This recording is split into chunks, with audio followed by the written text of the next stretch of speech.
The House will come to order. Please join Representative Van Beber in the Pledge of Allegiance. I pledge allegiance to the flag of the United States of America and to the republic for which it stands, one nation, under God, indivisible, with liberty and justice for all.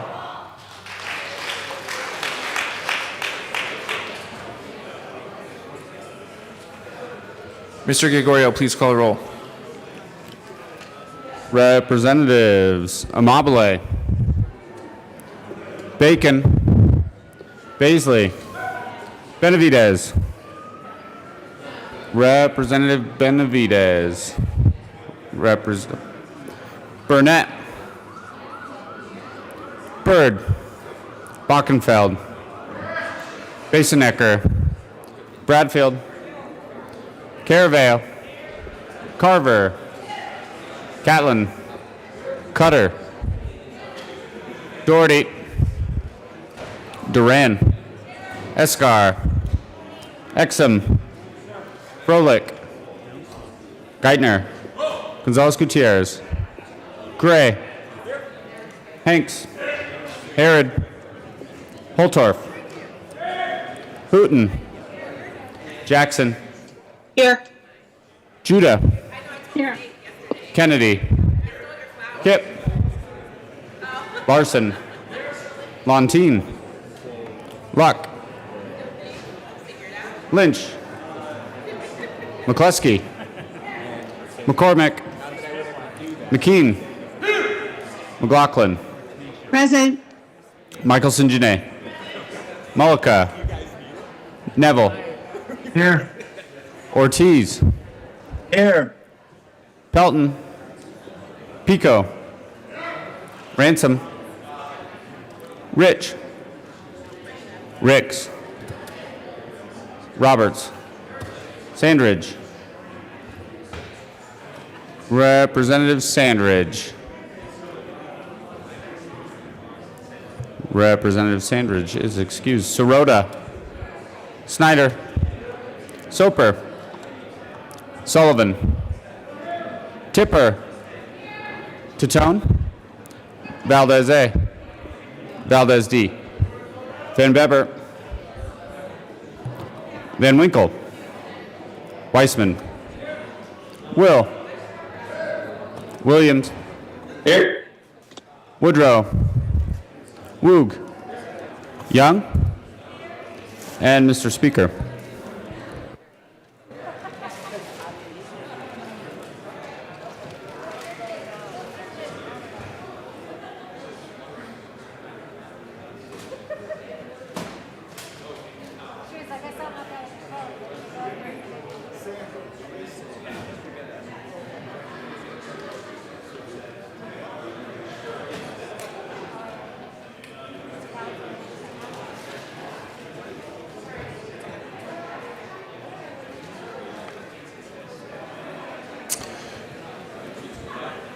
With 65 present and 0 excused, we have a quorum. Representative Van Beber. Thank you, Mr. Speaker. Mr. Speaker, I move that the Journal of Tuesday, May 25th, 2021 be approved as corrected by the Chief Clerk. Thank you, Representative Van Beber. Members, you have heard the motion that the journal be approved as corrected by the Chief Clerk. All those in favor say aye. All those opposed, no. The ayes have it. The motion's adopted. Announcements and introductions. Representative McLaughlin. Thank you, Mr. Speaker. Good morning, everyone. Education Committee, we're going to meet about 10 minutes after adjournment today, and we will be listening to one bill, Senate Bill 236. See you there. Thanks. Thank you, Representative McLaughlin. Further announcements and introductions. Representative Lontine. Thank you, Mr. Speaker. Health and Insurance Committee, we will be meeting at 1:30 today. The bills on the calendar are Senate Bill 63, Senate Bill 9, and Senate Bill 16. We'll see you in room 112. Representative Weissman. Thank you, Mr. Speaker. Members, this is an announcement about the business of the Judiciary Committee today. As you can see on the screen here, we have 4 bills, and we will go in that order. Senate Bill 266, 174, 146, and House Bill 1309, which we heard previously, is back for action only. 1:30, we are in the Old State Library today. See you there. Representative Exum. Good morning, Mr. Speaker. House Transportation and Local Government, LSBA at 1:30. The order is going to change a little bit. We're going to go with Senate Bill 263 first, Representative Byrd and Van Winkle, and then second will be Majority Leader Gonzalez Gutierrez and Representative Woodrow. Senate Bill 242 will be second, and then Representative Tone and Representative Longteen with Senate Bill 252 will be third. Thank you. Thank you, Representative Exum. Representative Herod. Thank you, Mr. Speaker. Members, the Appropriations Committee met this morning, and we do have a joke winner. But first, I am going to tell my joke. How, because my dog, he went to get his manhood today, and so I have a dog joke. How do you pay a dog catcher? By the pound.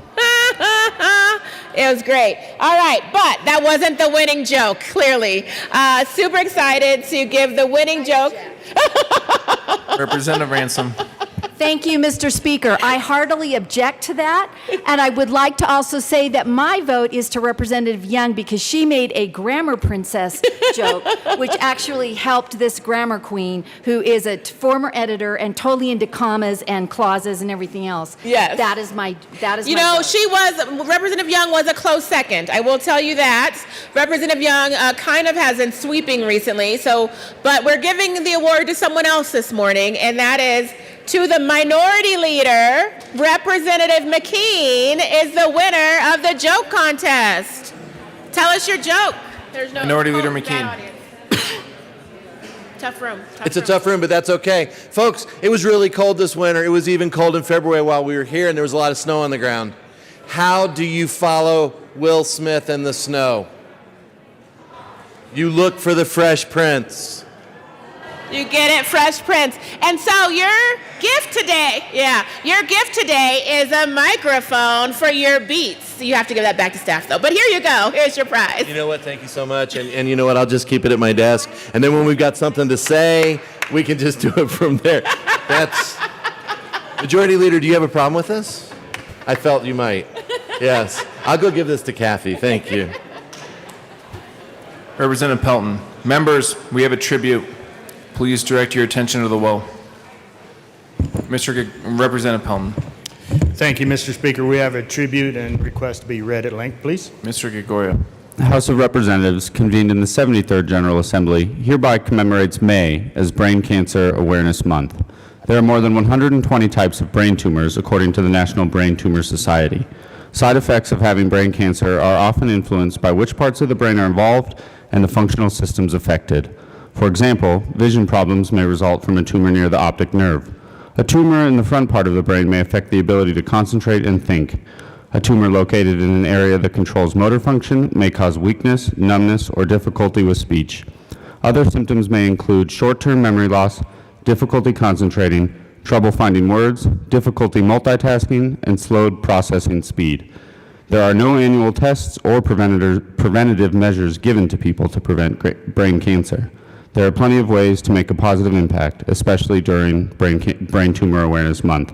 Today, the focus is on raising as much awareness as possible so that people can learn about the deadly or life-changing impacts of living with a brain tumor and undergoing radiation to such a critical part of the body. Brain cancer is one of the few cancers that is increasing in mortality rates. The Colorado House of Representatives commemorate May as Brain Cancer Awareness Month and would like to shine a light on this deadly issue. On request of Representatives Rod Pelton and Perry Will, given this 26th day of May, 2021, State Capitol, Denver. Representative Will. Thank you, Mr. Speaker. And this is a very important tribute. And all I want to say is that, there's so many children and young people afflicted with brain cancer, and it's a struggle that is no one deserves at a young age, and no one deserves at any age.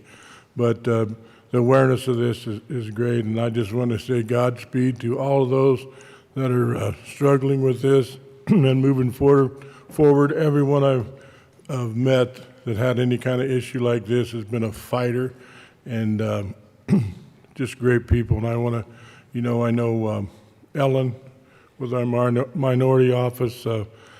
One day we're sitting on the side over here, and she's talking about, she says, sometimes I have trouble with the memory and keeping up with the conversation, and I turned to her and I said, don't ever apologize for that. Do not. And I think that's for all of us. We never know who's having what struggle. And so compassion and understanding at all times is critical. And I want to give a shout out to Ellen. She's a dear friend and a great person. And Godspeed on your journey, my friend. Representative Pelton. Thank you, Mr. Speaker. And as Representative Will mentioned, Ellen just passed her 5-year survival since she was diagnosed, so it's a milestone for her. When I was still a county commissioner, at that time, our county administrator was diagnosed with a brain tumor and had surgery. And so I think everyone in this room probably knows somebody that has had it or is touched by it. So I want to leave you with a quote from Dr. Friedman of Duke University. This cancer assaults the organ of the self, the seat of our minds, emotions, and basic sense of control over our minds, and so threatens to alter and destroy who you are. Thank you. Minority Leader McKean. Thank you very much, Mr. Speaker. Folks, you all have known Ellen all these years. And when I started here, she was in the middle of battling this every day. She was in the middle of figuring out how she would come to work here and go get treatment and go through chemo and do all the things that she had to do. Ellen is a fighter, and she's one of the funnier people I know, but she also is a ray of sunshine in our office. And so the other day when she said it was 5 years since she found out she had brain cancer, and she's on this progress right now of remission, it's a celebration for us, but it's a celebration for all of us to see somebody who fights among us, who you would never know, because she just came to work every day, and she did her job, and she fought it quietly. But today is a day where we can celebrate, I think, that overcoming, celebrate that ability to, with modern science and medicine, to put this disease at bay and pray that it continues to be at bay. Ellen, we love you. Thank you for being on our staff. Thank you for being who you are. And Ellen, I think I speak for all of us when I say we thank you for your service, we admire your courage, and we celebrate your 5-year mile marker. Thank you so much.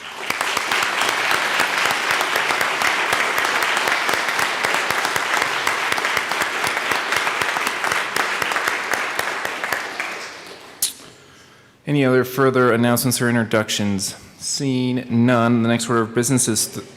Oh, I'm sorry, Representative Van Beber. Sorry, I just missed that. This is a Memorial Day announcement. Memorial Day announcement. Memorial Day announcement, okay? Thank you, Mr. Speaker. Memorial Day is around the corner. Are you looking forward to the upcoming 3-day weekend as you make plans to enjoy some time with family and friends? Perhaps you're planning to spend some time relaxing outdoors. Will you take a road trip for a quick getaway? Packing a picnic basket and heading to the lake for some swimming or some fishing? It might be an annual event that you and your family prefer to do. Will you enjoy some barbecue, which includes corn on the cob, maybe some potato salad, and chocolate chip cookies while sitting on a blanket in the park?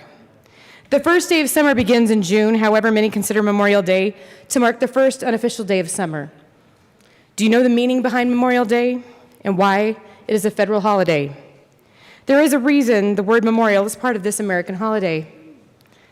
The Merriam-Webster Dictionary defines the word memorial as created or done to honor a person who has died.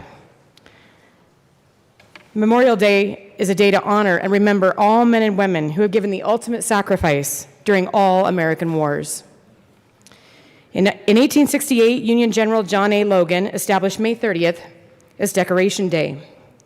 This occasion was a time to decorate the graves, the flowers of the fallen Civil War soldiers. 3 years after the Civil War, the event was declared as a tribute to those who defended our rights and our freedoms. Years later, in 1952, President Harry S. Truman issued a proclamation asking all Americans to observe Memorial Day and to include a prayer for peace and a designated period on that day when the people of the United States might unite in prayer. While in office, Richard M. Nixon declared Memorial Day as a federal holiday the year I was born, 1971, and the holiday is now observed on the last Monday of May. Memorial Day is so much more than a 3-day weekend with a day off from school or work. It is a time to honor and remember our fallen soldiers who fought for our freedom, for the land of opportunity, for the United States of America. It is a day to honor and remember all military personnel who sustained wounds in battle or died. On Memorial Day, honor and remember those who so bravely gave their lives, the ultimate sacrifice, including the meaning of memorial as you celebrate this Memorial Day. Our rights and our freedoms are precious gifts that should not be taken for granted. Honor and remember by participating in Memorial Day celebrations.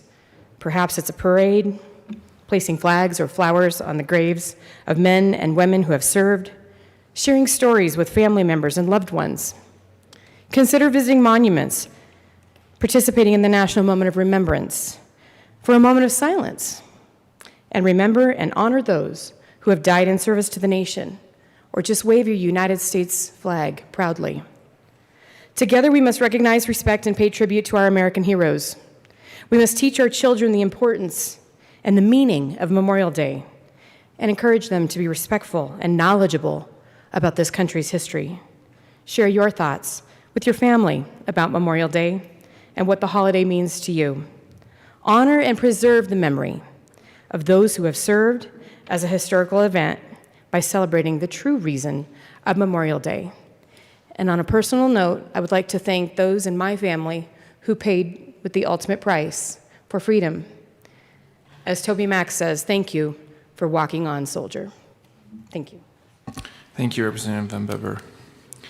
Seeing no further announcements or introductions, the next order of business is third reading of bill's final passage. Majority Leader Escar.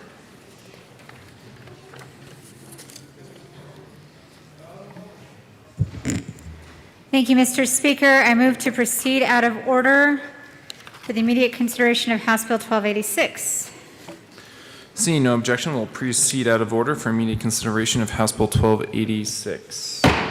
Mr. Gregorio, please read the title to House Bill 1286. House Bill 1286 by Representatives Kipp and Valdez-A, also Senators Priola and Pedersen, concerning measures to improve energy efficiency and in connection therewith requiring owners of large buildings to collect and report on energy use benchmarking data and comply with performance standards related to energy and greenhouse gas emissions and modifying statutory requirements regarding energy performance contracts. Majority Leader Escar. Thank you, Mr. Speaker. I move for the passage of House Bill 1286 on third reading, final passage. The question before us is the adoption of House Bill 1286 on third reading and final passage. See no further discussion. Mr. Gregorio, please open the machine, and members, please proceed to vote.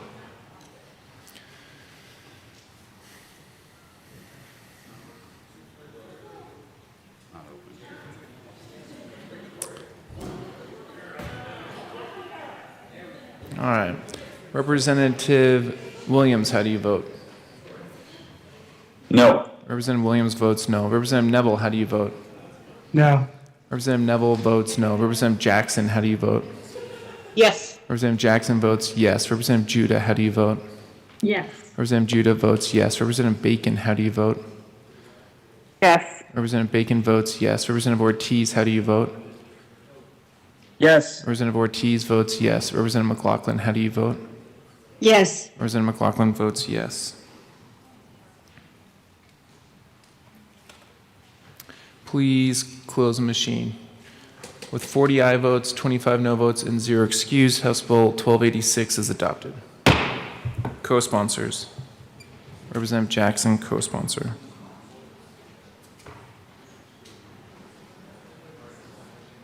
Judah. Representative Judah, co-sponsor.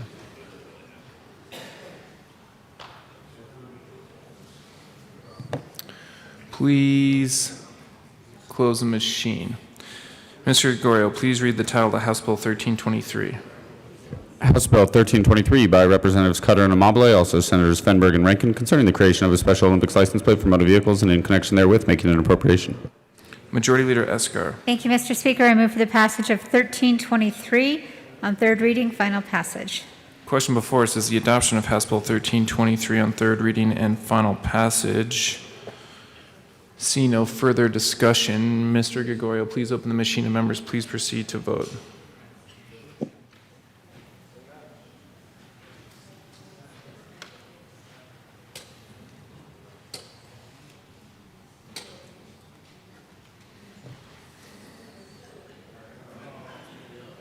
Representative Williams, how do you vote? No. Representative Williams votes no. Representative Neville, how do you vote? No. Representative Neville votes no. Representative Jackson, how do you vote? Yes. Representative Jackson votes yes. Representative Judah, how do you vote? Yes. Representative Judah votes yes. Representative Bacon, how do you vote? Yes. Representative Bacon votes yes. Representative Ortiz, how do you vote? Yes. Representative Ortiz votes yes. Representative McLaughlin, how do you vote? Yes. Representative McLaughlin votes yes. Please close the machine. With 46 aye votes, 19 no votes, and 0 excuse, House Bill 1323 is adopted. Co-sponsors. Representative Ortiz, co-sponsor.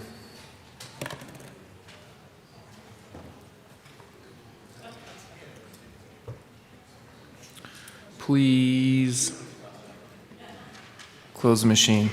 Mr. Gregorio, please read the title of House Bill 1301. House Bill 1301 by Representatives Escar and Holtorf, also Senators Quorum and Moreno, concerning the removal of impediments to cannabis farming and in connection therewith permitting contingency plans to reduce crop loss based on adverse weather and convening a working group to examine measures to reduce cross-pollination.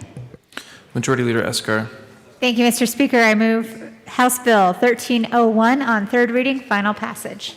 The question before us is the adoption of House Bill 1301 on third reading and final passage. Seeing no further discussion, Mr. Gregorio, please open the machine and members please proceed to vote. Representative Williams, how do you vote? Yes. Representative Williams votes yes. Representative Neville, how do you vote? Yes. Representative Neville votes yes. Representative Jackson, how do you vote? Yes. Representative Jackson votes yes. Representative Judah, how do you vote? Yes. Representative Judah votes yes. Representative Bacon, how do you vote? Yes. Representative Bacon votes yes. Representative Ortiz, how do you vote? Yes. Representative Ortiz votes yes. Representative McLaughlin, how do you vote? Yes.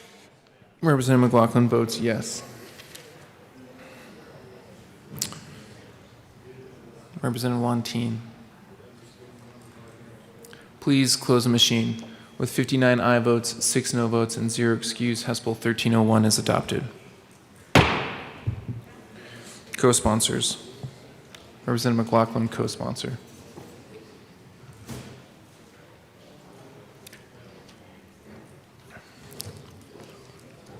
Please close the machine. Mr. Gregorio, please read the title of House Bill 1306. House Bill 1306 by Representatives Garnett and Geithner, also Senators Rodriguez and Lundin, concerning approvals of certain entities to operate as post-secondary educational entities in the state and in connection therewith making an appropriation. Majority Leader Escar. Thank you, Mr. Speaker. I move for the passage of House Bill 1306 on third reading, final passage. Question before us is the adoption of House Bill 1306 on third reading and final passage. See no further discussion. Mr. Gregorio, please open the machine and members please proceed to vote. Representative Williams, how do you vote? No. Representative Williams votes no. Representative Neville, how do you vote? No. Representative Neville votes no. Representative Jackson, how do you vote? Yes. Representative Jackson votes yes. Representative Judah, how do you vote? Yes. Representative Judah votes yes. Representative Bacon, how do you vote? Yes. Representative Bacon votes yes. Representative Ortiz, how do you vote? Yes. Representative Ortiz votes yes. Representative McLaughlin, how do you vote? Yes. Representative McLaughlin votes yes. Please close the machine. With 57 aye votes, 8 no votes, and 0 excuse, House Bill 1306 is adopted. Co-sponsors. Representative Judah Jackson, co-sponsor.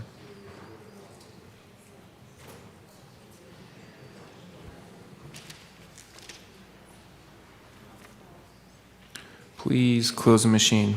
Mr. Gregorio, please read the title of the House Bill 1229. House Bill 1229 by Representatives Tatone and Ricks, also Senator Fields, concerning increased protections for unit owners and the governance of unit owners associations under the Colorado Common Interest Ownership Act. Majority Leader Escar. Thank you, Mr. Speaker. I move House Bill 1229. Sorry, no, I was looking at not the paper. I move House Bill 1229, third reading, final passage. The question before us is the adoption of House Bill 1229 on third reading and final passage. Seeing no further discussion, Mr. Gregorio, please open the machine, and members, please proceed to vote. Representative Williams, how do you vote? No. Representative Williams votes no. Representative Neville, how do you vote? No. Representative Neville votes no. Representative Jackson, how do you vote? Yes. Representative Jackson votes yes. Representative Judah, how do you vote? Yes. Representative Judah votes yes. Representative Bacon, how do you vote? Yes. Representative Bacon votes yes. Representative Ortiz, how do you vote? Yes. Representative Ortiz votes yes. Representative McLaughlin, how do you vote? Yes. Representative McLaughlin votes yes. Please close the machine. With 40 aye votes, 25 no votes, and 0 excused, House Bill 1229 is adopted. Co-sponsors. Representative Jackson, co-sponsor.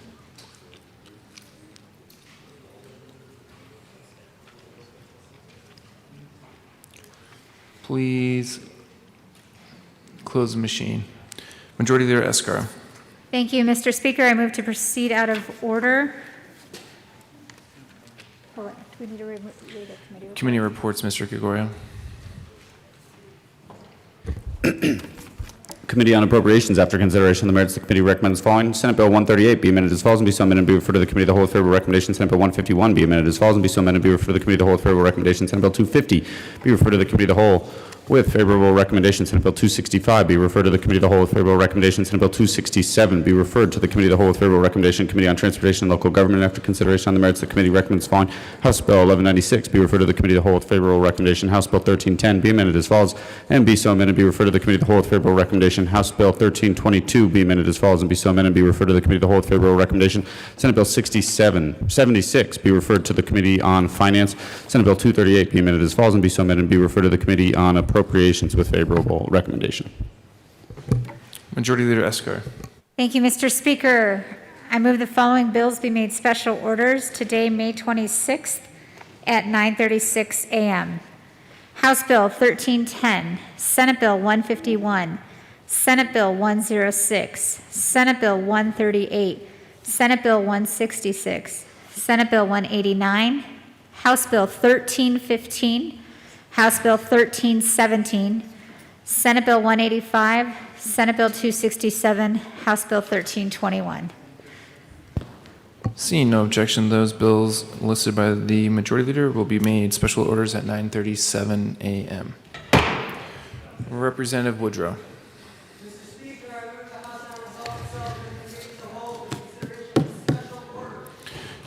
You have heard the motion. Seeing no objection, Representative Woodrow will take the chair.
The committee will come to order. With your unanimous consent, the bills will be read by title unless there's a request for reading a bill at length. Committee reports are printed in your bill folders. Floor amendments will be shown on the screen and in your iPads. Bills will be laid over upon motion of the majority leader, and the coat rule on this beautiful Colorado day is relaxed. Mr. Gregorio, please read the title of House Bill 211310. House Bill 1310 by Representative Cutter, also Senator Rodriguez, concerning additional protections for homeowners' freedom of expression in common interest communities under the Colorado Common Interest Ownership Act. Thank you. Representative Cutter. Thank you, Mr. Chair. It is an honor to serve with you. It is an honor to serve with you, Representative Cutter. I'd like to move House Bill 1310 and the committee report from Transportation and Local Government. Thank you. To the Transportation and Local Government report. In Transportation and Local Government, we made a small amendment just to take out commercial signs. So there's still some guardrails in HOA's ability to mandate what commercial entities can do with their signage in the community. Thank you. And I ask for your aye vote. Thank you. Is there any further discussion on the committee report? Seeing none, the question before us is the adoption of the Transportation and Local Government report. All in favor say aye. Aye. All opposed say no. The ayes have it. The committee report is adopted. Representative Cutter, to the bill. Thank you, Mr. Chair. So this bill prohibits HOAs from banning or regulating signs and flags based on their content, but it does not prohibit reasonable content-neutral regulation based on factors such as their number, placement, or size. A right is only as strong as the laws that protect it, and this bill ensures the HOA's residents' right to free speech is protected by amending the current state statute to prohibit HOAs from banning or regulating signs and flags on the basis of their content. And I ask for your aye vote today. Thank you. Is there any further discussion on the bill? Representative Van Winkle. Thank you, Mr. Chair, and thank you for bringing this bill. This is one that, frankly, isn't particularly easy because there are some conflicting principles here. There's, on the one hand, state government should not be telling HOAs, which in many cases are private organizations, what they ought to do. In the case of other communities, such as Highlands Ranch, it actually is essentially a governing body of Highlands Ranch in terms of we have one HOA that covers 100,000 people. We don't have a city council. We don't have... 1 second. Members, please be sure to take your conversations off to the side. It's very hard to hear Representative Van Winkle. I'm sorry, Rep. Winkle. Please go. No, I appreciate it, Mr. Chair. Thank you. So in Highlands Ranch, like I said, there's one HOA that is essentially our governing body that covers all 100,000 residents of Highlands Ranch. We don't have a city council. We don't have a mayor, things like that. So our HOA kind of is what oversees us. So in that case, when it comes to the state government telling an HOA what to do, what they ought to do, I am extremely sensitive because I don't believe it's the state government's role telling an HOA what to do. But on the other hand, this expands and protects citizens' First Amendment rights, which I believe trumps my other concerns with this bill, and which is why I was a yes vote in committee. First Amendment rights is something that I hold dear and something I will always vote to protect, and I appreciate this bill. Thank you very much. Representative Woog. Thank you, Mr. Chair. This is a little bit conflicting for me as well. I like the fact that people will be allowed to hang whatever flag within reason, but I agree with Representative Van Winkle that we're kind of intruding on HOA here, and ultimately I think they need to run HOAs and not have us enforce this other legislation. I just want to bring up a little point, a little story. As an HOA manager, I had a resident who was a police officer, and they were proud, and they actually hung a thin blue line flag, and this became very contentious. And I'm not saying if it's right or wrong, but it created some people felt that was racist, and it became a pretty big deal, and a lot of the neighborhood got up in arms, and we had to have meetings, and it was so just as something to maybe consider, there are flags out there. And I think this is going to create some problems. Again, this is tough for me because I love the fact that people can hang what they want, but I just wanted to share that little story. in this day and age of a political divide, I think this may cause some issues in neighborhoods with particular flags. So, again, there's aspects of this bill I like a lot. Just wanted to share that story. So, thank you. Representative Froelich. Thank you, Mr. Chair. It's an honor to serve with you. It is an honor to serve with you, Rep. Froelich. Just quickly to our fine representative from Weld, we did hear in committee a wide variety of testimony, including folks flying thin blue line flags and all sorts of different opinions, and the overall arching message of protection of free speech came through loud and clear and actually cleared committee unanimously.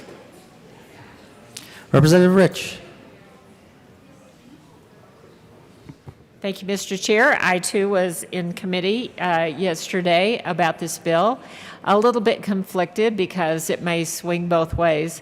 And there may be some unintended consequences, but I do appreciate the First Amendment, and I hope that it doesn't create a lot of chaos in homeowners associations, because the ones that the flags that some people don't like are going to be allowed to fly, and I hope that it works out okay. So there you go.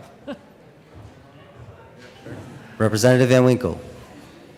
Thank you, Mr. Chair. I think another important note to add here is that what we're talking about here is individuals' private property, at least in the case of like single-family dwellings and things like that. This is personal private property, and the First Amendment does not give rights to government. It doesn't give rights even to HOAs or anything like that. What it gives rights to are individuals, and the First Amendment right is in the individual, and so that's why I was a yes vote, to protect people's free expression on their own personal property. I would argue the same thing even like during the COVID shutdowns, when folks were holding church instead of at the church building in their church home. That, I believe, is protected by the First Amendment, same as the free expression of your American flag, Colorado flag, thin blue line flag, perhaps even a Trump flag or something else. So I was a yes vote in committee. Representative Pico. Thank you, Mr. Chair. Yeah, I heard this in committee as well. I conflicted on this one because I don't like the idea of the state coming into an HOA, but the flip side is I'm very much supportive of individual rights and personal rights. I don't live in an HOA. Every flag imaginable flies in my neighborhood. But here's a cautionary note. A flag that you don't like may end up on across the street from you or next door. So this is opening a can of worms, but I did support this. I do support this moving forward, but we may be back. Representative Geithner. Thank you, Representative Woodrow. So members, I rise in support of 1310, and I'm going to tell you why. I don't live in an HOA. I actually live in a DRC. It's a Design Review Council. And in the lead up to the election, I was flying a Donald Trump flag. And I had neighbors that were doing the same. And several of us got letters from our DRC saying that we needed to take those flags down. So several of us got on to our DRC meeting, and we talked about things. I actually brought up this exact section of statute, and how the DRC could not necessarily regulate that. Our bylaws talked specifically about the American flag, the Colorado state flag, and Gold Star flags. But if you went around my neighborhood, and I suspect this is probably very common in other communities across the state, you would see Bronco flags, you would see Army flags, you would see an array of different types of flags of all sorts and kinds. And certainly, I think to Representative Van Winkle's point, it is private property. It is your First Amendment that comes directly from our Creator. That is not something that the government necessarily gives to us. And it certainly shouldn't be something that the government stands in the way of. So for personal experiences, numerous neighbors that were somewhat targeted, if I can go so strong as to use that word, I will be supporting 1310. I would encourage a yes vote. I think it very much stands for our First Amendment, and I think private property rights are paramount. And if I should choose to fly a Donald Trump flag or any other flag on my property, well, then I certainly have that, and it is protected in the First Amendment. So I thank the sponsors for bringing this bill, and you can certainly have my yes vote. Thank you, Mr. Assistant Minority Leader. Representative Holtorf.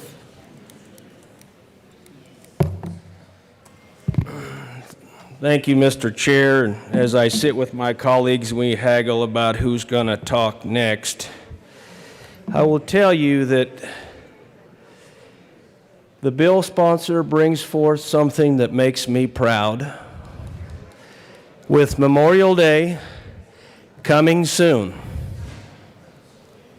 because now if we want to, in this state with this type of legislation, fly the American flag, fly our military service flags, fly an MIA POW flag, fly a flag to the service to a country we fought to defend, our national security interest and their right to establish a republic that's modeled after the greatest republic in recent time, the United States of America. I believe that gives them the right to do that. If you want to fly the Israeli flag, if you want to fly the Palestinian flag of whatever nation you want to fly, I believe that this falls under that. If I want to go back to my Spanish heritage, I can fly the Spanish flag. Any of us that have heritage from another country that we call the mother country, I believe we can fly those flags. But I will say there is danger, because now any flag can fly. I believe, and I'm just going to ask the bill sponsor for clarification, because if we have a flag, for example, BLM, that flag can fly. Other types of flags that may be very controversial politically. And yes, I'm going to say it. If you want to fly the Confederate battle flag, I believe that also falls under this, as distasteful as that might be. But it goes back to First Amendment rights. So I am in great support of First Amendment rights, as long as they are peaceful, not riotous, don't hurt people or damage property. So I just wonder how this will work. I'm going to ask the bill sponsors for some clarification, because it obviously has to be all-inclusive. And I know that there are some stipulations that may infringe upon some of these First Amendment rights that we hold so dear. Now, just for the record, Mr. Chair, I don't live in an HOA. I don't live in a DRC. I live in the COUNTRY. And we don't have any of this mess. And thank God, because we don't have to worry about our rights being infringed where we live. So with that, would ask the bill sponsors to help me answer a few of those questions. But I really think that today I rise in support of this bill. Thank you, Representative Holtorf. Representative Luck. Thank you, Mr. Chair. Forgive me, bill sponsors, but I did have a question for you guys. Do you know in statute, are HOAs registered as quasi-governmental, or are they purely contractual? Do you know? Okay. Well, I will say that if these are, can you help me? Can I phone a friend? Thank you, Representative Gray. Representative Gray.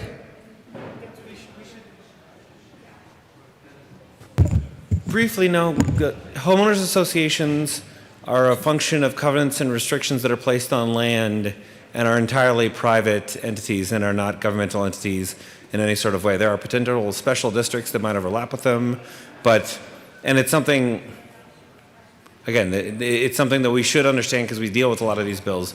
Homeowners associations are entirely private organizations based on private covenants that arise from the right of contract and are not quasi-municipal or municipal organizations in the state of Colorado. Representative Luck. Thank you, Mr. Chair, and thank you, Representative Gray. That helps me immensely. As a result of that, I would have to say that my analysis of this bill would be in violation of the unalienable right to contract. As individuals in private, we often enter into contracts where we willingly give up other unalienable rights. For instance, if you run a business, you might expect your employees to wear certain clothes, to say certain things, or to avoid saying certain things. And in essence, you are agreeing mutually to restrict other unalienable rights. In the same way, if you choose to live in an HOA and that HOA has made these particular rules with your consent, then you have willingly abdicated those particular rights. And so I would say that the government has no right to engage in efforts between private contractual parties, and therefore I urge a no vote. Representative Van Winkle. Thank you, Mr. Chair. And to the representative who gets me thinking quite often,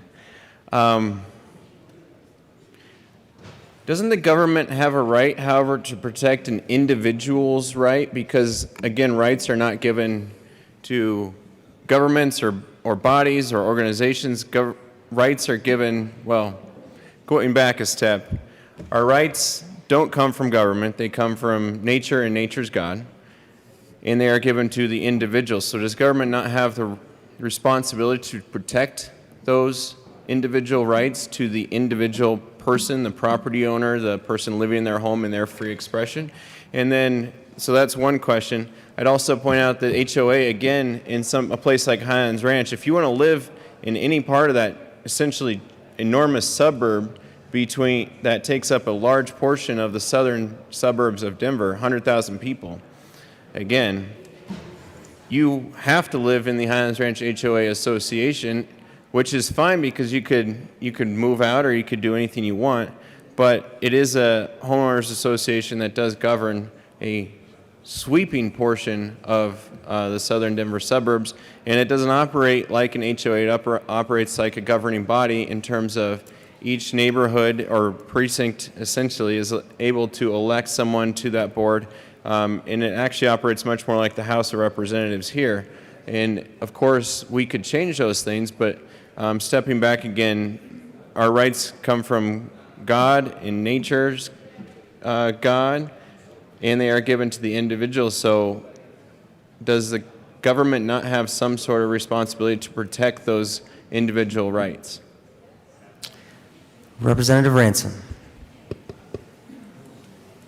Thank you, Mr. Chair. And I listened to this committee here, or part of the committee hearing online last night, even though I wasn't, I don't serve on the committee that heard this bill. But I just have one question for the sponsor. When I read the bill, because the bill is actually quite short and it speaks just to flags, I was hoping the sponsor could address whether some things that are, as I would phrase it, common decency could be disallowed to be posted on the flags, things like profanity. To the sponsor, I'm hoping she'll answer the question. Okay, I'll hold on. Representative Van Winkle. Thank you, Mr. Chair. I just wanted to buy some time for the sponsor of the piece of legislation to answer that question because it is addressed in legislation. So if the sponsor of that piece of legislation, in her defense, I'm trying to buy time for the sponsor because that was a good question and is addressed and is very thoughtfully addressed in the bill. Is there any further discussion? Representative Pico. You address it wisely. Thank you, Mr. Chair. I want to address the issues that was raised by Representative Luck, and that is the core of my uneasiness with the bill. Having the state intervene within an HOA, within what is essentially a private contractual arrangement. However, the state does lay out criteria within business law, contract law. We do put the guardrails up there. So while I do have reservations on this bill on that particular point, I think that is it does fall within what we have to do to put those guardrails out there. Is there any further discussion? Representative Woog. Thank you, Mr. Chair. And this is, again, I'm mulling this over a lot. I do want to kind of reiterate, the unfortunate aspect is I do think there's going to be some contentious issues. That's not enough for me to vote no on this, but I foresee that. I really do. I've already seen it. I think there's going to be people that are upset over certain flags, and it's going to cause some serious problems. But the other thing that I think is ultimately leading me to a no vote on this is when you buy a home, you're given the covenants, conditions, and restrictions. You're able to review those. You should know as a buyer, and this goes for tenants too. I give tenants those same rules. So you can review those and you can make that decision. Is this something that I'm not willing to move into this home because I don't like their sign code? So ultimately, you know what you're getting into. I'm going to be a no vote. Like I said, I think this is going to cause some serious issues, and the HOAs have their rules. You as a buyer, you as a tenant should have access to those, review those, and make your decisions. So I'm going to be a no vote today, but again, I like this debate. Thank you. Representative Ransom. Thank you, Mr. Chair. And I did have a conversation offline, so I'm trying. Hopefully we'll have an answer on the question I asked a minute ago. The one other piece, though, that I just wanted to say, as I was reading this bill, I get that you should have a First Amendment right, and protecting those individual rights is so important. But I guess just the one piece that I'm still trying to balance when I'm evaluating this bill is the idea that we just heard that people choose to move to a HOA and the board is elected. So just like we here as a body are elected by our constituents and then we make decisions that they may or may not like, when you move to an HOA, you have the chance to vote on those board members and then they make decisions that you may or may not like. So I guess I think this is just a conflict. There's conflicting principles within this bill because, again, I do support the First Amendment and I do support people's rights to say what they want. I think that is very, very important. So I'll go do some more reading. But thank you very much for bringing the bill. Again, I do appreciate the First Amendment protections within it. Thank you, Mr. Chair. Representative Luck.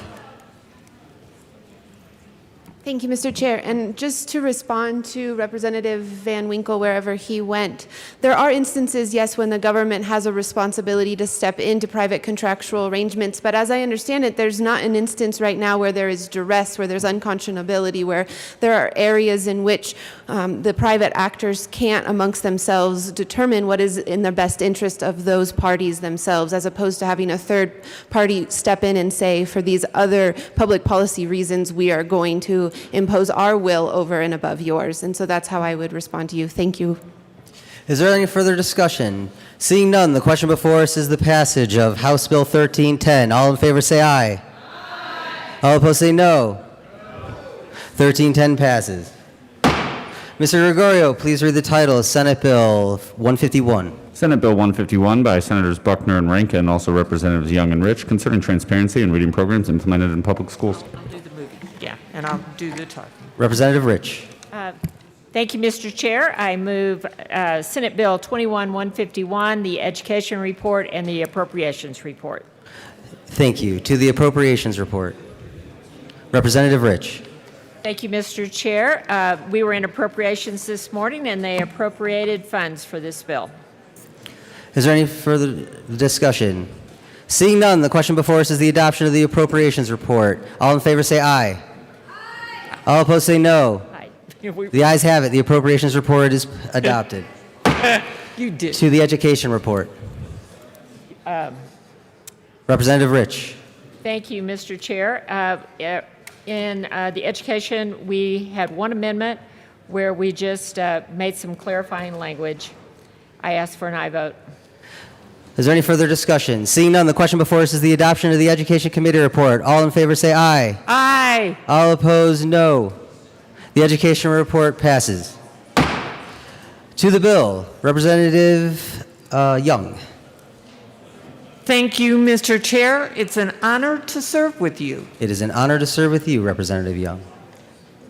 I'm also honored to be the co-prime sponsor with Representative Rich on Senate Bill 2151 concerning transparency in reading programs implemented in public schools.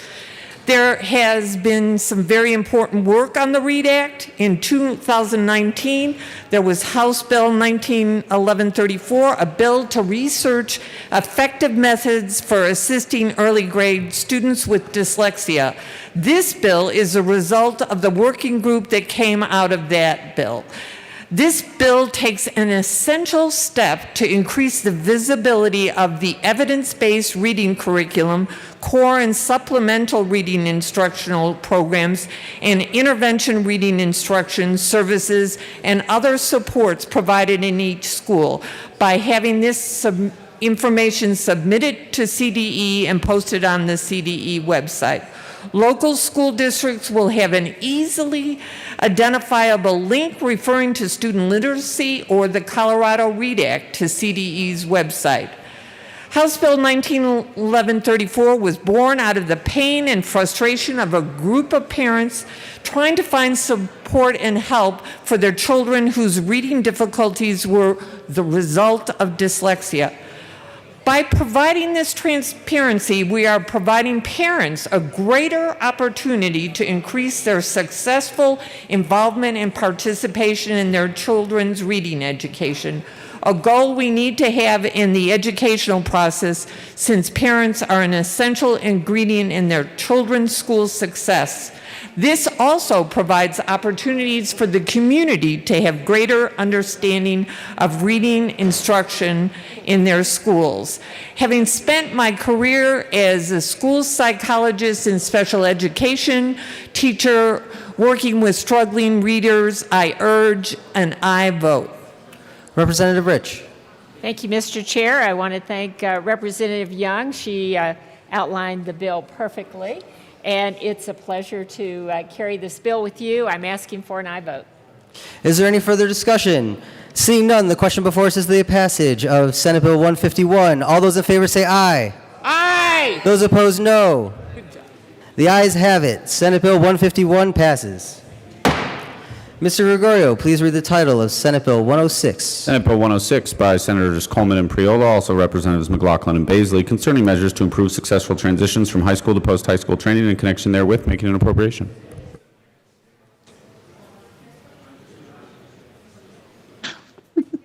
Representative McLaughlin. Well, I will go. Well, there he is. It's my missing buddy in crime over there.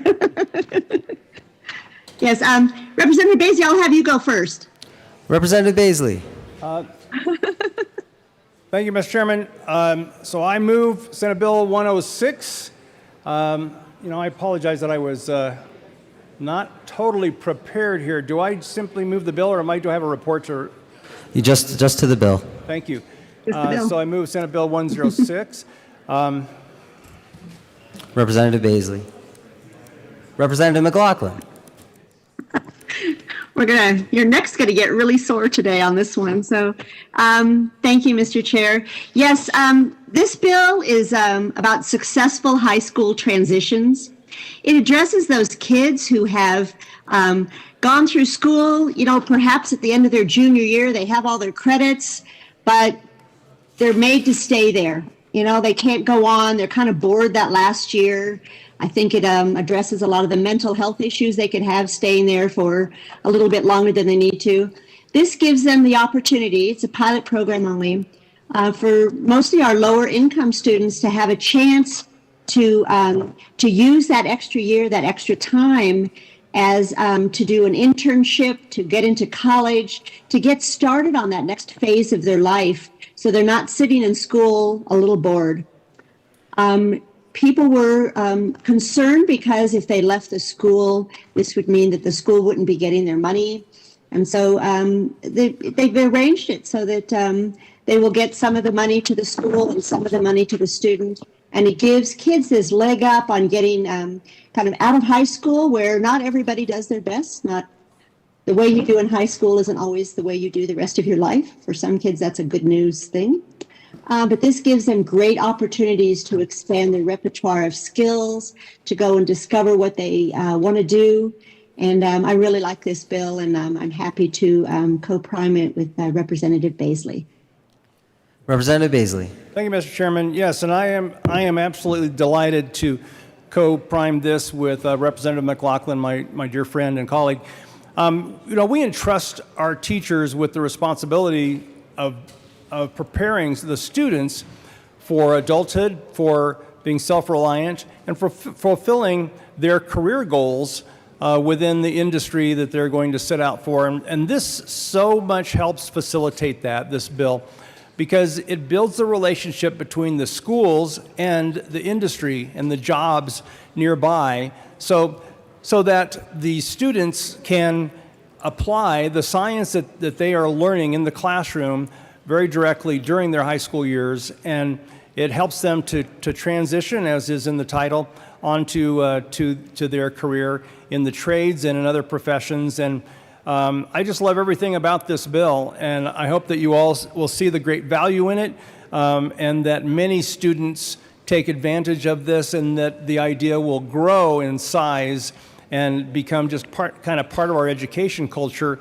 of the transforming of students into self-reliant adults who are fulfilled in their careers. So anyway, I really adore this in every way, and I appreciate Representative McLaughlin for inviting me on this bill. Thank you, Mr. Chairman. Is there any further discussion? Representative Pico. Thank you, Mr. Chair. A couple quick questions for the sponsors. Is this program open to students who are in private schools? You have charters in there, but I'm not clear if that includes all students or if this is just focused on public education or charters. Representative McLaughlin. Thank you, Representative Pico, who I've actually never met, but hello down there.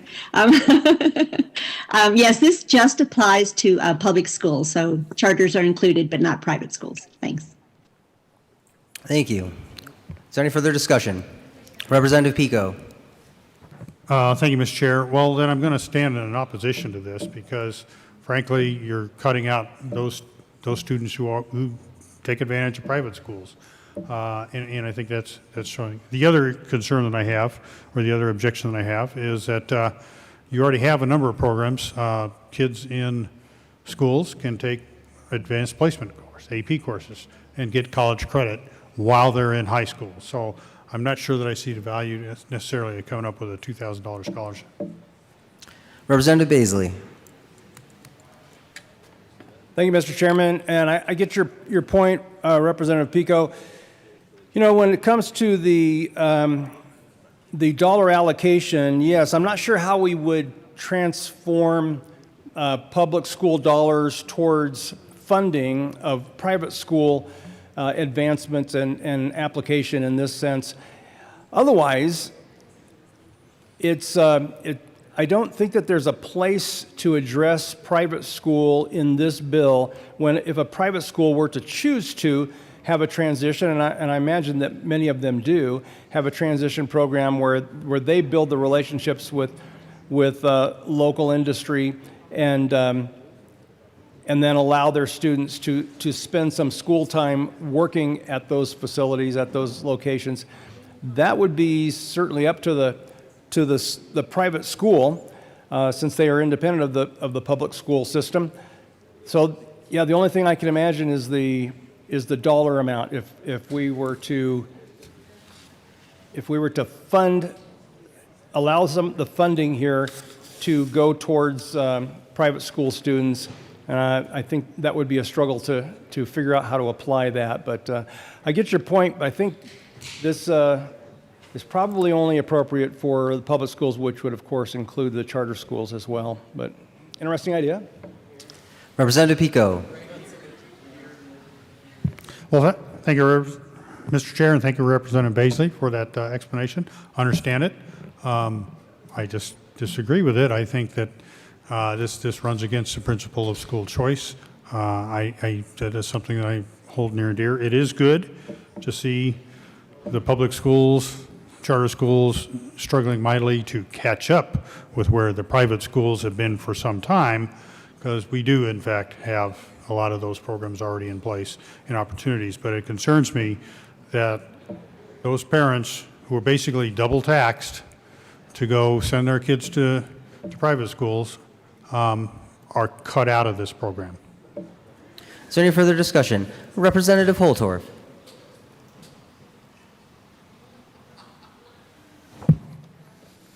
Thank you, Mr. Chair, esteemed colleagues. Conceptually, this bill is a great idea, but it's nothing new.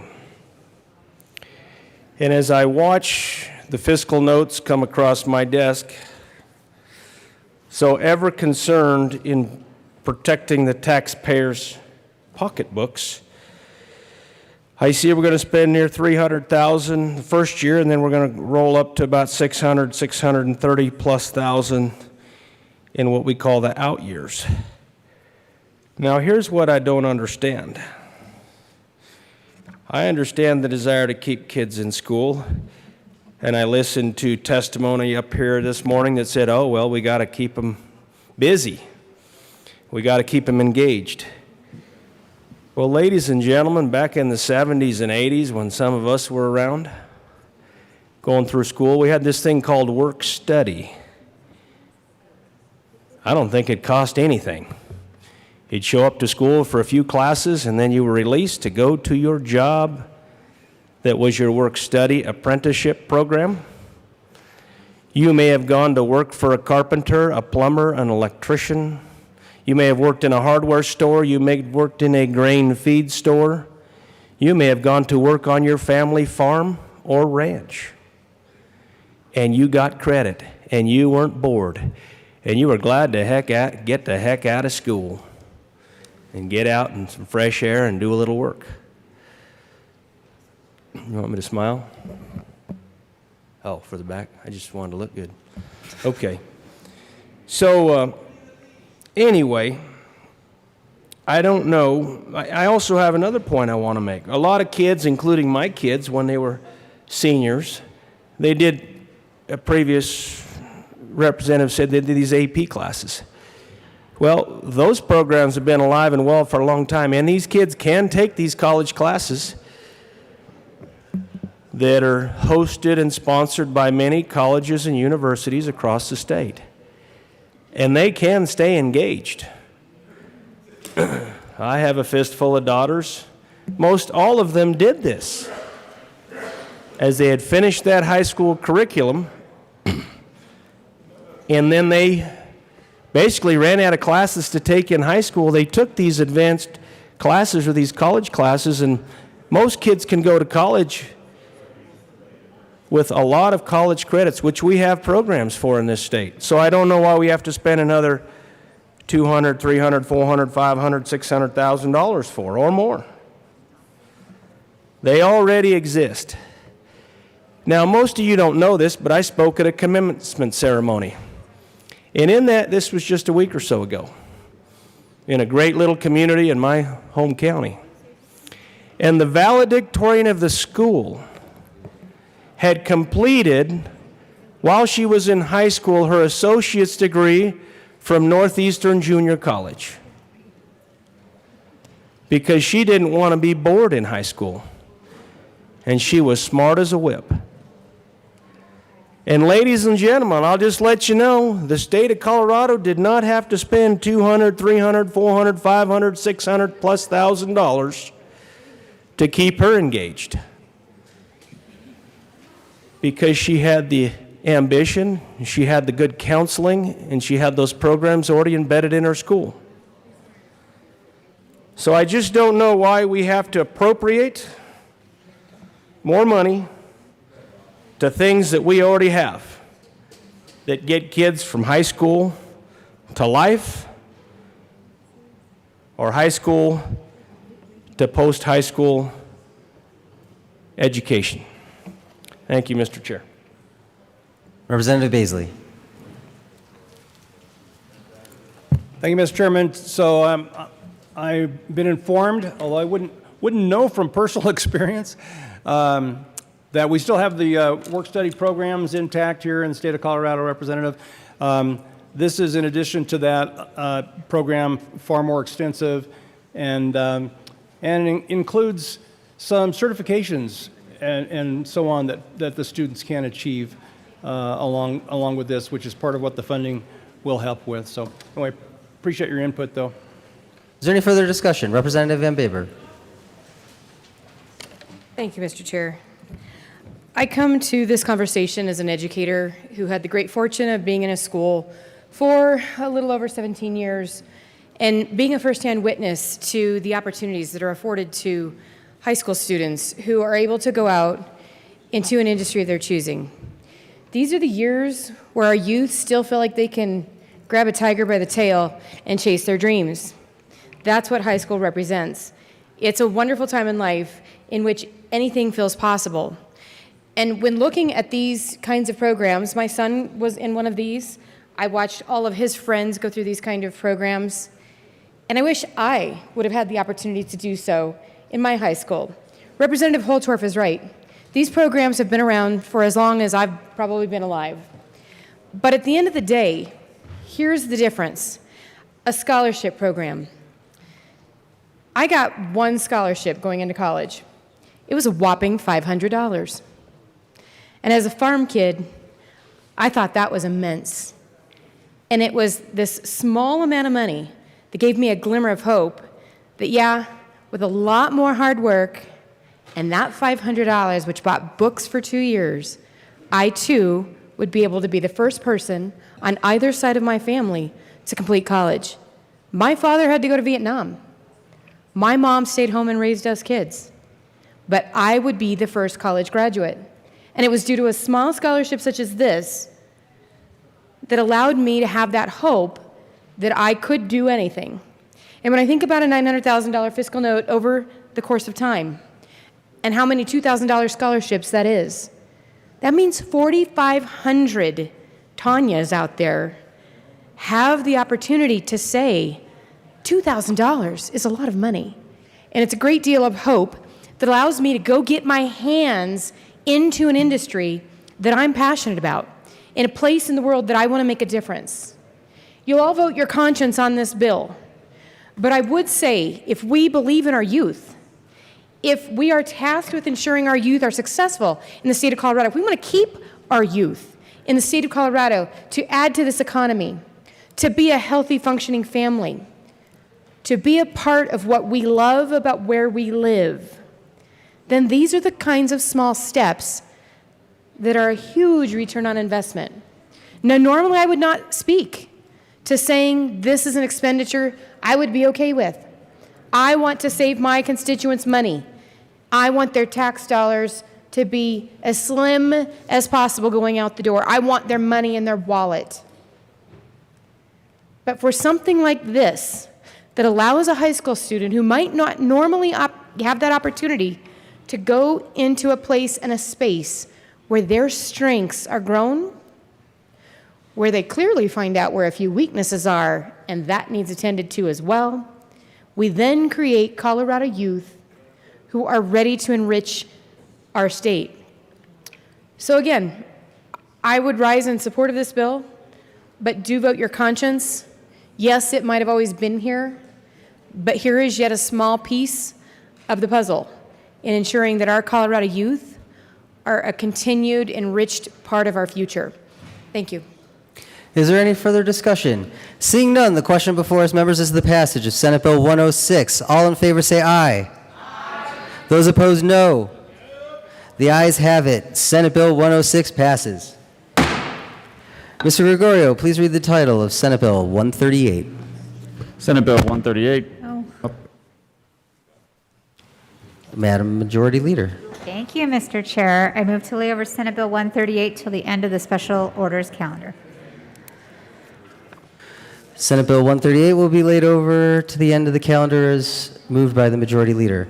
Mr. Gregorio, please read the title of Senate Bill 21-166. Senate Bill 166 by Senators Rankin and Fenberg, also Representatives McCluskey and Will, concerning the implementation of recommendations from the Colorado Fire Commission in connection therewith, making an appropriation. Thank you. Representative McCluskey. Thank you, Mr. Chair. I move Senate Bill 166 and the committee report on appropriations. Thank you. To the appropriations report. Thank you, Mr. Chair. Folks, we are standing up an entirely new component of our Department of Public Safety within the Division of Fire Prevention and Control. It is a system that will help us provide mutual aid quickly in the moment of a wildfire. Very excited about this, but it does cost money. And in appropriations, we appropriated roughly $1 million to help facilitate this new structure within DPS. I ask for an aye vote. Is there any further discussion? Seeing none, members, the question before us is the adoption of the Appropriations Committee report. All in favor say aye. Aye. All opposed, no. The Appropriations Committee report passes. To the bill, Representative McCluskey. Thank you, Mr. Chair. I want to start by talking about how important this bill is to the folks that are on the ground fighting wildfires for us in this state, and give them just a shout out, a moment of thanks and praise for everything that they have sacrificed to help us battle the threat against Colorado that is going to be living with us for years and years. In 2019, Senate Bill 1940 established Colorado's first ever fire commission. Thank all of you for that. And the goal of that commission was to develop long-term strategies to proactively address the fire issues in this state. The commission members were representing Colorado's geographic diversity and broad array of different stakeholders with unique perspectives on addressing fire management and response came together, produced a report in the fall of 2020, and it's that report that this bill is based on. The bill creates a structure of control and coordination, state responsibility over the large wildland fire fund, state mutual aid systems. Again, we're standing up an entire mutual aid system that will help us better coordinate within the state and with our federal partners, and finally, reverts funding to the Wildland Preparedness Fund. I ask for your support of Senate Bill 166. Representative Will. Thank you, Mr. Chair. And this is a great bill. You know, the statewide coordination, especially on the mutual aid. In my career, I've been involved with a lot of fires, got down there in the first responder type situations into these fires. That mutual aid coordination is critical. It's critical in every fire. And the more coordination we have on it statewide, the quicker we'll get on these fires when they're still small and they don't become the huge record-breaking acreage fires that we've had like last summer. So this is one of the best bills I've had since I've been here. So I'm really, really proud to support it and ask for your aye vote. Is there any further discussion? Seeing none, the question before us is the passage of Senate... Oh, sorry. Representative Lynch. My apologies, sir. Thank you, Mr. Chair. It's an honor to serve with you. It is an honor to serve with you. This is just one of the many things that we've done this session that are very important for the suppression of fires. As I represent the Cameron Peak Fire, I can't tell you this little drop in the bucket, and I'm usually not a fan of the pink sheets, but this little drop in the bucket will help out a lot with what we're trying to do in keeping this state safe from the devastation that we've seen and the multi-billions of dollars and people's livelihood and family houses being lost. So I couldn't be in bigger support of this bill. Thank you. I urge a yes vote. Representative Carver. Thank you, Mr. Chair. And I rise in support of this bill.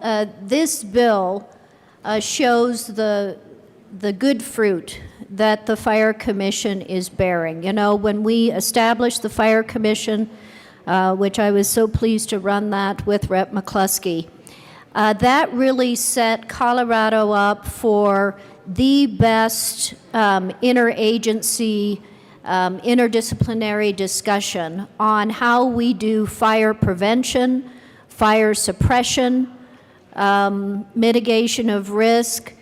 And so now we are seeing the recommendations flow from this fire commission that are moving us forward. So very pleased to support this bill. Thank you. Thank you. Is there any further discussion? Now seeing none, members, the question before us is the passage of Senate Bill 166. All in favor say aye. Aye. Those opposed, no. The ayes have it. Senate Bill 166 passes. Mr. Gregorio, please read the title of Senate Bill 189. Senate Bill 189 by Senator Donovan, also Representatives Catlin and McCormick, concerning the funding of Colorado Water Conservation Board projects and in connection therewith making an appropriation. Go ahead. Representative Catlin. Thank you, Mr. Speaker. It's an honor to serve with you. It is an honor to serve with you, Rep. Catlin. Thank you. I'd like to move Senate Bill 21-189 along with the Appropriations Committee report. No report, just to the bill. Thank you, sir. Members, this is a bill that the state of Colorado does on an annual basis. It allows for the funding of water projects and other water-related projects, and this is one we need to do. This is one of those bills that the state of Colorado needs to pass. I'd ask for a yes on this. It's a good bill. Vote yes. Representative McCormick. Thank you, Mr. Chair, and thank you to my co-prime sponsor, Representative Catlin. It is an honor to carry this bill with you and to learn from you on this bill.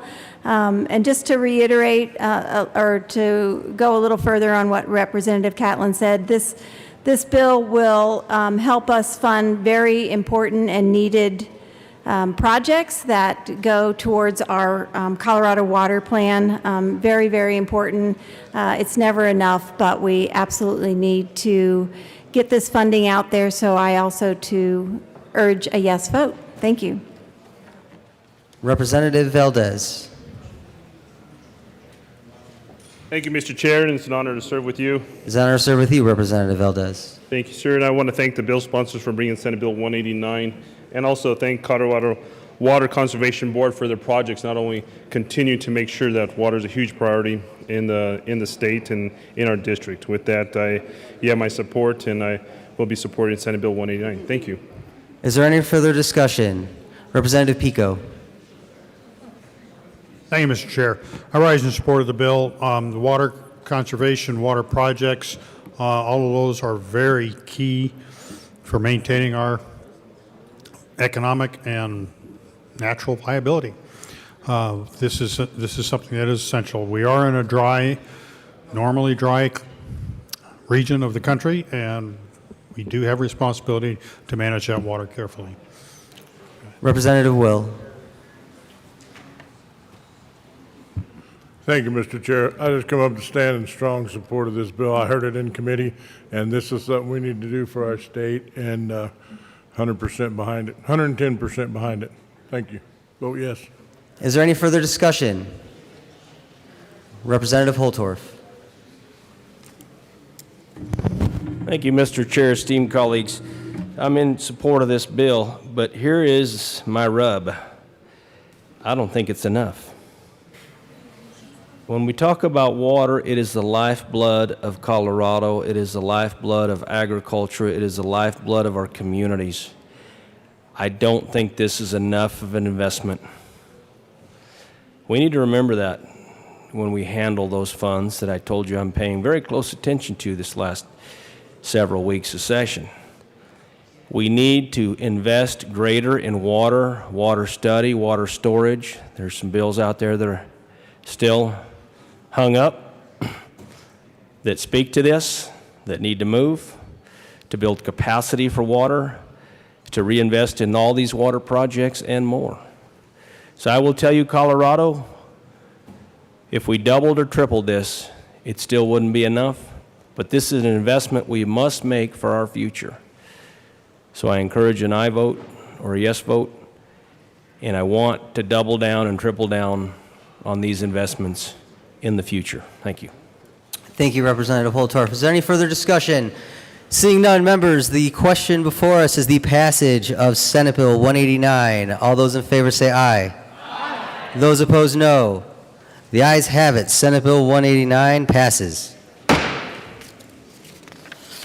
Mr. Gregorio, please read the title of House Bill 1315. House Bill 1315 by Representatives Harrod and Soper, also Senators Moreno and Gonzalez, concerning eliminating certain monetary amounts a juvenile in the justice system is required to pay.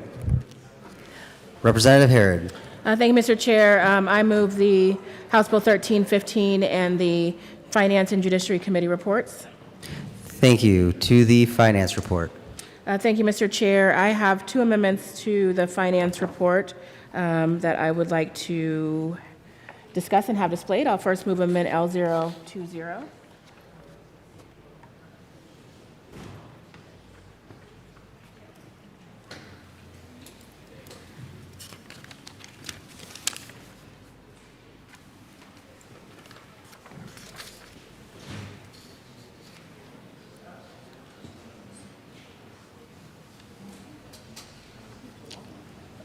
Amendment L020 has been displayed.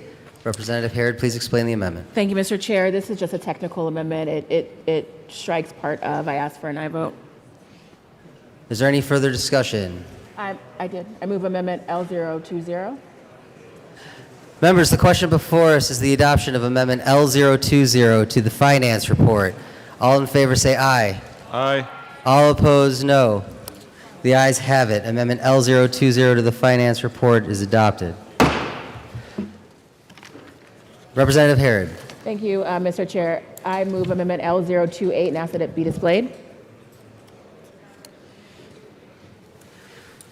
To the amendment, Representative Harrod. Thank you, Mr. Chair. This amendment was brought to us by the counties. Again, we are working to make sure that this has no impact on federal funding. I ask for an aye vote. Is there any further discussion? Seeing none, members, the question before us is the adoption of Amendment L028. All in favor say aye. Aye. All opposed, no. The ayes have it. Amendment L028 is adopted. To the Finance report, Representative Harrod. Thank you, Mr. Chair. I move the Finance report. As amended. As amended. Any further discussion? Representative Carver.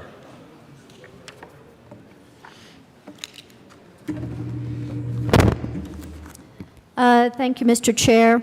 I move Amendment L025 and ask that it be displayed.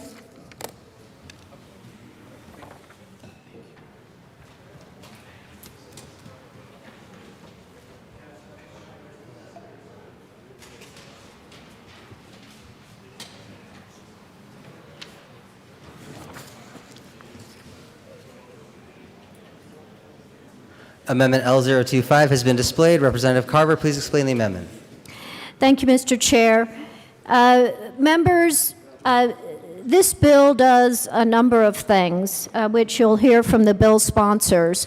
But the core of the bill is it addresses costs, fees, surcharges that are assessed as a part of juveniles being involved in some type of violation or misconduct, and where there are these assessments that are made. So that's overall what's part of the bill. My amendment deals with the outstanding amount that is still owed. That is an aggregate amount through the years. So and this is the amount that has been assessed but is uncollected at this point, or remains outstanding and has not been paid. So the information that I got from the fiscal analyst indicates that the balance on assessments in juvenile cases, and this is in the millions of dollars. What the bill would do is wipe out the entire outstanding amounts due. I believe that is the wrong approach. So what this amendment does is it would delete that part of the bill. It would maintain those amounts that are still due, but it would tell the agency, local or state, where the money is owed, that they are encouraged to do a review of all of those owed amounts and determine ability to pay. Members, to me, the principle is we should not be collecting these fees and costs if there is an inability to pay. But we should not be forgiving and wiping off the books amounts that are due when there is an ability to pay but an unwillingness to pay. So that is the basis for my amendment. And again, it would, the bill wipes out all of the current owed amounts going back for everything that's owed that's on the books, the bill would wipe out. This amendment would restore that, but look at ability to pay. Ask for an aye vote. Representative Herod. Thank you, Mr. Chair. I just want to address that. Representative Carver and I both have been working on this issue of the back debt, and I appreciate Representative Carver for offering this amendment. I will be a no vote on this amendment, but it's for a pretty simple reason.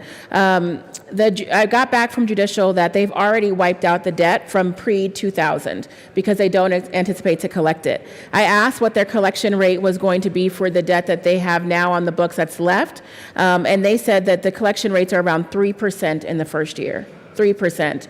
So I think this amendment would actually cost more to leave it on the books, cost the counties more to do these assessments, and they're actually going to receive back. And again, we're already ensuring that their revenue is completely backfilled and completely made whole through marijuana cash fund dollars. And so there'll be no loss to any of these funds that are really important for the administration of the county's business, especially around victim services and fees. And so again, will cost more to the state and the counties to continue to carry this debt. So I do ask for a no vote. 3% is the collection rate. I ask for a no vote.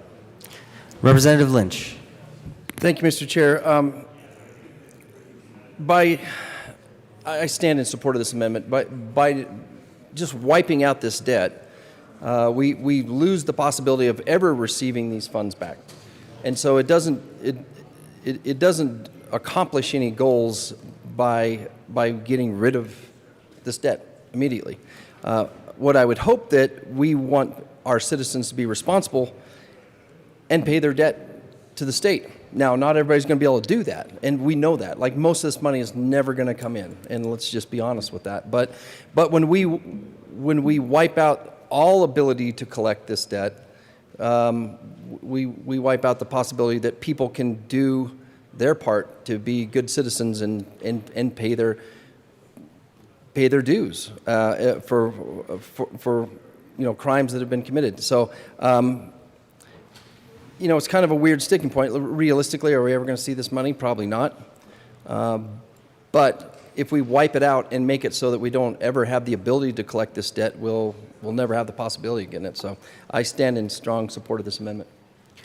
Representative Herod. Thank you, Mr. Chair. And I want to be clear that this is not any fees that are associated with the crime. That's why the DAs are neutral on this bill. The crime fees associated with the crime are still included and will still be charged that debt. But I want to be clear that the debt that is not charged, that is assessed against the family and the juvenile, but when the juvenile turns 18, it's assessed against the juvenile. It's not collected. And so if we're saying that we have a value of not collecting fines and fees now, surcharges, then this amendment would go against that. But additionally, the revenue that is brought in by the counties on this bill is completely being backfilled, completely, based on money that has come in, that comes in every year.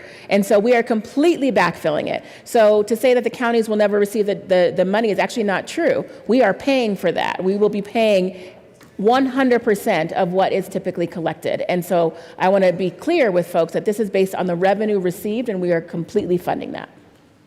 Representative Carver. Thank you, Mr. Chair. And there's a couple of points that I want to address because I am reading the fiscal note differently than Rep. Herod. So first, let me talk about the amount that the total aggregate amount of these fees that has been assessed, that is due, needs to be paid from 2000 to current day, is $10.4 million. I had the fiscal analyst look at how those fees would be distributed, and there is 15 funds that these fees are distributed to. 2 of those are victims' funds.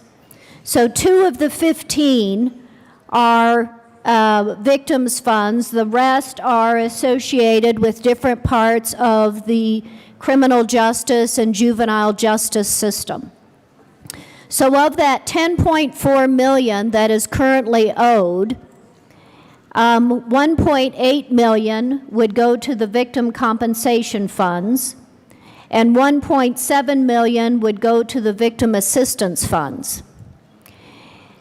The backfill that the bill sponsor referenced is not backfill for those amounts. It's just money going forward to fund those funds to replace the fees going forward that would be eliminated under the bill.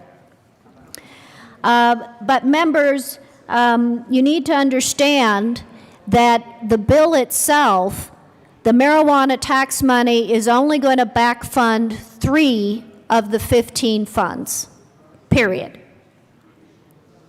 Right? 3 of the 15 funds.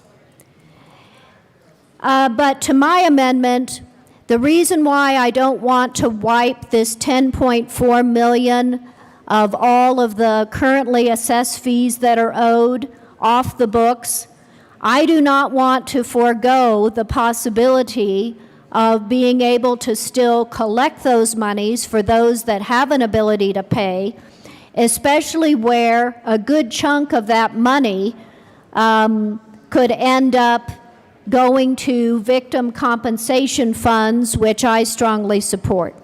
So again, renew my support for this amendment. Ask for an aye vote. Is there any further discussion? Seeing none, members, the question before us is the adoption of Amendment L025 to the Finance Committee report. All in favor say aye. Aye. All opposed, no. The noes have it. The amendment is lost. Back to the Finance Committee report. Is there any further discussion? Representative Carver. Thank you, Mr. Chair. I offer Amendment L026 and ask that it be displayed. I move Amendment L026. Members, this is... Just one moment, Rep. Carver. Beg your pardon, Mr. Chair. All right, the amendment has been displayed. To the amendment. Thank you, Mr. Chair. Because of the extensive nature of this bill, this amendment does the same thing as the previous amendment, but in an effort to be thorough, just wanted to offer this same change throughout the bill. Again, the important principle, ability to pay versus willingness to pay. Ask for an aye vote. Is there any further discussion? Members, seeing none, the question before us is the adoption of Amendment L026. All in favor say aye. Aye. All opposed, no. The noes have it. Amendment L026 is lost. Back to the Finance Committee report. Is there any further discussion? Representative Carver. Thank you, Mr. Chair. I move Amendment L027. Ask that it be displayed.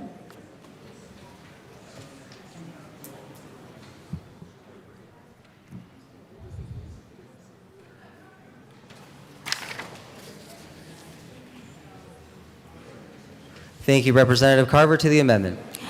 Thank you, Mr. Chair. This would make the same change to the remainder of the bill. Ask for an aye vote. Is there any further discussion? Seeing none, members, the question is the adoption of Amendment L027. All in favor say aye. Aye. All opposed, no. No. The noes have it. Amendment L027 is lost.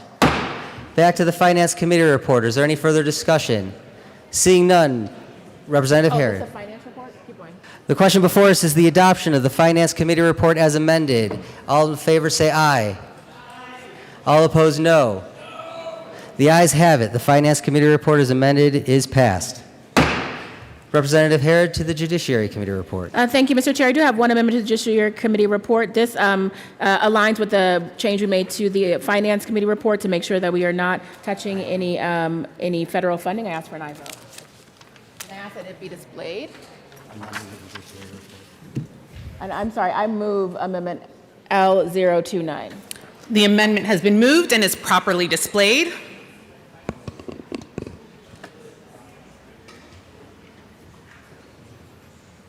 Representative Harrod. I ask for an aye vote. The amendment is before us. Is there any further discussion? Seeing none, the question before us is the adoption of Amendment L029. All those in favor say aye. Aye. Aye. Opposed, no. The ayes have it. The amendment is adopted. Representative Harrod. To the Judiciary report. Any further questions? Seeing none, all those in favor of the Judiciary report say aye. Aye. Opposed, no. The ayes have it. The Judiciary report is adopted. To the bill, Representative Harrod. Thank you, Madam Chair. I move Amendment L021 to the bill. Amendment L021 is before us and properly displayed. Representative Harrod. Thank you, Madam Chair. This amendment is just a technical one. It aligns the section numbers requested by the drafter. I do ask for an aye vote. Seeing no further discussion, the question before us is the adoption of Amendment L021. All those in favor say aye. Aye. Opposed, no. The ayes have it. L021 is adopted. Representative Harrod. Thank you, Madam Chair. I ask for an aye vote on House Bill 1315. The question before, yes, Representative Soper. Thank you, Madam Chair. And I'm glad to be able to join this bill with Representative Harrod.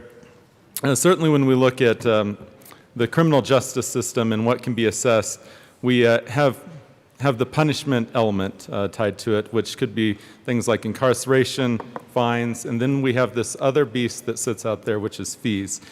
What this bill looks at is only juvenile fees and eliminating those fees. What we have learned in Colorado is that it's like only 70% do we actually, sorry, let me rephrase that. Of all the fees, 70% is what's spent on collections to try to collect that fee. So we have a financial problem there in doing so, but we also have an equity problem, which is that the fees are assessed differently depending on what part of the state you're from. So it's definitely not fair aside from there. And the fee was more like a tax of convenience being placed on the fines to be able to pull money for certain special interests. We did make some significant changes to make sure that the fees that were going to victims are fully restored and funded in this, and I would ask for a yes vote. Thank you. Representative Harrod. Thank you, Madam Chair. I am glad to have Representative Soper on this bill with me and appreciate his work to getting this bill to a place that he felt comfortable supporting. I want to note that the list of supporters for this bill is long. It includes folks like Americans for Prosperity and groups on the other side like ACLU. And so it's been great to see people coming together to say that this is the appropriate bill for today. I want to just give a quick rundown of the average fee and how it is disproportionately impacting those in rural districts. Courts in rural districts, because we are underfunding them, to be clear, are charging more aggressive fees compared to courts in less rural districts. The average fee per case in Logan County is $1,400 $1,400 for each case, yet the median weekly income for Logan County is $947. That is an inequity, right, that we can actually address with this bill. If you look at districts that practice the ability to waive fees, rural districts have the lowest waiver rates for the state because they're so dependent on these fees to act, and I think we need to change that. The 16th, 9th, and 22nd judicial districts, which accounts for Archuleta, La Plata, San Juan, Garfield, Pitkin, Rio Blanco, Kit Carson, Logan, Morgan, Phillips, Sedgwick, Washington, Dolores, and Montezuma counties waive fewer than 20% of their court fees. So what we are trying to do here is erase these inequities and ensure that we are not setting our young people up to fail. That's all we're doing here with this bill. But most importantly, I think, is really addressing the issue that we have underlying the problem, which is that we have based our system on these fines and fees, and the reason why we haven't been able to change it, even though there's broad consensus on this, is because the courts are reliant on these to pay things like victims' funds. And so what we are doing is saying, no, this is the state's responsibility to backfill and make sure that we actually provide a stable source of funding for these funds. These funds are almost in arrears and negative because of COVID, because there's been less cases in general. They need this money, and we're going to make sure that they get it. I ask for an aye vote on the bill. Representative Van Winkle. Thank you, Madam Chair, and thank you for bringing this bill. The premise is something that I entirely agree upon, which is the government should not be essentially funding itself based off of charging additional fees to those who made a mistake. However, I do have a couple issues, two in particular, and I'll just take them one at a time. The first is, in the case of a sexually related crime such as rape or other thing, the state of Colorado, no matter what the age of a convicted rapist, what we do is we take the DNA of that convicted juvenile or adult, and we take the DNA, we charge a fee for that process, and then we run it up against the database of other rape kits and things like that. So the state of Colorado in the judicial district has that DNA on the record of a convicted rapist or other sexually related crimes. And one of the things that the one area perhaps of this bill, one or two areas of the bill, I think we should not be charging or shifting that fee in particular from that convict, juvenile or adult, to general taxpayers. I think in the specific instance of a sexual crime in that DNA test, that it should remain with the person that made the mistake or convicted the crime. So I'll move L019, and it does exactly what I just said, which is it removes for the cost of taking that DNA and doing that test, the DNA test of someone convicted of rape or other sexual offenses, and it just takes that out of the bill so that the bill can go forward with the more, I guess, lesser crimes.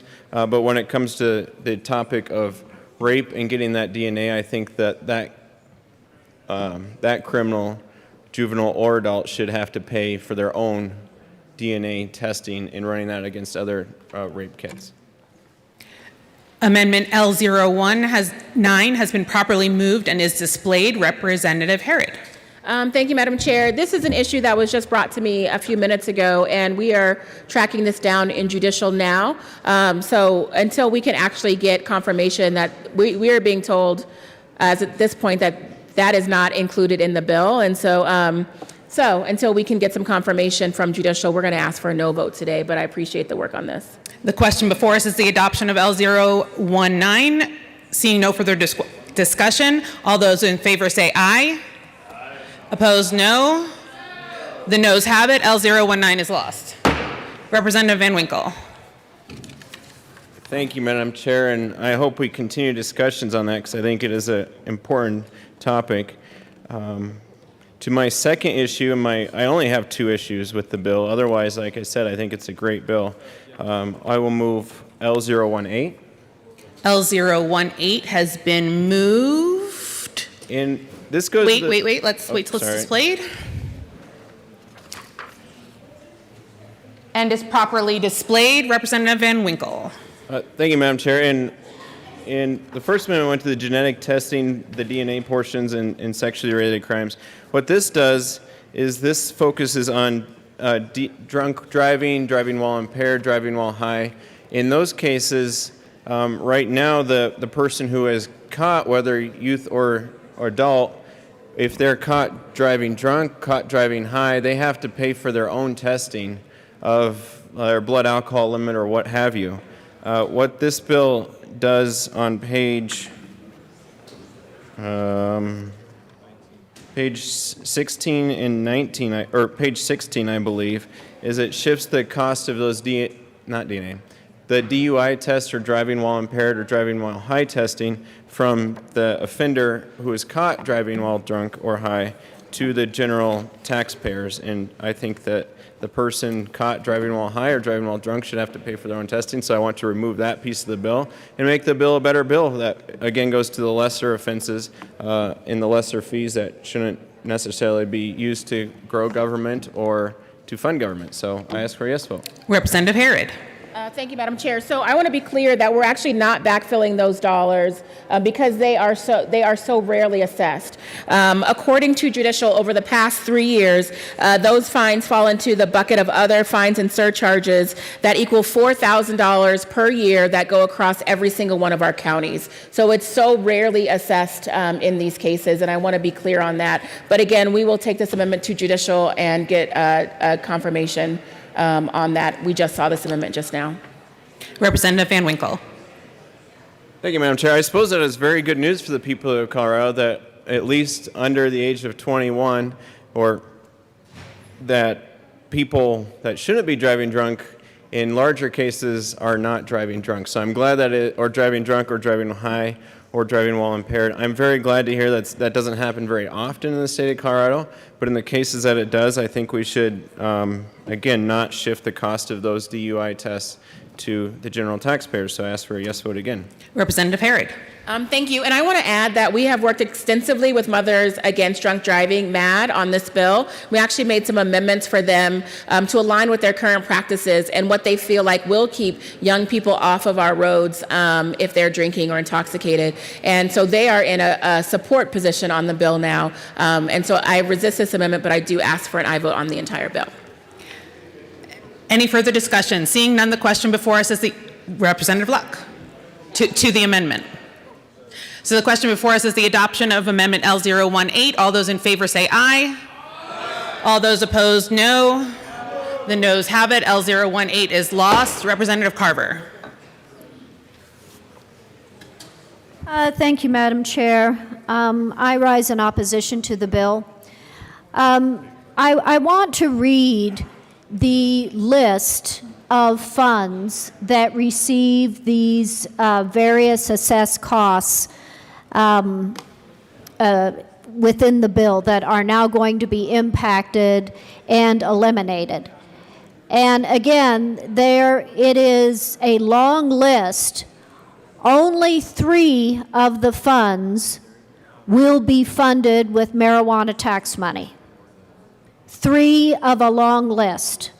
So all those other funds will now not receive any of the fees or assessed costs that would otherwise come from the juvenile, or more importantly, the juvenile's parents, which is really the point when you're talking about ability to pay versus unwillingness to pay.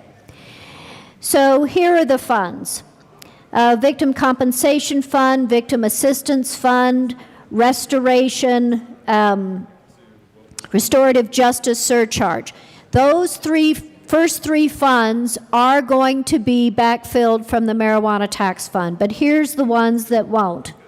Sexual Offender Identification Fund, Sex Offense Related, Public Defender Application and Parental Refusal Fees, Juvenile Cost of Care Fee, Attorney Fee Reimbursement, Sheriff Extradition and Cost Recovery, Probation Recovery, User Public Service Fee.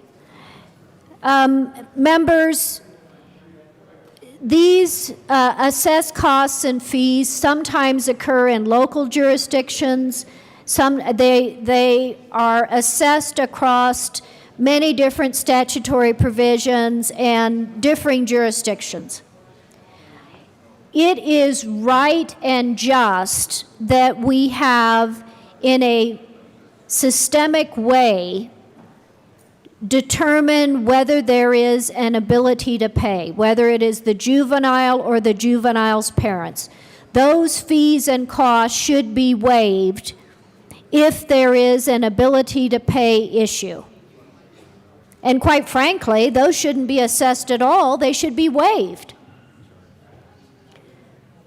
But if we are talking about juveniles or juveniles' parents, like in the district where I live, House District 20, which is, the vast majority is middle income and upper income. If their child is now in trouble, and there are fees and costs and surcharges that are now due and owing, they have the ability to pay. They have, as part of their parental responsibility and personal responsibility, helping to defray the cost of some of these services. And so that is why I think this bill goes too far. I think it would have been a much better bill if we would have strengthened the rule about ability to pay and make that much stronger and ensure that those fees and costs are not assessed at all. That is right and just. But my other problem with this bill is that we are in fact reducing funding to numerous related funds that provide services that where there are other costs involved when a juvenile is found to have violated certain laws. Those funds are not going to be backfilled. They're just looking at a reduction in their budget. And there is no backup funding source for their lost revenue. And so that is going to be borne by the rest of the system. And again, why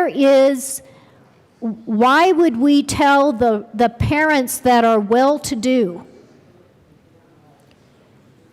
that for cost of care, now the taxpayer will fund that instead of you parents who are well-to-do, it's your child, you have an ability to pay, you just have an unwillingness to pay. I don't think that's the right principle. And so while I think there is parts of the bill that are admirable, for the reasons just stated, I am a no on the bill. Representative Luck. Representative Hanks. Thank you, Madam Chair. I'm going to mix things up here a little bit today, try something new. Rather than reading the whole thing, I think it was Shakespeare that said, brevity is the soul of wit. So I'm just going to do the bill summary and the legislative declaration.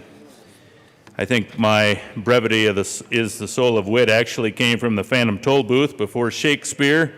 But I'm going to adhere to that motto today, and I'll start with House Bill 21-1315, a bill for an act concerning eliminating certain monetary amounts a juvenile in the justice system is required to pay. Bill summary.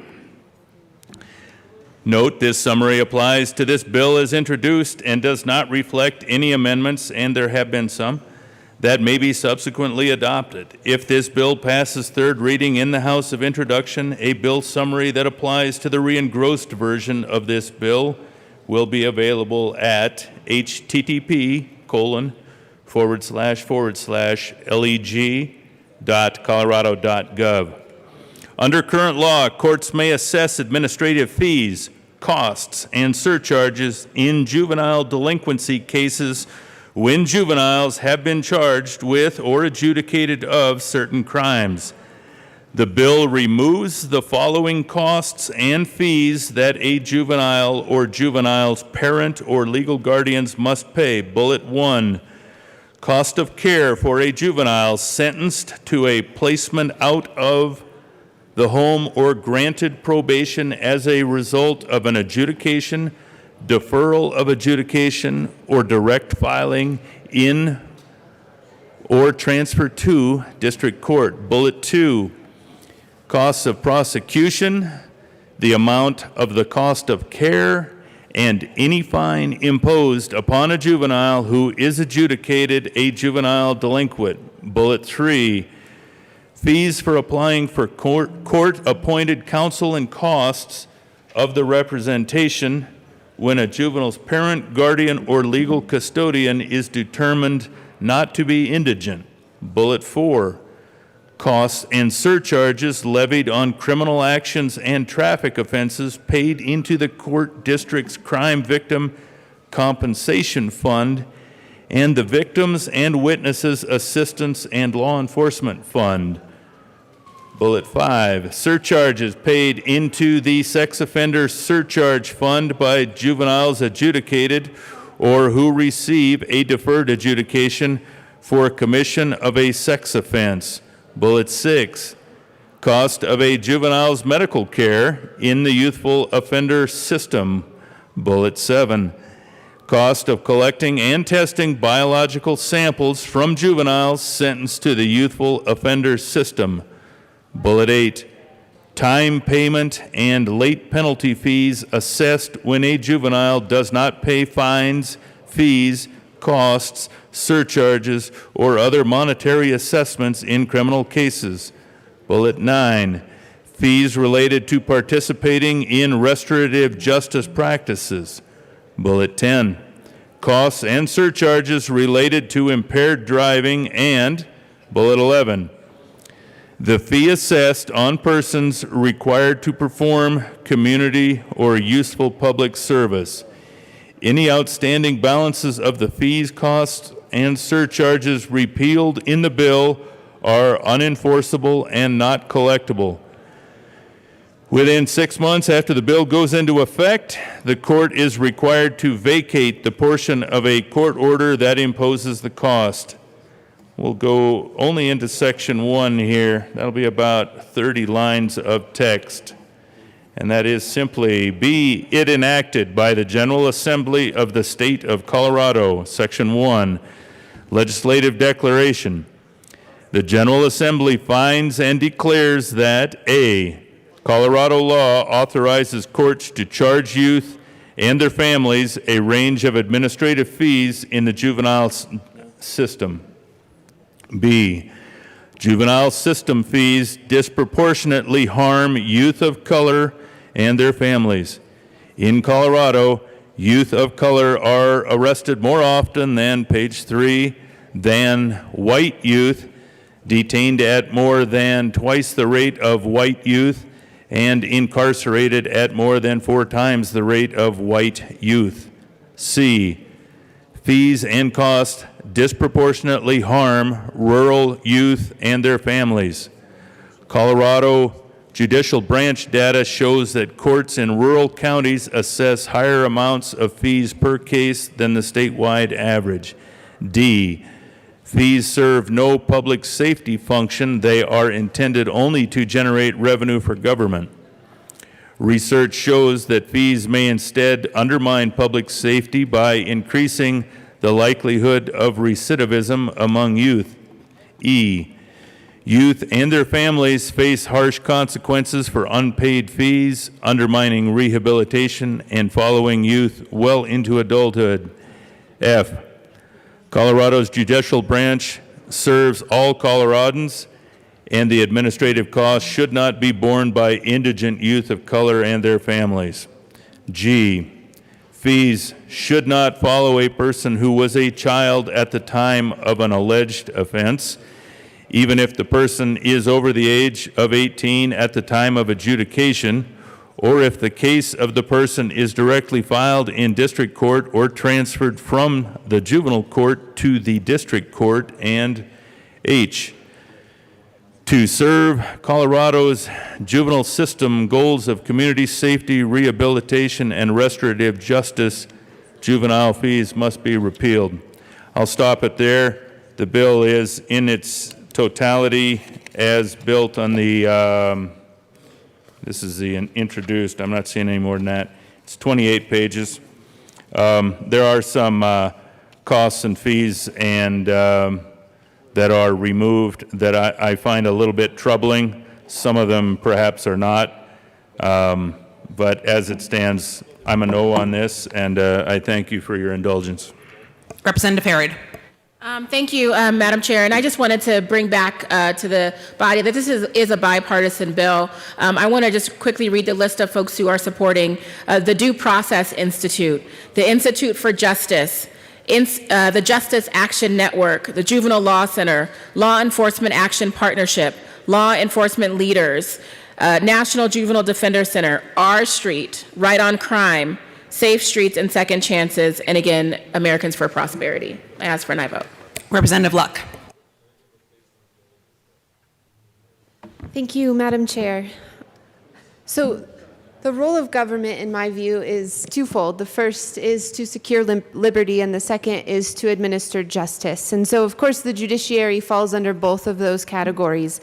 And so then the question becomes, who pays for it? Who's responsible for it? Well, under Colorado law up until this point, we have seen a hybrid approach wherein the state has paid for a certain degree of those costs out of the taxpayer funds, and then costs and fees that have been assigned to those who are utilizing the courts have supplemented those overall costs. One of the questions that I asked in Finance Committee has to do with who gets to set those fees. Is it always statutorily done by this body, or are there opportunities for the local courts to set fees? And my understanding, based off of the sponsor's statements about how rural communities are actually charging more, lends me to believe that local courts do have the authority on some level to be able to set fees. If that is the case, one of my concerns about this bill is a cost shifting that might take place because we're not backfilling every single line item. I am concerned about access to justice issues as they relate to the civil courts. If you are aware, there are a lot of people who are struggling to be able to access the civil courts for things such as bankruptcy, eviction, family law, etc., because they can't cover all of the costs involved in our legal system. And many of them don't qualify for legal aid services. They're in this weird middle ground. And I don't want to see under this bill a cost shifting take place wherein those people have even greater barriers to access because the courts are trying to supplement lost revenue by putting those costs over into the civil courts. And so I'm just hopeful that some resolution can be found there because I don't want to see that eventuality. Secondly, I'm wondering why this approach, if the issue is this, to some degree, this disparity of fees being charged in different jurisdictions, why we're not just setting the fees straight across the board in all of this and saying, if you're in this county or this county, these are the fees or this is the fee structure. One of the other things that would make it easier for me to embrace this bill would be to say that you don't have to pay any costs or fees if you are acquitted of all charges, right? If you're innocent of all of these things, then you shouldn't have to bear the cost. But if you're not innocent of these things, to what extent should you be responsible for the burden that you are placing on the court system by engaging yourself in that particular forum? And also what kinds of things we could do in terms of indigent in reference to what Representative Carver had pointed out about those families and individuals who are capable of paying, but under this, they just don't have a willingness. It's not that they're unable, but that there is an unwillingness to pay. So those are some of the questions that I still have outstanding. I appreciate where the bill sponsor is coming from in this. I really do. And I want to see our juveniles be able to be launched into society well and not with all of this debt and not with all of these other forms. So I appreciate the conversation and look forward to dialogue either here or offline in the future. Thank you. The question before us is the adoption of House Bill 1315. Representative Holtorf.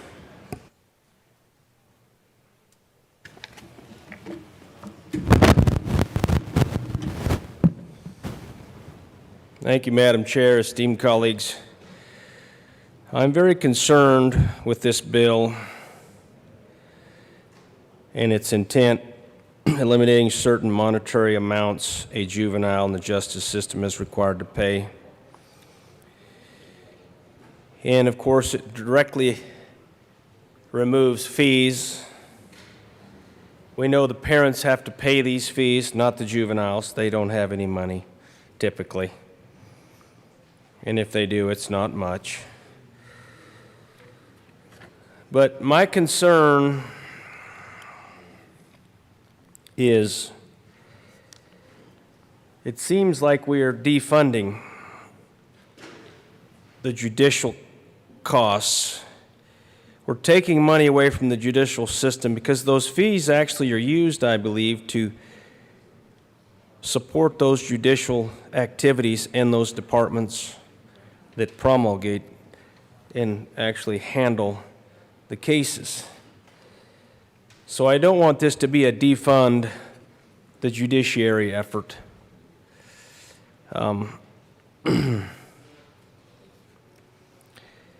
Now, with respect to fees and costs that disproportionately harm rural youth and their families, you know, the costs in those rural judicial areas is much different based on time, travel, overhead costs,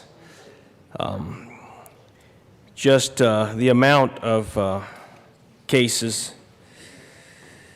So all those things oftentimes are set. With that in mind, I'm working in the judicial branch. I have a little trouble with, I do have a significant problem with the legislative declaration. I don't know who white youth are. I don't know what that means.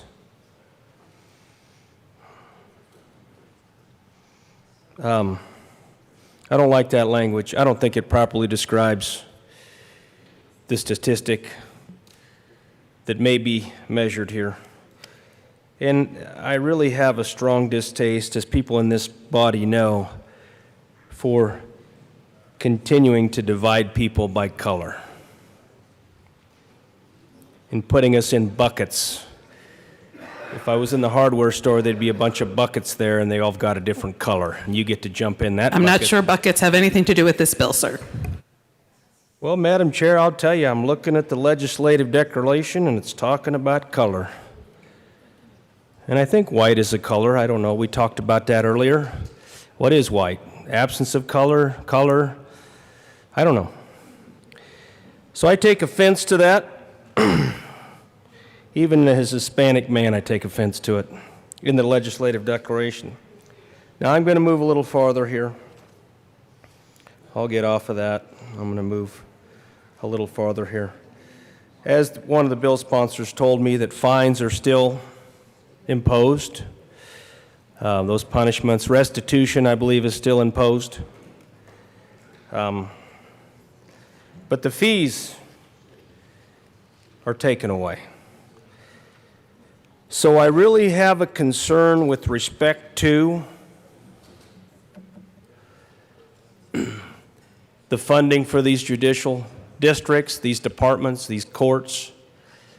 Yes, you're going to take the burden off of the families of these juveniles that are in trouble, that have committed some type of crime or something, perhaps.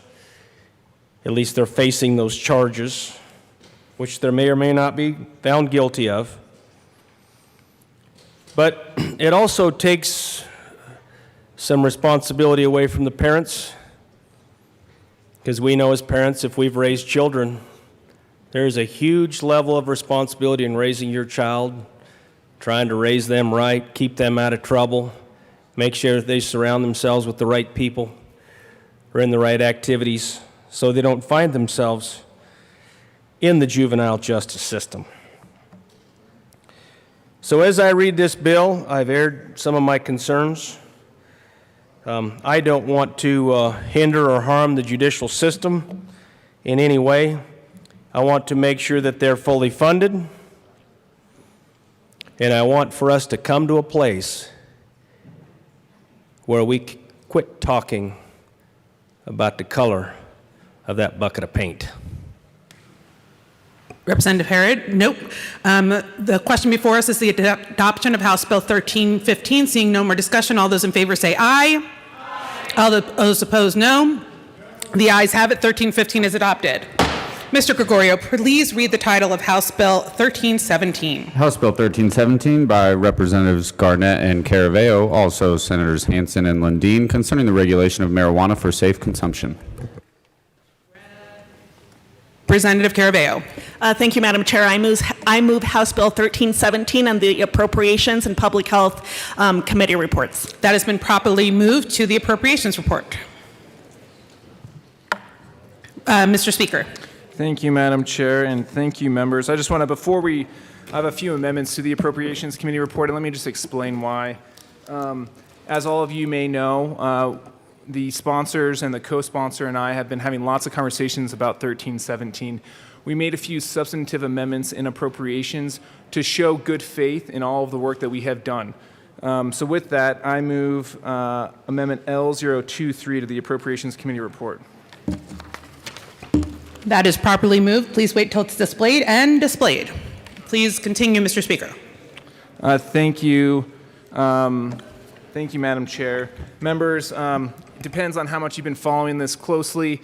You know, one thing that I've been worried about as a policymaker is trying to identify serving size of concentrates. We went about that in the introduced bill by encouraging the gram of concentrates to be broken up into particular 10 doses. Because of the way that was drafted, there was some concern about environmental waste and whether or not that was the right way of going about it. So we have put it into rulemaking. The language wasn't quite right, but L23 gets us to a place where we have addressed everyone's concerns, and I would urge an aye vote. Any comments on Amendment L023? Seeing none, the question before us is the adoption of Amendment L023. All those in favor say aye. Aye. Opposed, no. The ayes have it. L023 is adopted. Representative Caraveo. Excuse me. Thank you, Madam Chair. We have had a lot of discussions, as Speaker Garnett said, on this bill, ranging on a whole host of issues, and one of these was around issues of social equity. And I would particularly like to thank the Assistant Majority Leader for her work on this. So L24 is a product of this. I move L24 and ask that it be properly displayed. L24 has been moved and is properly displayed. Please continue, Representative Caraveo. So this addresses a number of issues. First, it specifies that the appointing deans should make every effort to ensure representation of communities of color on the Scientific Review Council.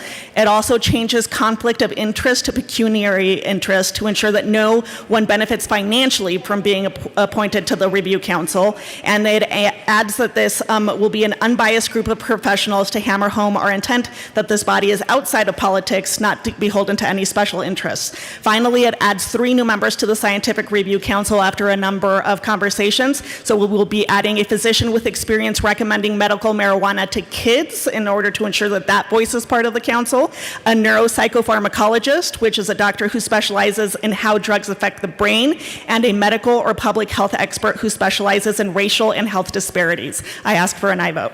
Any comments on L024? Seeing none, the question before us is the adoption of Amendment L024. All those in favor say aye. Aye. Opposed, no.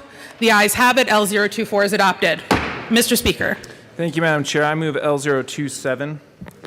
L027 has been moved and is properly displayed. Please continue, Mr. Speaker. Thank you, Madam Chair. Members, this is just sort of tightening up some of the intent of making sure there's increased transparency around the Scientific Review Council, making sure that we clarify physician only needs to list the daily authorized concentrate limit on the certification form, and I would urge an aye vote.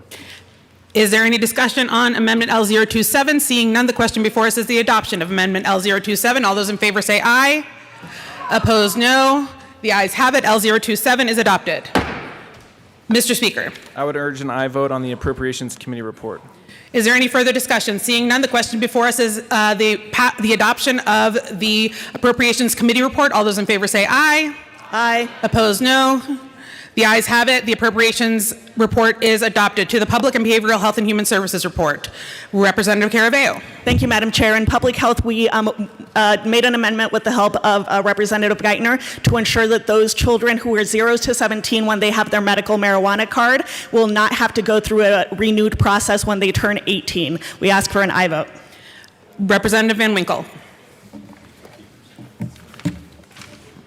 Thank you, Madam Chair. And I want to thank both Representative Geithner and the sponsors for the many amendments that we've seen to this point, but particularly for this one, because this is very important to families, especially families like many of those in my district who have found whose children may be heavily impacted by, say, seizures or epilepsy or something like that, and their doctor, between the parents, the family, and the doctor, have an ongoing relationship that has seen that child develop, seen that child react positively to some drugs, pharmaceuticals I mean, react negatively to some pharmaceuticals, and they seem to have found over the years of finding, because each kid is very different, especially when it comes to epilepsy and other diseases, the doctors, the parents, and the child have found something that works. They found a regimen that works, and they're on it. I know there's certain kids that deal with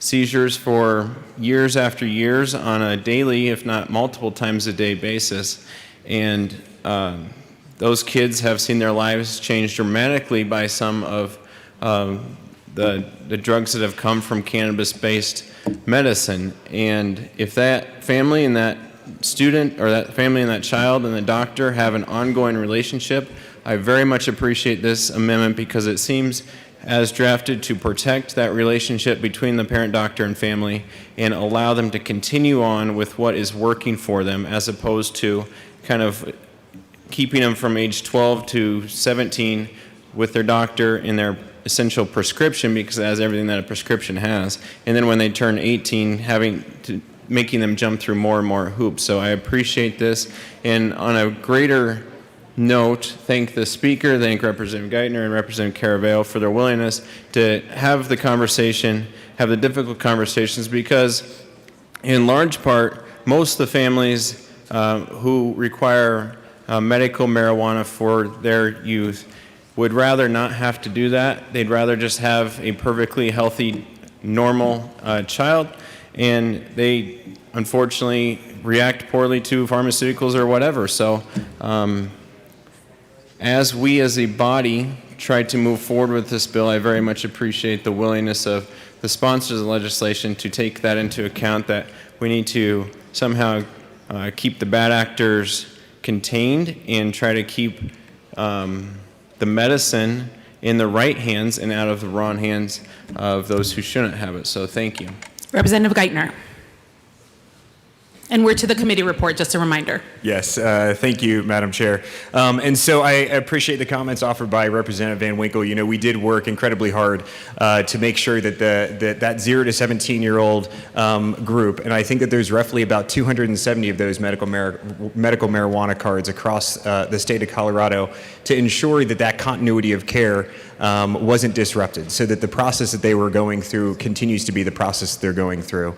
And then additionally, you know, we were all sensitive to the fact, and after talking with parents, several of them certainly recognizing that whether the child was dealing with epilepsy or Crohn's disease or autism or whatever that is, if that treatment and what they are using the medical marijuana for is working for them, that doesn't go away, right, when they turn 18. So at midnight, when the child is no longer 17 and becomes 18, the same process that they're going through now is essential, because that goes back to that continuity of care, and that's a critical piece for those youth that become adults, as well as the family themselves, who are navigating what is certainly a challenge, and we do not want to be a disruption to that. So I appreciate the comments made by Representative Van Winkle, and I would urge a yes on the committee report.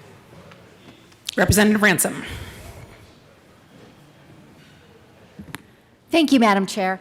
And yes, I also want to thank the sponsors very much for the amendments that were put on in the Appropriations Committee. As mentioned, they were... We're to the Public and Behavioral Health Committee report. Thank you. And but because it was amended in both, and I'm Yes, sorry. Thank correct. you very much, Madam Chair, for the correction. The amendments that were put on in Appropriations Committee went further than what happened in the Public Health Committee, which report, which I also have. So going through those various amendments, it was clear that the sponsors were working very hard to try to reach a consensus and actually bring those of us that were struggling with certain elements of the bill into a place that we could vote yes. So with that, I also urge an aye vote on the committee report because I saw so much movement in the right direction. And again, I do want to thank all of the sponsors for their work on the amendments. Seeing no further conversation, the question before us is the adoption of the Public and Behavioral Health and Human Services Committee report. All those in favor say aye. Aye. All those opposed, no. The committee report is adopted. To the bill. Mr. Speaker. Thank you, Madam Chair. I move Amendment L026 and ask for it to be displayed. Amendment L026 has been moved and is properly displayed. To the amendment, Mr. Speaker. Thank you, Madam Chair. This amendment represents the conversations that we've had with the Colorado Coroners Association. I'm sure many of you have heard from your coroners, and this just allows us to set up and make sure that there isn't an unfunded mandate. And this, we've been kind of going back and forth on language, but this gets us there, and I would urge an aye vote. Any further discussion on Amendment L026? Representative Ransom. Thank you, Madam Chair, and also Mr. Speaker for this amendment. I will read it in detail momentarily, but what I'm hoping you can explain is if it actually gives money to the coroners. You said it allows us to set something up, so I'm trying to figure out if this was if the testing is going to be covered, or if we're still setting something up to cover the cost of the testing, and if it's for everybody or just for select. Like a grant program that it needs to be, that people need to apply for it. Mr. Speaker. Thank you, Madam Chair, and thank you, Representative, for that question. I know Representative Ransom has seen this bill a couple times through the committee process, and so I know this was an important issue to her, so thank you for the question. Really what it does is it sets up so that the request of the county CDPHE will provide reimbursement for costs associated with the toxicology screening, and that CDPHE and the local health department may assist the coroner with training and supplies. So really wanting to make sure that we provide the assistance from the state level down to the county level to help the coroners with everything that's included in 1317. Representative Geithner. Thank you, Madam Chair. And yeah, members, the idea of an unfunded mandate, obviously, I don't think sat well with us, and to ensure that that funding apparatus was there. Certainly not all counties have equal resources and can utilize, they would benefit from the ability to not be to incur additional costs as something that policy is directing them to do. So I stand in full support of this amendment to ensure that there is an unfunded mandate for our coroners as they do the work that we are asking them to do. Representative Pico. Thank you, Madam Chair. This amendment does address one of the issues that I was concerned about, so I stand in support of the amendment. I didn't actually get a call from my coroner on this one. He must have considered this a dead issue. Representative Ransom. Thank you, Madam Chair. And reviewing the amendment, I am in support of it. I urge an aye vote on the amendment, and I thank the sponsors for bringing it. Any further discussion on Amendment L026? Seeing Representative Van Winkle is who I'm seeing. Yeah. Thank you, Madam Chair. And once again, this is a great example. I thank the bill sponsors for the amendment, but I think it is still a work in progress and still something we need to work on, because I believe this still makes the toxicology screening for each case of non-natural death minus homicide for anyone under 20 years old. So pretty much anyone dies under 21 years old in Colorado minus homicide we're mandating that they get a toxicology report. I can see many circumstances where a parent may want to remember their child as how they are in their mind and may not want to know that information. So I think it should be up to the parent. Otherwise, I think the amendment is moving in the right direction. Just once again, the bill is going in the right direction to kind of find that sensitive place between harming the good actors and impacting the bad actors in the marijuana space, but I think we're not quite there yet. So just look forward to continued conversations with the bill sponsors. Representative Geithner. Thank you, Madam Chair. And so members certainly wanting to be sensitive to the concern that Representative Van Winkle raises. You know, I don't know that it's necessarily a secret in this building, but my brother-in-law, my wife's youngest brother, passed away. He OD'd, actually. And certainly there were sensitivities around that with specifically my family, my wife's family. So I'd like to ensure to Representative Van Winkle that we're willing to have that conversation, work through that, and see where we can't get to to address that concern. So just wanted to make sure you're aware of that. Any further discussion on L026? Seeing none, the question before us is the adoption of Amendment L026. All those in favor say aye. Aye. All those opposed, no. The ayes have it. L026 is adopted. To the bill. Representative Gonzalez Gutierrez.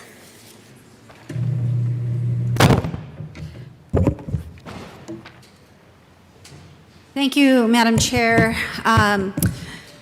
I move Amendment L13 and ask that it be displayed. Amendment L13 has been moved and is properly displayed. Representative Gonzalez Gutierrez. Thank you, Madam Chair. Members, I worked with the bill sponsors on this particular amendment, and what this amendment does is really just affirmatively ensures that out of the recommendations that are made from the council that is reviewing research and making recommendations, that those recommendations will not involve any kind of criminal penalties as it relates to marijuana concentrate use, possession, or possession of paraphernalia.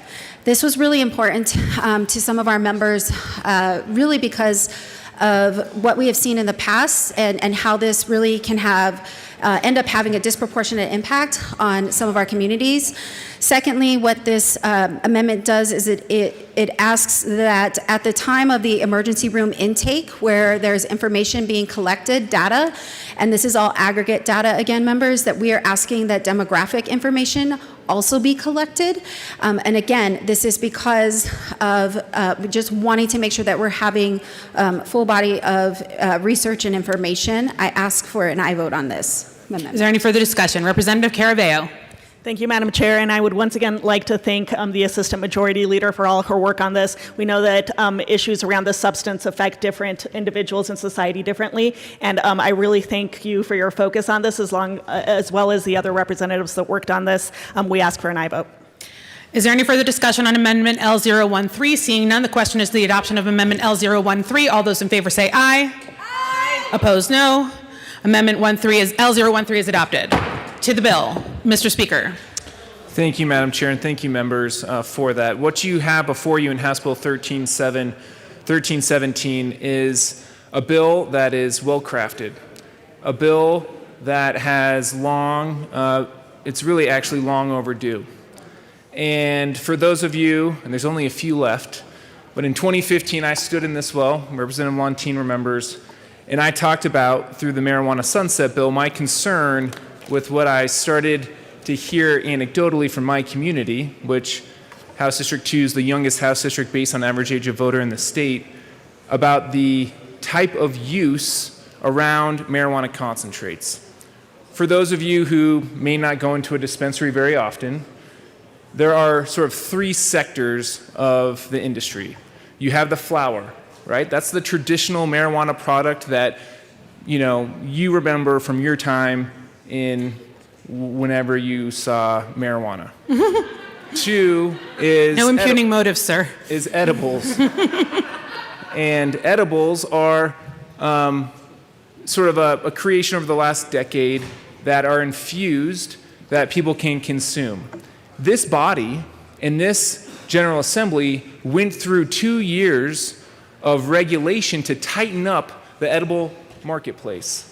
I don't know if any of you remember Maureen Dowd coming to Colorado and consuming a 100 milligram cookie in her hotel room because she didn't know she wasn't supposed to consume anything less than that.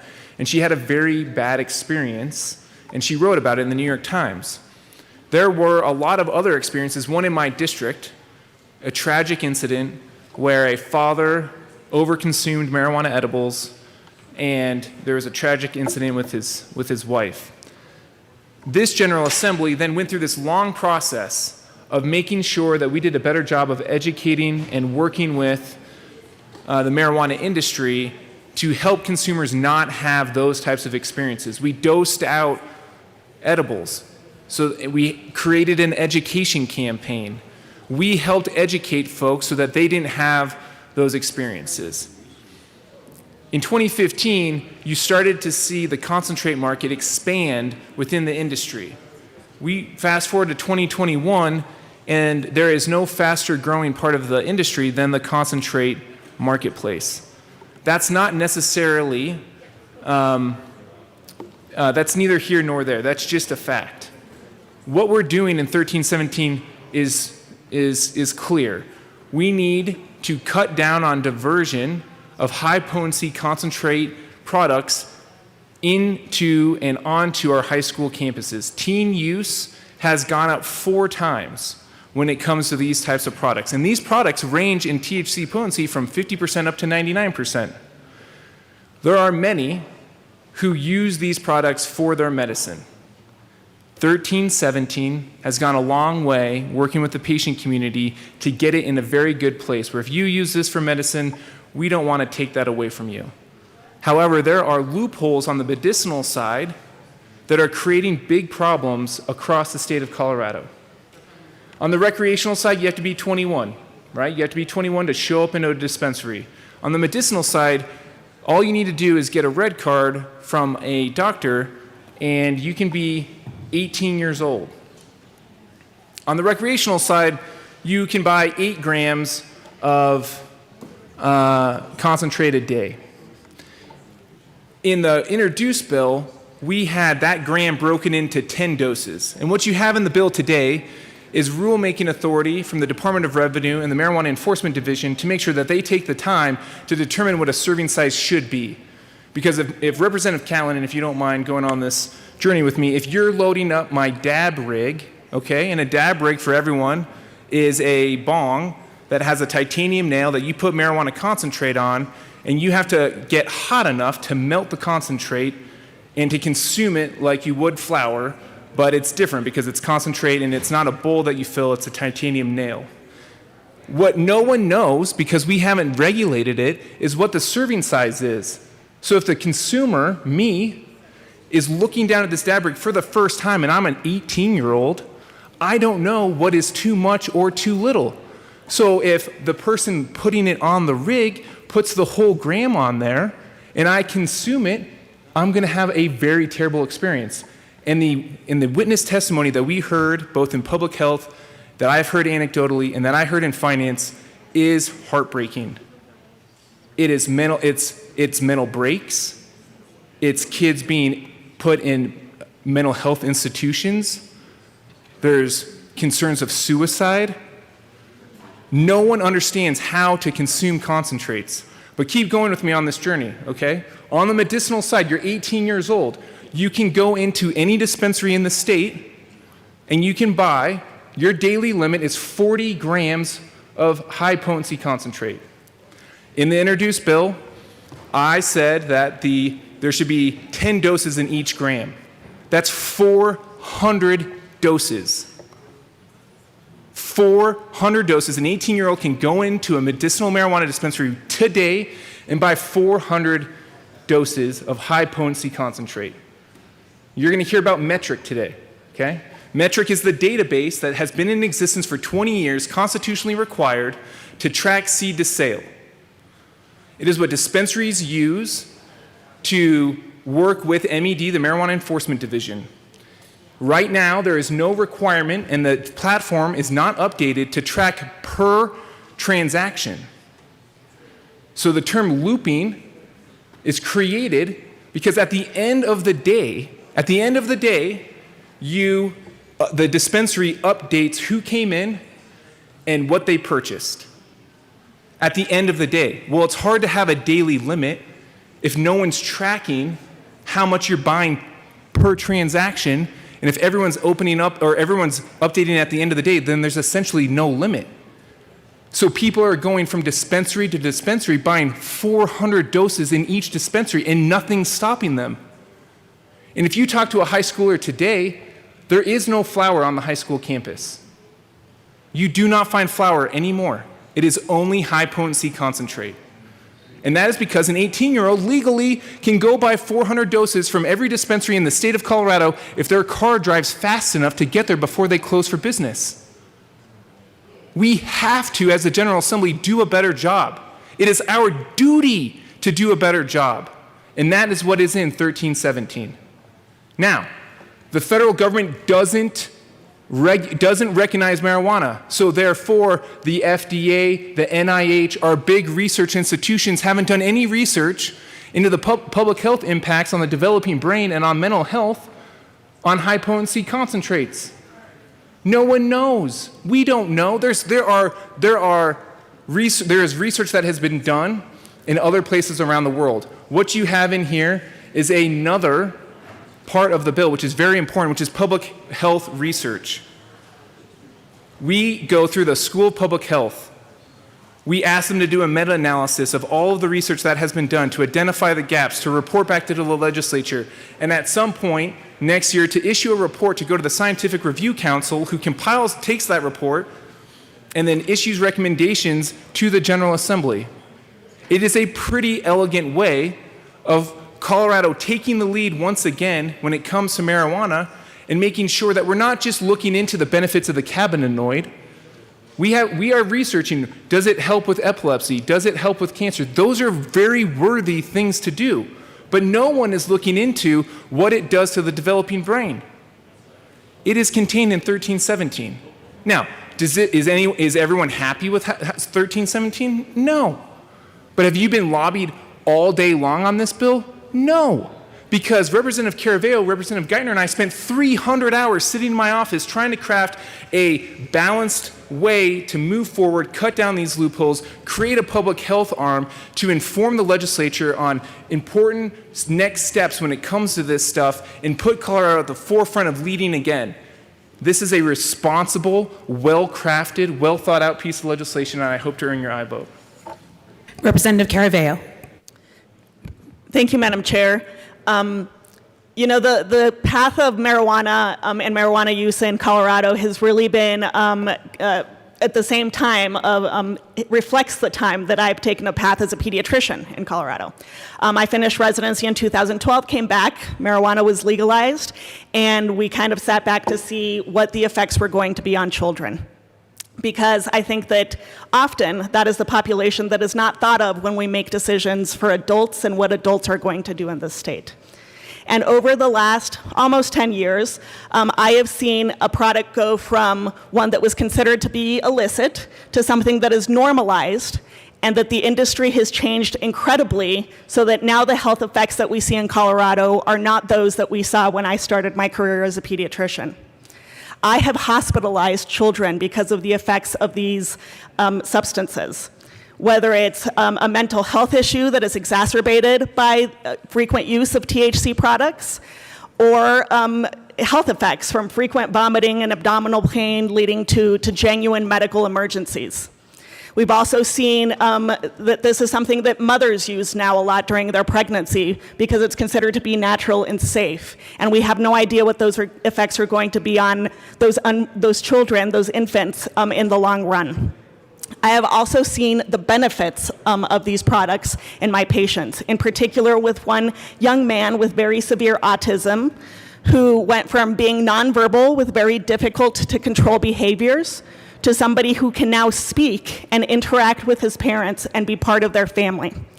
And I think that what we crafted in 1317 takes that path that I've seen as a pediatrician and puts it into a bill form now that I am a legislator with the incredible help of Speaker Garnett. You know, I was talking to Representative Amabile, and we had a conversation about this big idea about a year ago. And over that year, it has been crafted into something that takes into account both the effects that these substances may have on health and the benefits that they have, so that people who use this as medicine can continue to use this as medicine. All that this bill does is say, we were given the responsibility to regulate these substances have changed, and so now the regulation must change. So I would like to thank everybody that's been involved in the hundreds of hours of conversations that we've had.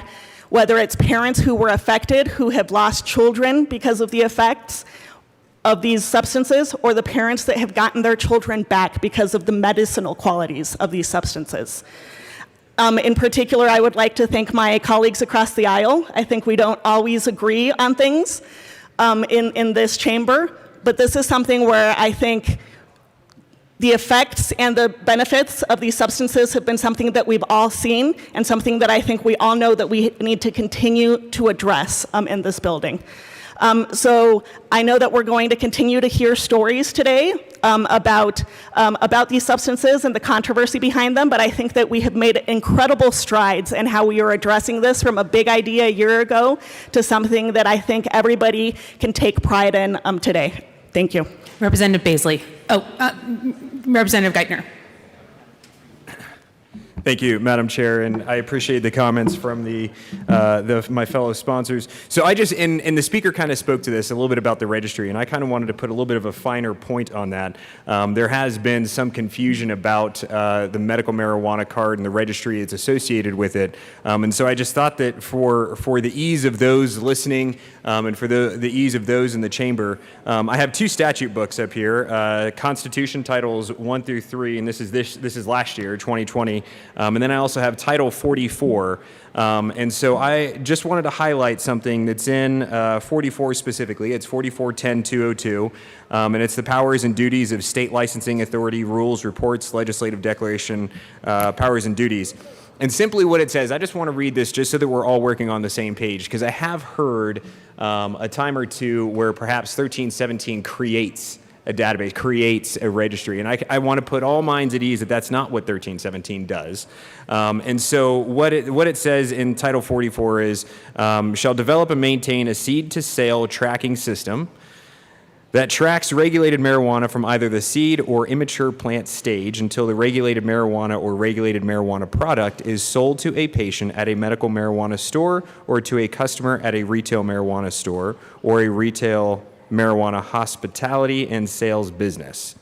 And it continues on a little bit. So this is from 20. So 1317 isn't creating that. And then furthermore, just so that there's even a finer point on it, as we look inside the Colorado Constitution, as we adopted as a state about 20 years ago, with regard to the registry and the sensitivity and the privacy in that registry, it's important that we look to the Constitution. And what it says in Section 14, I think it's 3, letter A, it says no person shall be permitted to gain access. And then it further goes down, and it says state or local law enforcement agencies which have, this is what they can do, right? Which have stopped or arrested a person who claims to be engaged in the medical use of marijuana and in possession of a registry identification card. So that's the role even for law enforcement. And that's just when they have a situation in live time, when they are on, they pull someone over, whatever that is, that's the only authority that even law enforcement has. And that's just to validate that they're looking at an authentic medical marijuana card. And so I just wanted to alleviate any confusion or concern that may be out there as it pertains. It's not creating the registry. The registry has already existed, the seed-to-sale system specifically. And I just wanted to make sure that that point was addressed so that if there was any confusion in this chamber, that certainly that confusion wouldn't remain. So with that, I'll step aside for the time being. I think we have some more comments from members, but and in my closing, at least for now, I do urge a yes on 1317. Representative Van Winkle. Thank you, Madam Chair. And I do want to get to the point where I can be yes on it. And it is specifically around the topic that Representative Geithner was just referring to that my hang-up is, and that is because Metric, as he described, is a seed-to-sale tracking system, and he read the statutes regarding that. And it's important to note that the seed-to-sale tracking system, which is one of the things that I have been very proud to help develop over the years and improve upon through the sunsets and various other bills, because I think it is important that we track every marijuana plant in Colorado from the time that the seed is put into dirt to the time it's trimmed, transported, turned into product, and then sold. What the bill does as drafted right now is it changes that tracking system from the plant, the product, the details about that, and it ties that product. It goes across a rather big step to then tying that product purchase to a specific individual. Now, the second portion that was read about privacy concerns, that's in our Constitution, and something that we can't change, which actually raises some questions around the constitutionality of how we are now tracking purchases made by Joe Smith on Tuesday at this store at this time, purchased product A, B, and C, tying that to that person, especially when the metric system is somewhat secure but not entirely secure in terms of it is a rather open system that's used by dozens and, well, hundreds of people across Colorado. And so that's where my heartburn lies, is what would happen in the situation that a family, perhaps a spouse is lost, and there's a life insurance policy. If that life insurance policy, when you signed up for it, said, I will not use drugs, I will not use federally illegal drugs, or anything else that requires you to affirm that before purchasing a product or thing, I'm worried that the safety and security of that information wouldn't be safe and secure, and that there could be some adverse reactions. And so I do have an amendment, and I will move L031. L031 has been moved thank you, and properly displayed. Representative Van Winkle. Thank you, Madam Chair. And so I think I've already laid out my concerns with the data tracking and taking that big leap. And I'm actually fine taking that great leap, because I don't think there needs to be some sort of check and balance on if there is someone, especially a youthful person, who is going store to store to store to store.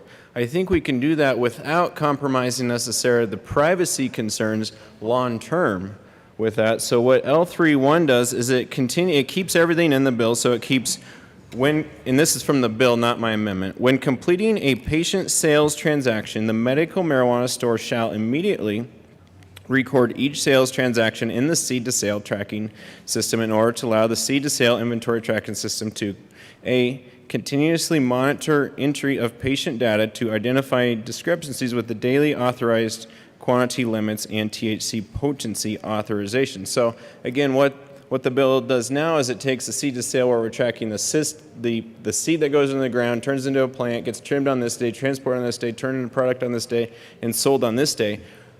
The bill right there takes it a step further and says sold to Joe Smith, 123 Elm Street. And actually I need to qualify it, because B after A is access and retrieval time based on the patient identification number.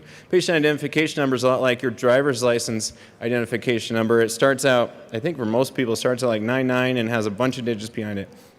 So that number itself isn't me, but the number is uniquely to me, my address, my first, middle name, my height, weight, and all that stuff, similar to the patient identification number here. So what my amendment does is it keeps A, B, C, and that whole thing in, but it adds a D that says,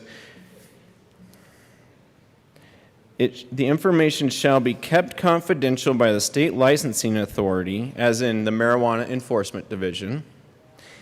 Any patient personal information entered into the system as a result of a sale, and permanently delete any patient personal identifier from the system on a weekly basis. So two things. It says collect the data, make sure no one's going over their daily threshold, or even, I don't think there's a weekly threshold in the bill, but if there was, they could say, oh, you've been to the store Monday, Tuesday, you've been to the store 5 days in a row. That seems kind of excessive.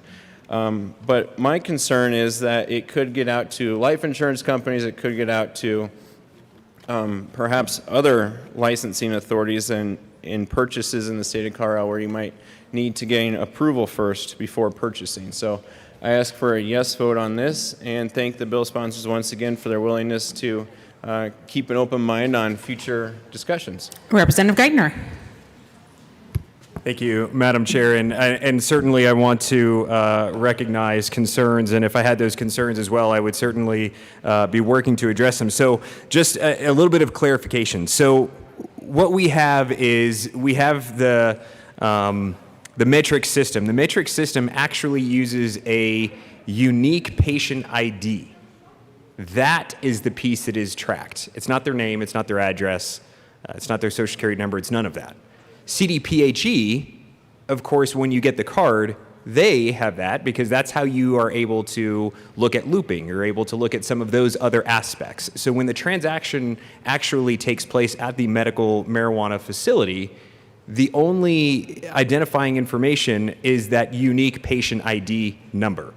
And so there shouldn't be a concern that, that any of that information is contained in Matrix.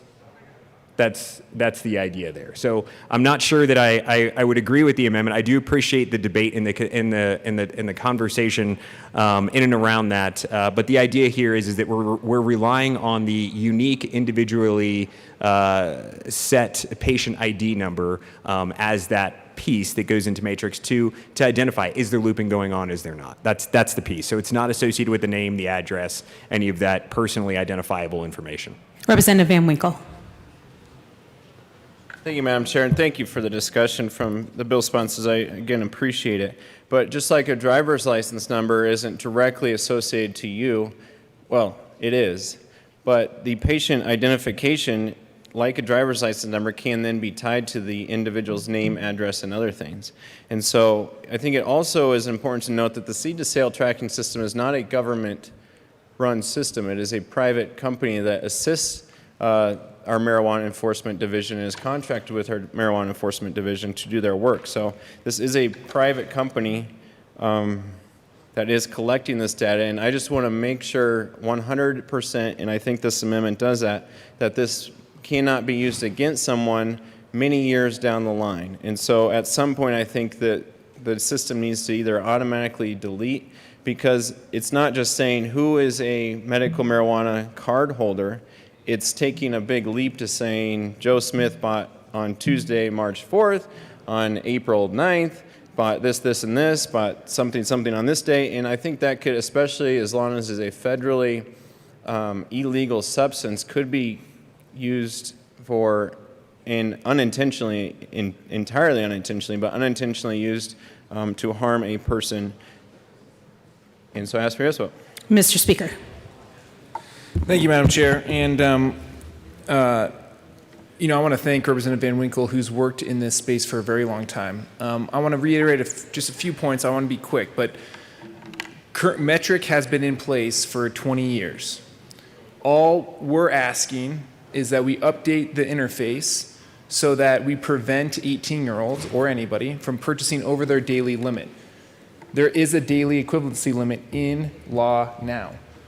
We're not changing anything in terms of how the database works, other than, like Representative Geithner said, the patient number that is not personally identified. All it would do in the system is if me, Alec Garnett, 18-year-old, if this bill passes, goes to a medicinal marijuana dispensary and buys 8 grams of concentrate, because that's what the new daily limit's going to be, and then I try to do that at the next dispensary, all it would do is put up a flag in the database that the bud tender would see, and all the bud tender would say is you've hit your daily limit. It does nothing in terms of collecting the data. It just triggers a red flag for the bud tender. The system has been around for a very, very long time. In terms of Representative Van Winkle's concerns about it collecting data over time and it having some type of data cleansing at some point, I am happy to try to set up a conversation with MED at some point if you want to continue to talk about that. But for the moment, I would urge a no vote on this amendment. Representative Sandridge.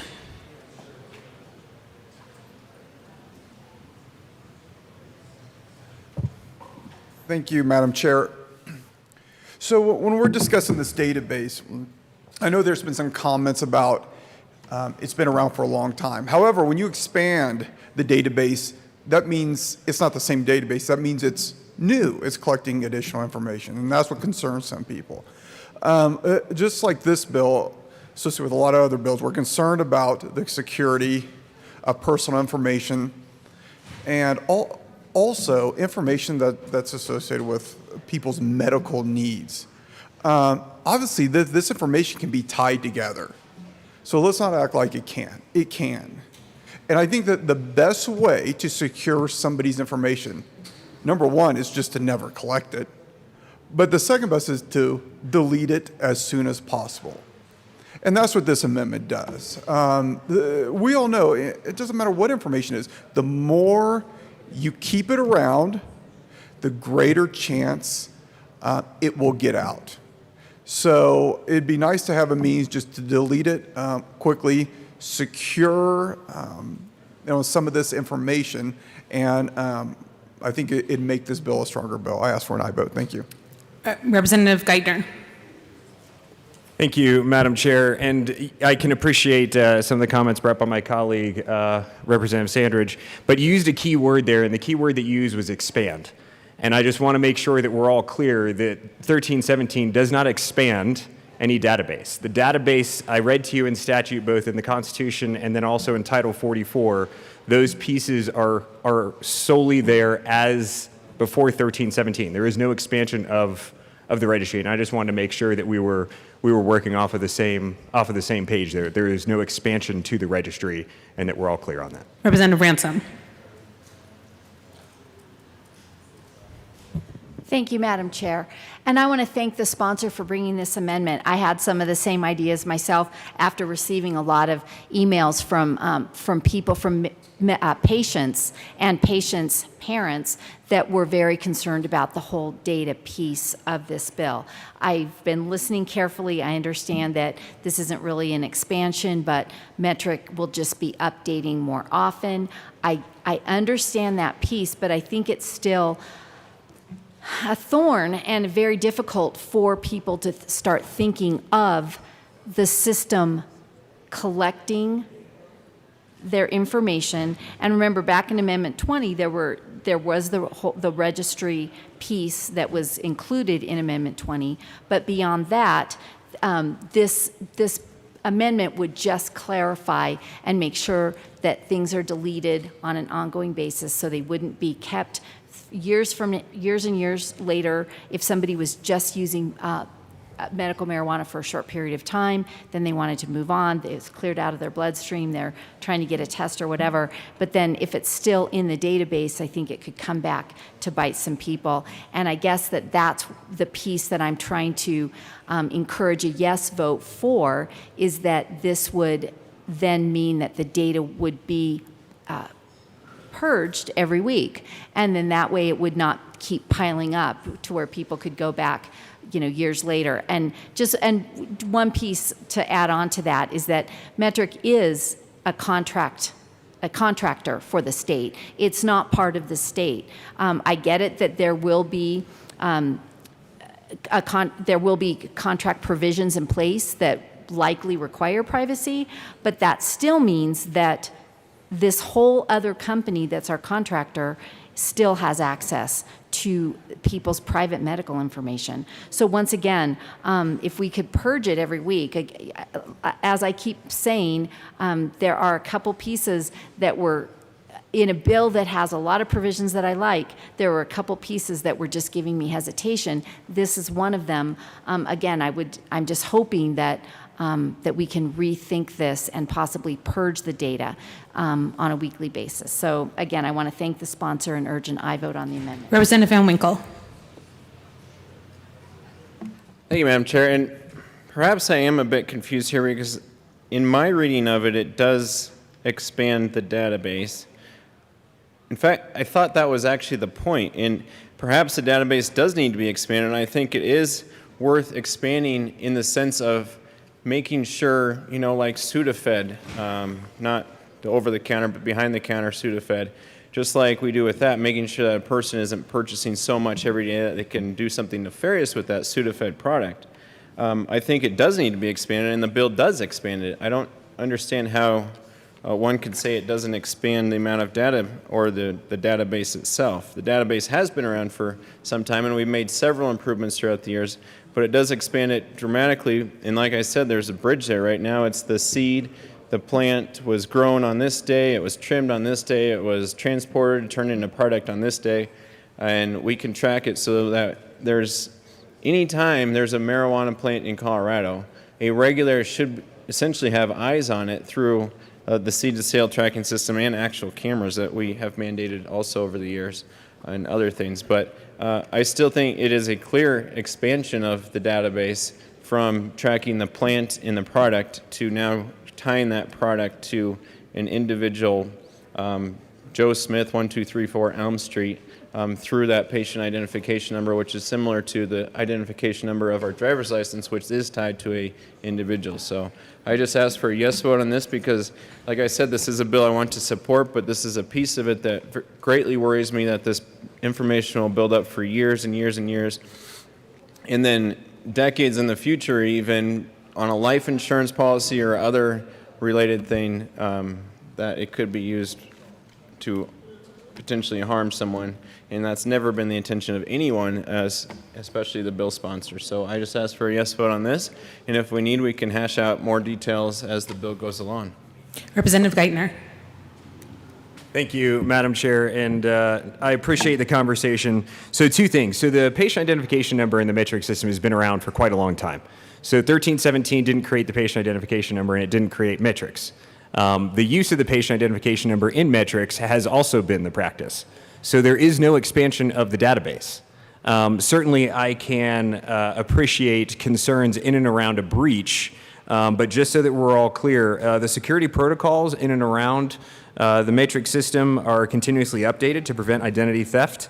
And also, to date, I don't know that there has been a single report yet of any data being breached with regard to the metric system and the unique patient ID that is associated there that is disassociated from name, address, and such. You know, our driver's license, I think we're talking a little bit of apples and oranges, right? Because, yeah, your driver's license does have a driver's license number to it, but on this very same document, that driver's license that I have in my wallet also has my address, also has my date of birth, also has that I'm an organ donor, those types of things. But the idea of the unique patient ID, that is the piece that is tracked in the metric system.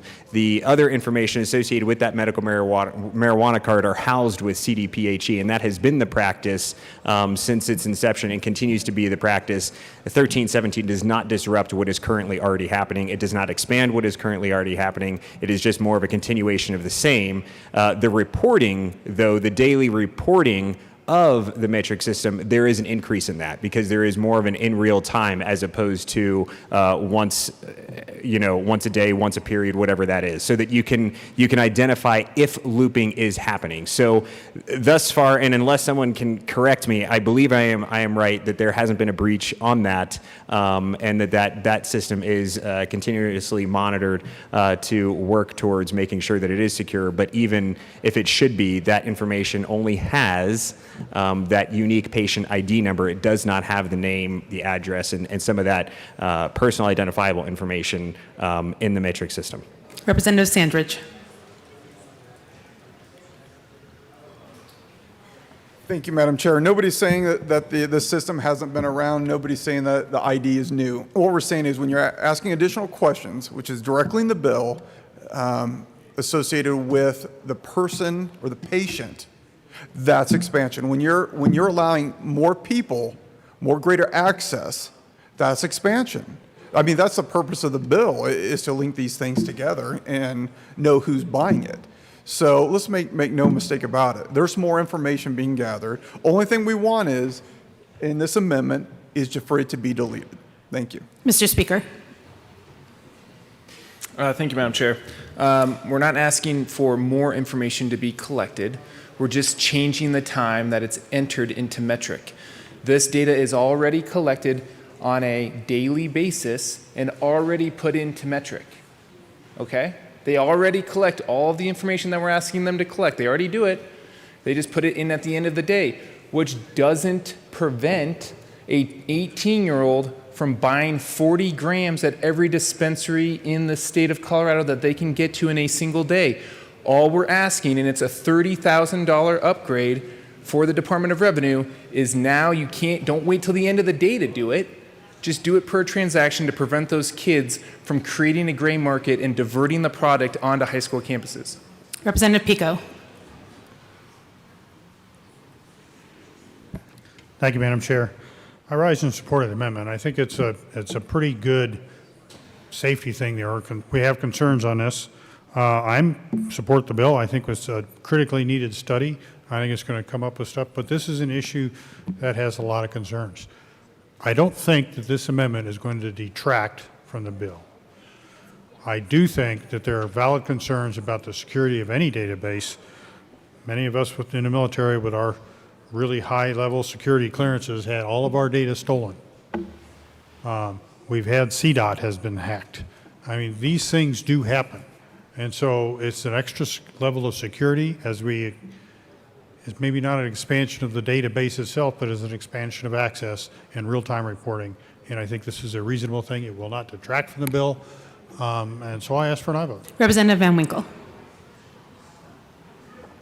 Thank you, Madam Chair. And I want to just be absolutely clear and ensure my motives are intact here. And my motive is not to allow in any way, shape, or form for an 18, 19, 20-year-old to buy excessive amounts of marijuana in a single day. In fact, I think it might be okay to make this real time versus occasional updates and make it and continuously monitor patient data to ensure that that's not happening. I'm not messing with that at all. What I'm just saying with this amendment is keep it confidential and occasionally, right now it says weekly. I'm open to changing that, but just keep it confidential and scrub the data from time to time.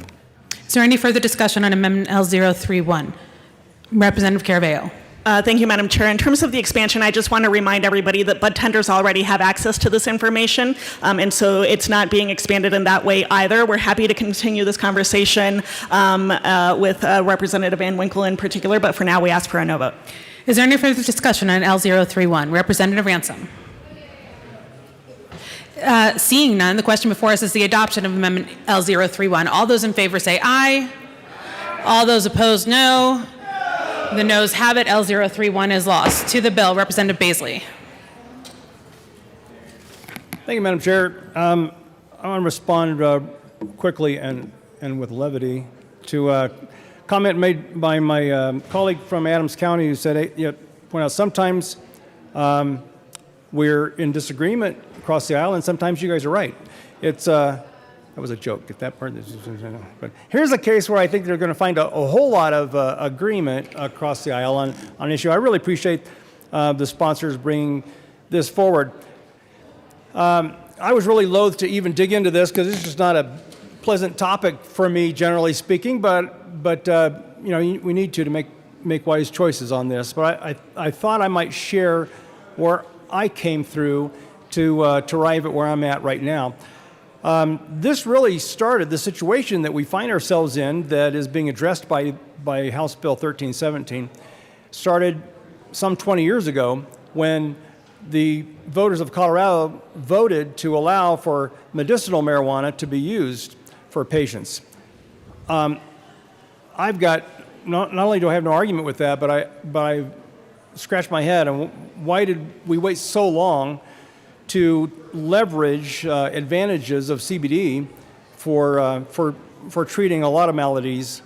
But the reason was because marijuana was coupled for so long with recreational use. So that, however, came about 9 years ago when the voters also said, let's legalize marijuana for recreational use in Colorado. But as the speaker pointed out earlier, the federal government is not on board with that notion. Therefore, that puts us at odds where we've got devil on one shoulder and angel on the other between medicinal use and recreational use. But the federal government does not sanction marijuana being consumed by folks at all. The result of that is the use of marijuana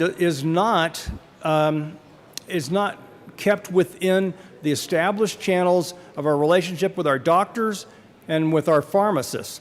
Therefore, we end up having to meet those challenges as a state because now that this has become an industry and Colorado is marching ahead as entrepreneurial spirits will do in the United States of America, they start finding better ways, more efficient ways to grow and to deliver the product and to even concentrate it. That's what we do as a culture, as an economy.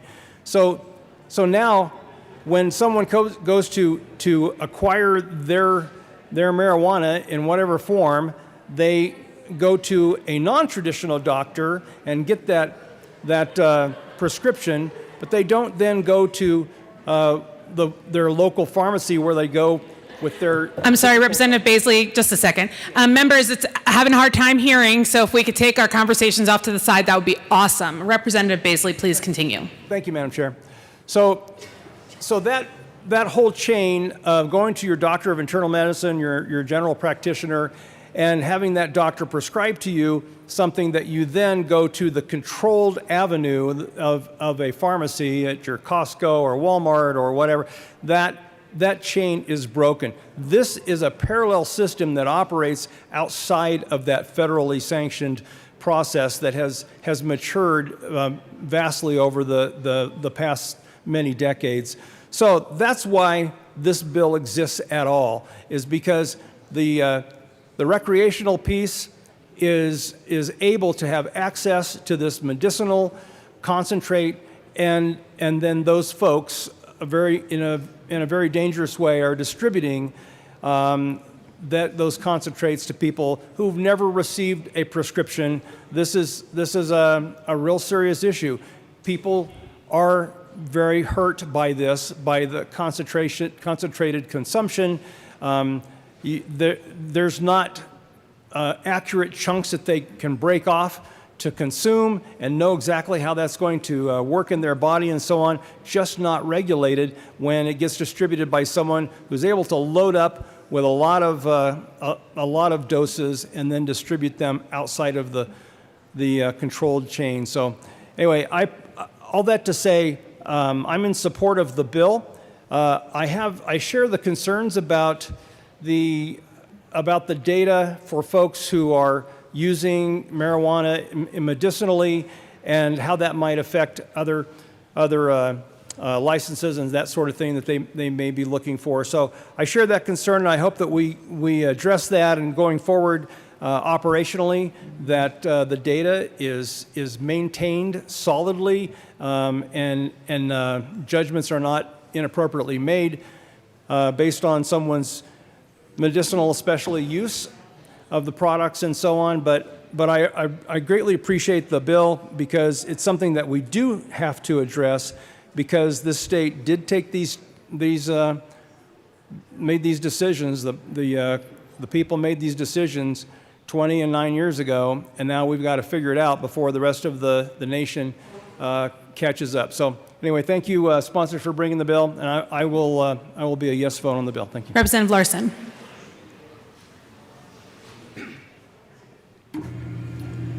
Thank you, Madam Chair. Members, I rise in strong support, and I cannot heap enough praise, frankly, upon Representatives Geithner, Caraveo, and indeed Speaker Garnett. Members, this is not a black and white issue. This is not a revisiting of the question of whether or not we are going to have legalized recreational or indeed medicinal marijuana in this state. But as the Speaker spoke to when he was talking about this bill, we legalized recreational use 10 years ago.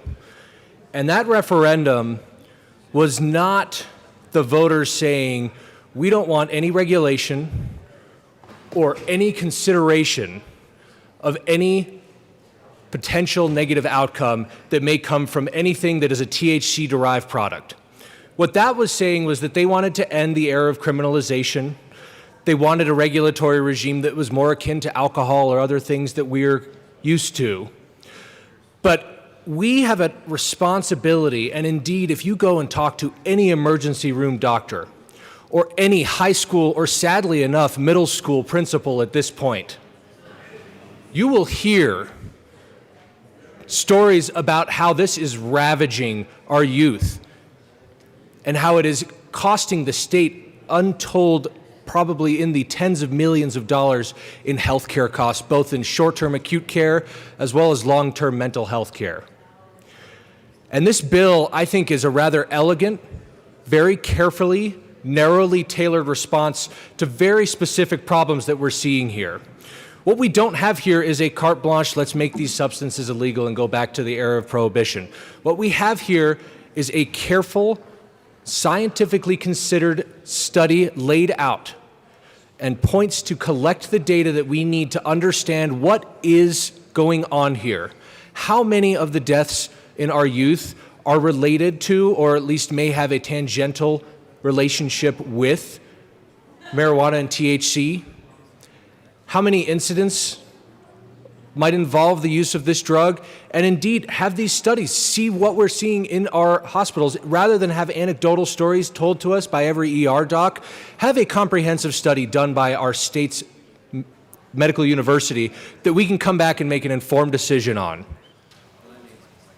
Addressing the issue of looping as well is something that has been indeed a huge issue in my district. I heard this all of the time when talking to voters, and not something that I would bring up to them and offer, but something that was registered as a concern organically by anybody that has a child in the school system now. Our state says that you cannot purchase recreational marijuana until you are 21 years old. But because of the medical system that we have a 3-year gap where an 18-year-old can go without parental knowledge and obtain a medical card and obtain doses in such a high amount that it would be unreasonable for the vast majority of people to reasonably consume in a week, much less a day. And there's a clear problem with this deviation. And I think this bill, frankly, addresses that. And moreover, it is bent over backwards to address the people that have legitimate medical uses. We heard from so many people who use these products to treat cancer, to treat seizures and other disorders, and the concern that they had. And the great thing was, members, in committee, those concerns were heard. And the amendments were drafted to the bill to ensure that that care and that access would not be hindered. But members, we can't afford to turn a blind eye to the fact that there is significant deviation going on and that these products are getting into the hands of people that we are not intending, being able to be accessed by an age group of people that our recreational laws do not allow to access without parental consent. So members, I think this is one of the better bills that we're going to see this session. This is us fulfilling our responsibility to the people of Colorado to not use our children and our youth as an experiment to see how drug policy can go wrong. We're getting ahead of the ball here. We're taking a measured, appropriate, data-backed approach, and we are definitely using a scalpel here rather than a blunt instrument. So I rise in strong support again and applaud all of the bill sponsors for all of their hard work. Representative Amabile.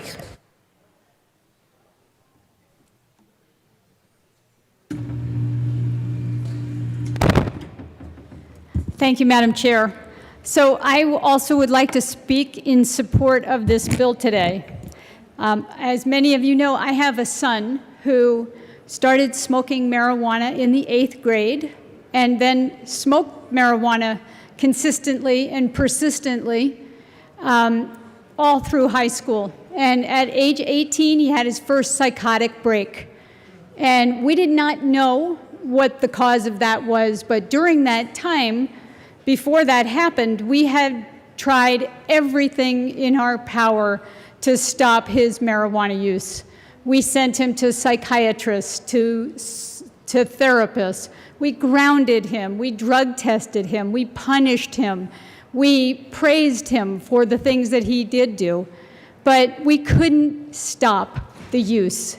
Everywhere he went, this product was available and in greater and greater concentrations and potency.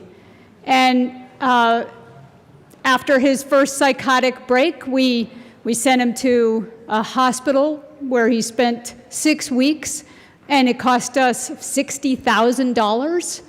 And they didn't fix it. They couldn't fix it. Today, he has schizoaffective disorder with co-occurring substance misuse, and he will never recover. and our family is broken as a result, and we will never be made whole.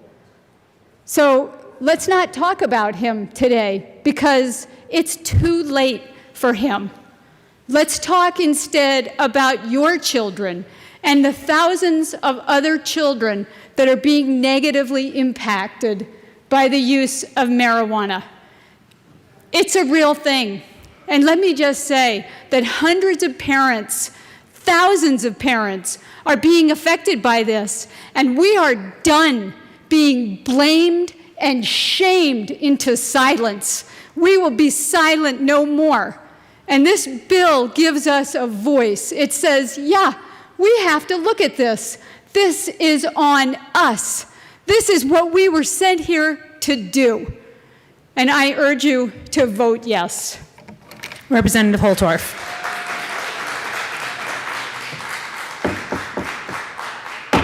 No clapping during cow. Thank you so much, Representative Holtorf. Thank you, Madam Chair, for maintaining the highest order of decorum in the chamber, but I do and am touched by those touching words. We know that in our culture and in our societies, and I'm going to keep this brief at the request of the Speaker, that the advancement of technology in the marijuana and hemp and other addictive chemical spaces, that chemistry is advancing, and it's almost advancing at lightning speeds. I even heard stories about their ability to crystallize these products, and as they go through this process, the intensity grows, the concentration grows, the potency grows to a level that may be near infinite as you do the chemical processes that people like me don't even know what they are. But it's out there, and it's not just an urban problem. We have it in rural Colorado as well. It's affecting our communities as much as it affects your communities. And really, for the kids that are out there in grade school,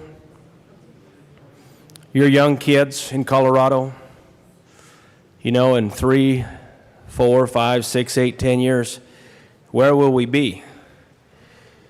Because we know that these mind-altering drugs, as they gain potency, are extremely dangerous. They're harmful.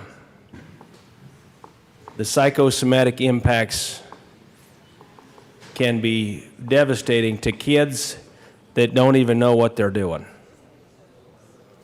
So I rise in support of this bill. I rise in support of this initiative in Colorado. I think we're years behind where we could be or should be to protect our youth. I think the drug culture and those that are in the space of intentionally processing and increasing potency and concentration for their own marketing and their own financial gain walk a very dangerous tightrope and only put our youth in harm's way. And not just our youth, I would say all of us as citizens, because adults can also fall prey to this, our young adults, and even older adults. I could tell you a story that I'm not going to tell you about a good friend of mine and neighbor. But I'm not going to tell that story at the request of the Speaker to be brief. I just want to say that we are moving in a positive direction, and we need to go farther. And I'm going to offer that in the coming years that we continue to move the needle to try to protect those that find themselves in harm's way.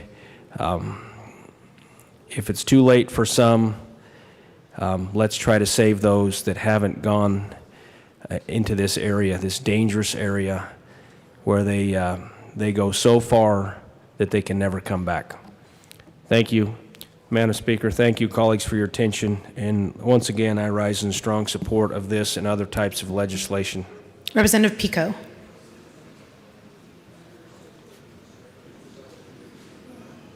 Thank you, Madam Chair. I rise in strong support of this bill.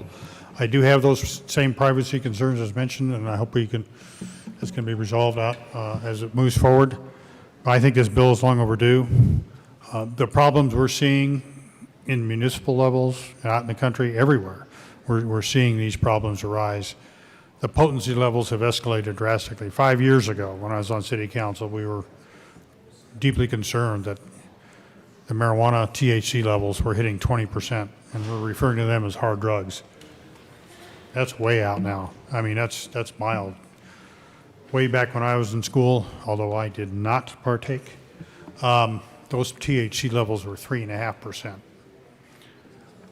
20% is hard level drugs. Now it's, as we're reading, the shatter, and that is shattering. I will tell one story. In Colorado Springs, we had we've had a number of cases. My police chief told me, although he couldn't substantiate that, but his belief was that 100% of the car accident fatalities were marijuana related. He couldn't prove it because he didn't have the data.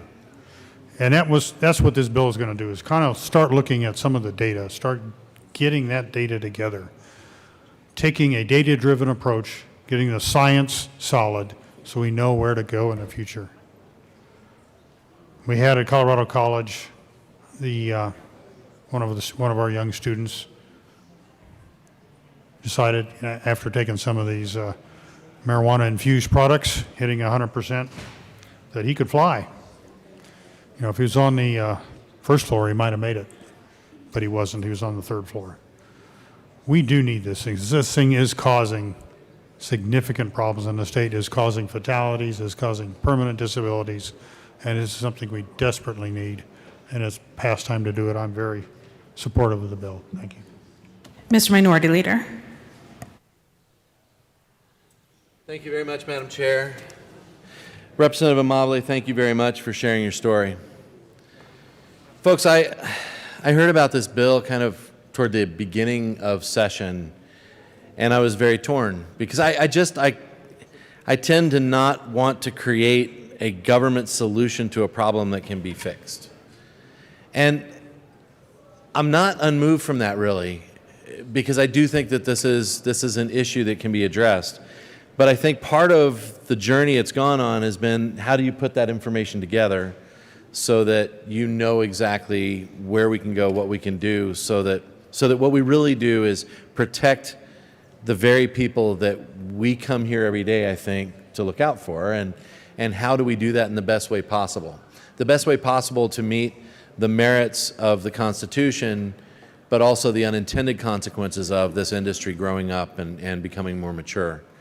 And so my direction on this had been, well, you know, what do you think, and what are you willing to consider about this? And really, truly, I had been interested in what could the industry do to make sure that there's no secondary market, that we do all the things we can do. And Mr. Speaker, to your point about dosage size, and especially on the medical side, how many doses, you know, can be meted out in a day, those are all concerns. And I think they're all things that could, in one way or another, be handled at sort of that commerce level of, we want to make sure that everything that I've certainly found with our marijuana industry is that they are incredibly capable of policing themselves. They're incredibly capable of making sure that when they look at an issue and a problem, that there is a solution that can be found for it. So I walked through that door, heard a lot more about it, heard a lot more of kind of what can be done and what this bill does. I'm comfortable with where we are with this bill at this point. I think, though, that there are a few more things that need to be worked on, and I'm fairly certain that those will be part of this discussion as it goes to the Senate, as we continue to chew through this. But But really, truly, I went from where I was very ambivalent and leaning toward the no to still an ambivalence, but I will vote for the bill. I think that it is a chance to make sure that we set down what we need to know, how we need to know it, and what kind of decisions we need to make.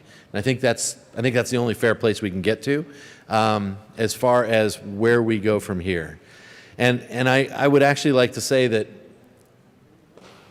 the amount of information being shared back and forth in this process has been nothing short of remarkable.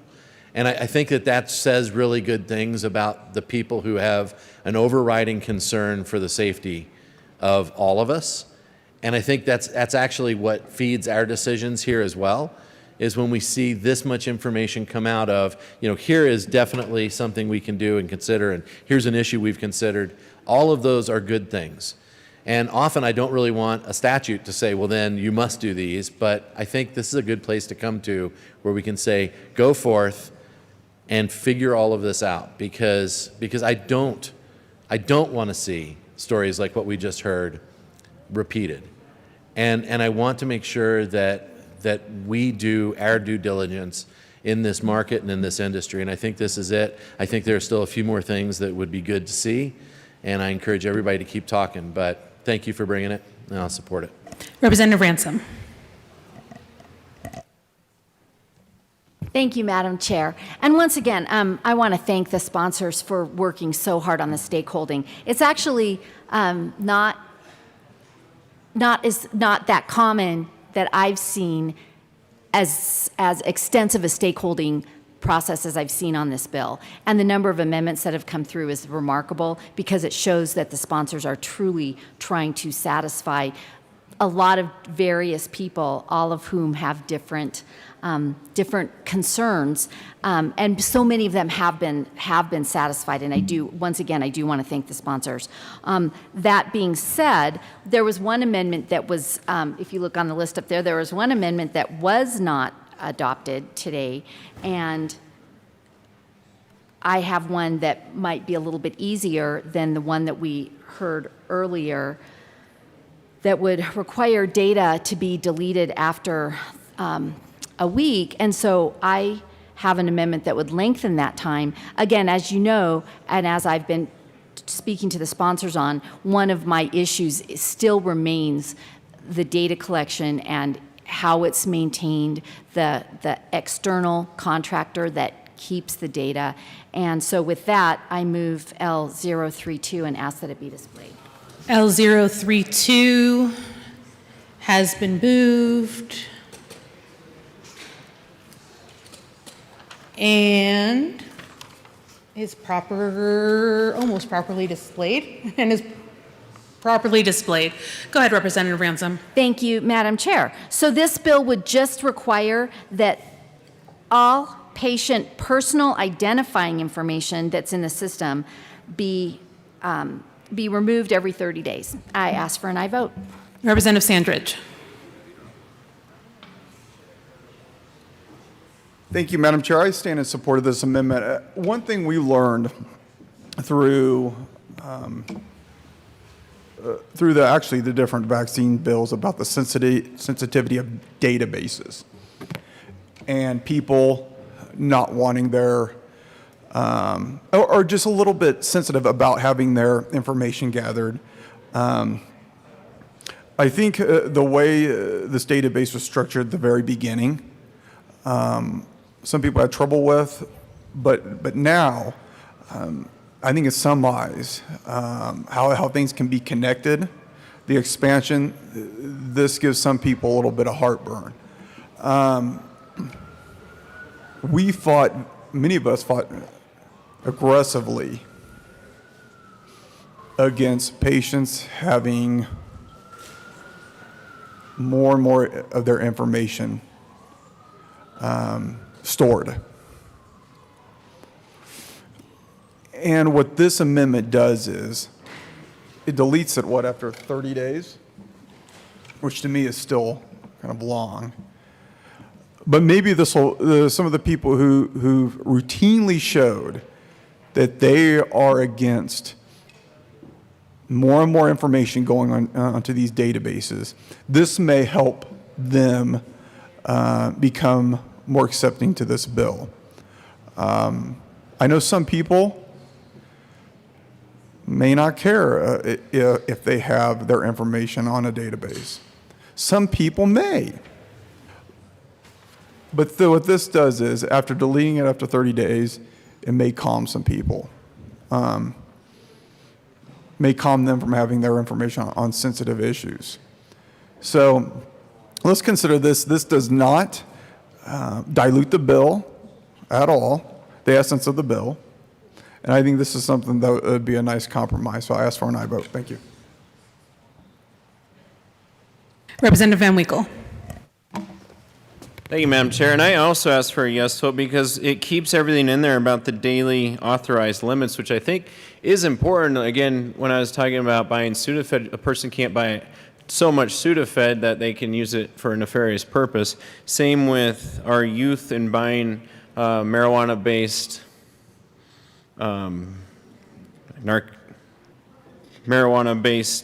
products.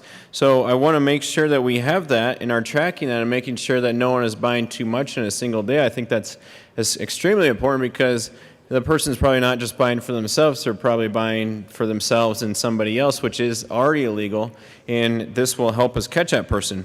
What the amendment does is it keeps all the daily things in there, but at least once a month goes in, so 12 times a year goes in and deletes the data. So again, that can't be used in a way that it should not be used in the future, whether from life insurance company or anyone else, or a leak that is, you know, I can see a kid applying for college and things like that, but if this database is breached or there's a leak or something, which happens, I mean, it happens to our banks and other high institutions in America, it can certainly happen to this database. And so I just ask for a yes vote. So even if there is something that goes wrong or something is used inappropriately, at least there's only in the past 30 days tracking in there. So I ask for a yes vote on this and thank the representative for bringing it forward. Mr. Speaker. Thank you, Madam Chair. And members, I would ask for a no vote on this today. Again, I think the metric system has a patient ID number, and it doesn't, from my understanding, and that's why we shouldn't make this decision today, and I'm happy to continue conversations with the members of the General Assembly as we move forward, because the way I read this, and I could be reading it wrong, but the way I read this is if I go and get my red card as a patient, there is personally identifiable information that is stored with CDPHE based on 20 years of us having this system set up. I'm a little nervous that if we were to adopt that information would be deleted and it might compromise the patient and their ability to get the red card. So again, Metric isn't personally identifiable information. Metric is just geared towards a patient ID number. If there's a concern somewhere down the line, I'm happy to set up a conversation with Metric. I'm sure they're tuning in. Thanks for all of your hard work at the Department of Revenue and through the MED. We can have that conversation to make sure that we can, talk about this. But again, to Representative Geiner's point from earlier before, there have been no examples over the last 20 years of any breaches of security and that data being leaked. So again, I would just urge a no vote here, but I'm happy to continue the conversation. Representative Van Winkle. Thank you, Madam Chair, and thank you, Mr. Speaker, for that. I do believe how I read it is it's Section D that pertains to sections that follows ABC and pertains to Section 8, Section 1, which is changing the seed to sale inventory tracking system to allow tracking of continuously monitoring and patient data. So this Section D is simply pertaining to this section of it, not the entire seed to sale tracking system. And I urge a yes vote. Let's get some confidentiality around the data piece, because this is, again, a bill that I want to come around and fully support and proudly proclaim my support, but I'm very worried about this data being used for potentially nefarious, completely unintentional of any bill sponsors or anyone in the Marijuana Enforcement Division, but being used poorly. So I think this would go a long way to easing that concern and getting many of us to a yes vote on this bill. So I ask for a yes on this, to at least when it comes to the personally identifiable information of their real-time sales, get that cleaned up once a month. So I ask for a yes vote. Representative Geithner. Thank you, Madam Chair. I think that there was a good point that was brought up, and that is the potential disruption that this could cause, this particular amendment could cause, whether it's 7 days or 30 days, and making sure that does that patient then need to re-enroll? I think the idea certainly is worth exploring, and I'm happy to have those conversations as well as we continue to work on 1317. But I also wonder if it even sounds like a possible bill concept, because I think that as you look at particularly whether it's 30 days or 7 days, and I would think that every 30 days would be a little less, would drive a lower fiscal note than every 7 days. But the potential disruption to patients and having to continuously re-enroll into the system and that sort of a thing, I think exploring all of that through its own bill might actually be the better way to go, so that we can capture all that, we can get a good fiscal analysis as to what that does and the cost that the state would bear for doing that. And so certainly happy to continue those conversations. I'll be a no on this amendment for right now as we continue that conversation. But certainly I think it's worth considering what is the fiscal aspect of that as well. And even more importantly, what is the potential disruption to patients as they are continuously disenrolled or deleted from the database and then continuously having to re-enroll each time. I think there's another aspect of the bill that actually talks about patients that are homebound. And specifically, what friction point might that cause where you have a patient that is homebound that is then continuously having to go back and re-enroll? I think certainly that's not something that I would want to necessarily do, and I don't know that this amendment goes far enough in exploring what that potential impact would be. So I'll be a no on this. I would not want to disrupt parents. I would not want to disrupt those that we have actually identified in the bill that are homebound, and their need to potentially continuously re-enroll into in order to access the medicine that they would need. So thank you, members. Representative Van Winkle. Thank you, Madam Chair. And I think there's a bit of confusion there, because this doesn't make the patient do anything. It doesn't make the patient re-sign up for their red card every month or anything like that. This is simply the seed to sale tracking system and clearing that data out once a month. It doesn't make the patient do anything whatsoever.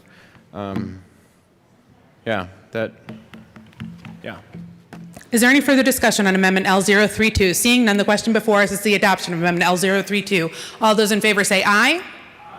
Opposed, no. The noes have it. L032 is lost. Representative Ransom.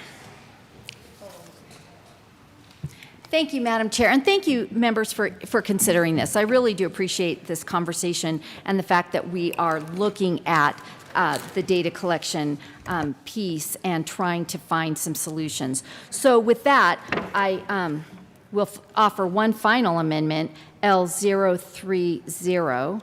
I move L030 and ask that it be displayed. Amendment L030 has been moved and thank you. Is properly displayed. Representative Ransom. Thank you, Madam Chair. This amendment would not require purging of any kind, purging of data. It just requires that all the information, any data collected, would be confidential and not be shared with anyone unless it was necessary to complete the sale. With that, I urge an aye vote. Representative Van Winkle. Thank you, Madam Chair, and thank you for this amendment. I hope this can be viewed as a compromise between having to scrub the data every week or every 30 days, and simply it doesn't scrub the data at all. It just says it shall be kept confidential. And so I think that would at least help us a little bit. I think it's in line with the Constitution and does absolutely no harm whatsoever to the bill or change anything in the bill, so I ask for a yes vote. Representative Geithner. Thank you, Madam Chair. And so, members, maybe there is some conversation to have here with this. We'll see. But I would like to point out that the Colorado Constitution actually already talks about who has access to particular data. And it says, no person shall be permitted to gain access to any information about patients in the state health agency's confidential registry or any information otherwise maintained by the state health agency about physicians and primary care givers.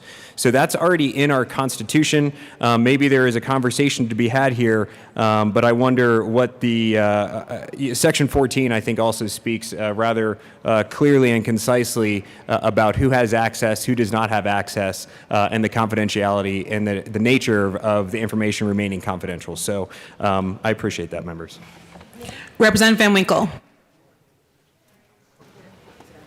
Thank you, Madam Chair. And that's entirely correct. That is a quote from the Constitution. I want to make sure the bill is constitutional, and this is complete within the spirit of it. So I think that adding confidentiality to the subsection on this new data that's being collected, or that bridge I was talking about earlier, I think it's just entirely in line with the Constitution. I want to help make it clear. I'll step aside. Thank you, Mr. Speaker. Mr. Speaker. Sorry, thank you, Madam Chair. Sorry, Representative Van Winkle, for just coming up and creeping on you. Listen, I think we all share the intent. I'm fine accepting L030. I appreciate the work on this issue. If for some reason we're missing something and we need to fine-tune something with MED, I just hold that reservation. But I am fine moving forward with L030, and thank Representative Branson for bringing it forward. Representative Geithner. Perhaps this one looks like belts and suspenders, and I just really wanted to come up here and say belts and suspenders. So yes, please vote yes on L030. Mr. Speaker. Thank you, Madam Chair. And I'll just say one thing. Obviously, the intent of the legislation is to cut down on looping, to make sure that kids aren't going in and buying more than their daily limit. I think we all share that value and that concern. So if for some reason this amendment prohibits us from doing that, I'll ask that the Senate fine-tune that a little bit. But again, thanks to the members for bringing this forward. Seeing no further discussion, the question before us is the adoption of Amendment L030, also known as belts and suspenders. All those in favor say aye. Aye. Opposed, no. The ayes have it. L030 is adopted. Representative Carver.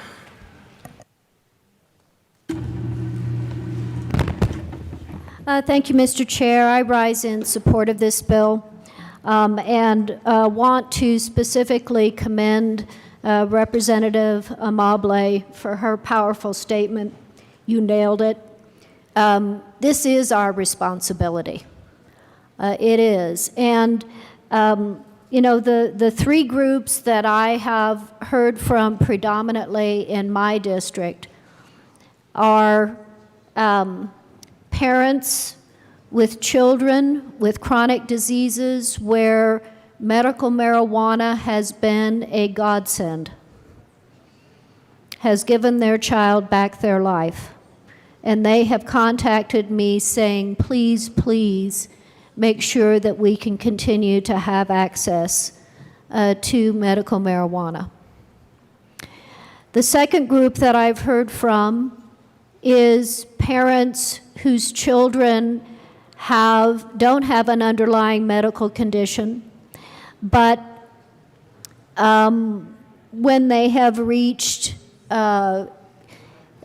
they have had their health negatively impacted by consuming high THC potency. Some very severe reactions.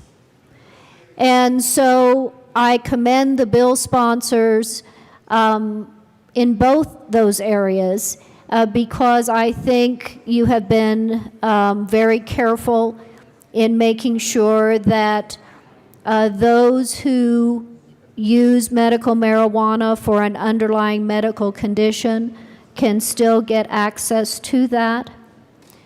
And I think in a way that it is so important that when we are looking at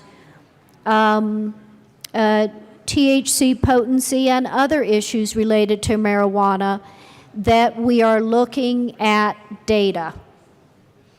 And so I think this bill, in a very important way, has research elements and data from coroners and other sources so that moving forward, we can ensure that we've got good data on health effects to do our job in this area. And again, Representative Mobley nailed it. This is our job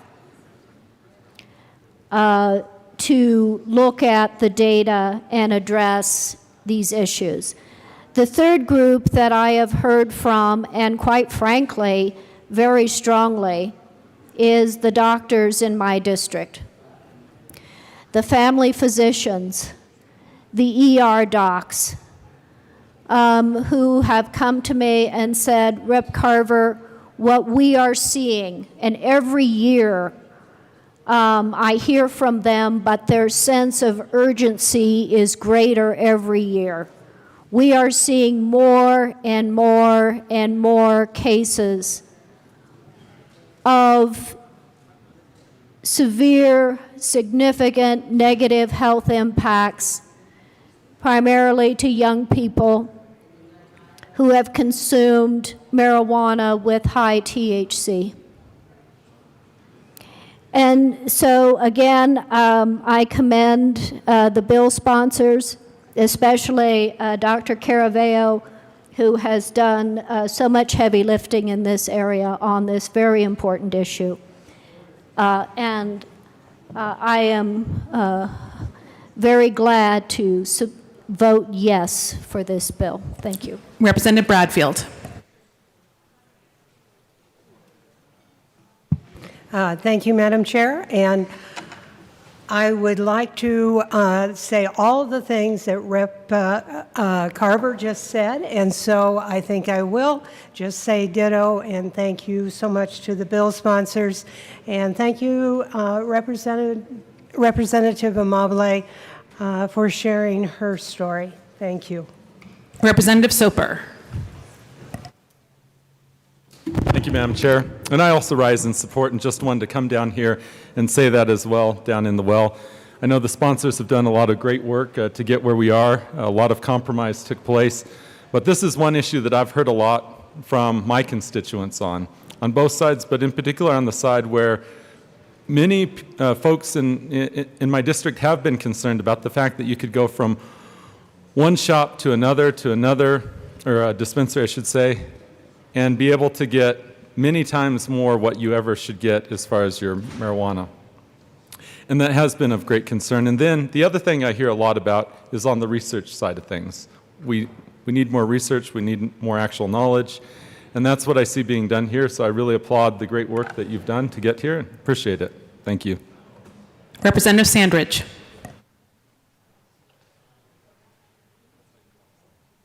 Thank you, Madam Chair. I think with this bill has a lot of great intentions. And this is one of those bills where I hope the intentions actually evolve and work. I know this bill does some research or requests some research, but I think as we move forward with this bill, we tread very lightly and be methodical in how we structure this bill. I know this bill requests more answers, more research, but there's a lot of things we already know about marijuana. And if we go back through history, I remember when no states, before any states have legalized marijuana, many years ago, it was the #1 cash crop in the United States. And that's with the government regulating and making it illegal. #1 cash crop. So let's not even think that if we put in a new rule, a new law, that it's going to change that much. That if we make it packaging into 10 pieces instead of 1 piece, you're going to deter anyone's behavior. So hopefully this bill won't evolve into what happened decades ago, where the government spends tons of money, throws more people in jail, and it's the #1 cash crop in the United States. It would be nice if we had a button and we could push and people would stop doing things. But it's naive to think that a few changes in regulations and a few changes in packaging, you're really going to change anything. And what I don't want is the government to spend more money, throw more people in jail, and then nothing really changes. So I want to be truthful. I want to make sure that as we move forward, we recognize the research we already have. There's already a lot of research. And the research is, it's difficult to stop people from doing this.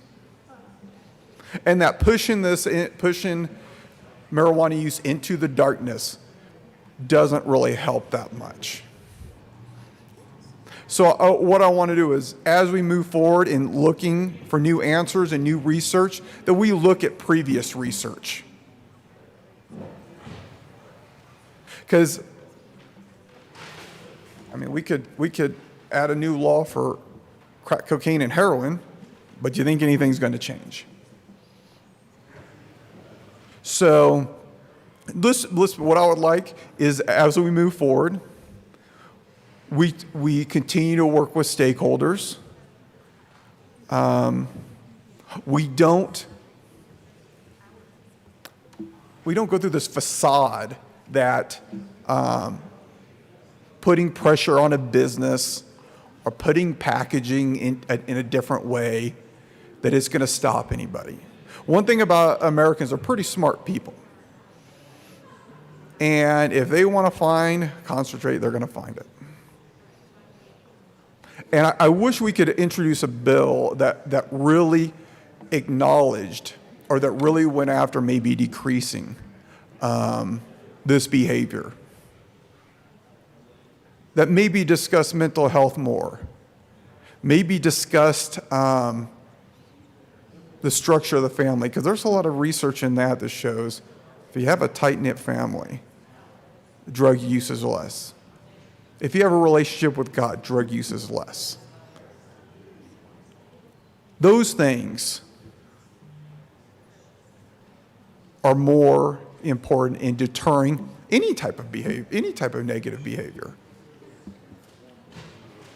So, and more or less understanding why people turn to concentrates at a young age. The glorification of this, the peer influence of this. But let's not move, as we move forward, let's remember, when it was 100% illegal, it was the top cash crop in the United States. Remember all the money we spent on the war on drugs, and then remember how we absolutely lost. So let's look at the previous research. And I hope this bill doesn't turn out just to be another strain on the marijuana industry, criminalizing more people, throwing more names in a database, and then we find no difference in young people doing these types of drugs.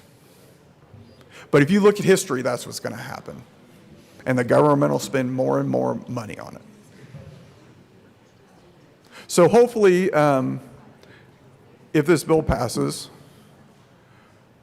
we can run other bills to really attack the causal factors behind young people turning to these types of concentrates. So I'm still deciding. So thank you for your time. Representative McKean.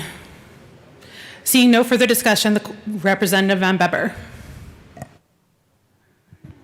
Thank you, Madam Chair. I'll make this brief, as I can sense that that's the need right now. But I will say this.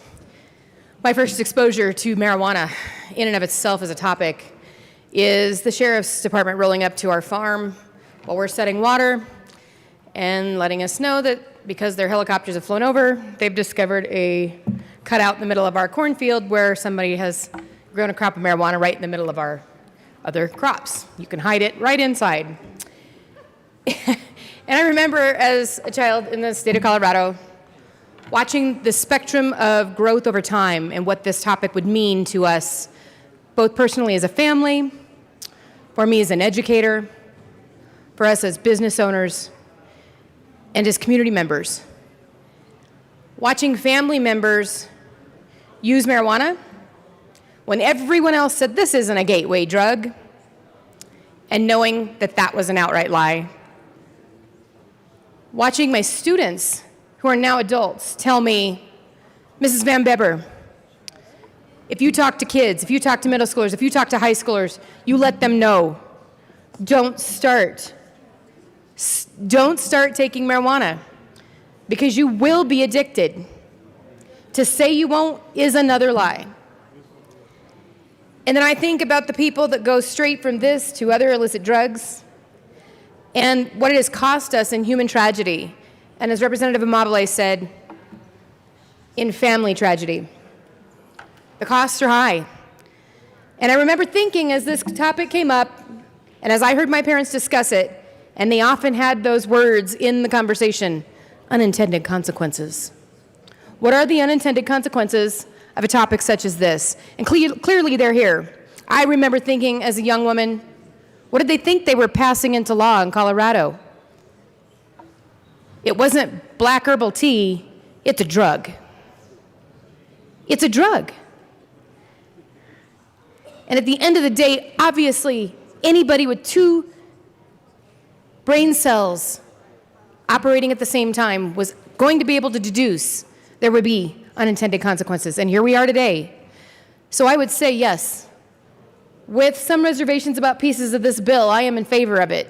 But what I would also say is, I wish that the cart had been behind the horse the entire time. As an old country homily, Representative Holtorp will appreciate this. We let them out of the barn, and it's a hard thing to get them back in. And we did it too late. This should have been a conversation that happened before we ever legalized. From a constituent point of view, this should have been done before we allowed the drug to be purchased. What took us so long? I hope we as a legislature think long and hard about policy when we say it should happen, especially when the rest of the nation has enough forethought to be patient and wise about something like a drug.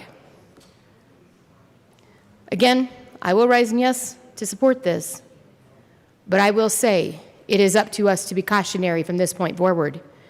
As the technology changes, as the drugs morph into different things over time, as ingenuity and entrepreneurialism take root in the things that are killing our children. I appreciate your time, Madam Chair. I appreciate your listening, Chamber, as this is a topic I see day in and day out. Thank you for bringing it to our attention. I wish it had been sooner, and I hope it is everything we hope it to be to stop the destruction of Colorado youth. Representative Will. Thank you, Madam Chair. It's an honor to serve with you. And I'm probably the last person to come up and talk on this subject, but I've enjoyed the testimony and listened to all of it. And I do just want to say that I have grandkids that I care very much about, obviously, and I care about everyone's kids and their children. And so all the testimony's been good. And I want to commend the bill sponsors for this bill because it is good stuff. And you know, I don't know all the ins and outs of the bill. I've looked at it. I think there's maybe it's not perfect. I think any bill is, but I got to tell you, I know very little about the devil's lettuce. Okay, but I'm going to support this bill. So thank you. Seeing no further discussion, the question before us is the adoption of House Bill 1317. All those in favor say aye. Aye. Opposed, no. The ayes have it. 1317 is adopted. Madam Assistant Majority Leader Gonzalez Gutierrez. Thank you, Madam Chair. I move to. Can I say that right now? Okay, yeah, I move to lay over the balance of the calendar until later today. The balance of the calendar will be laid over until later today.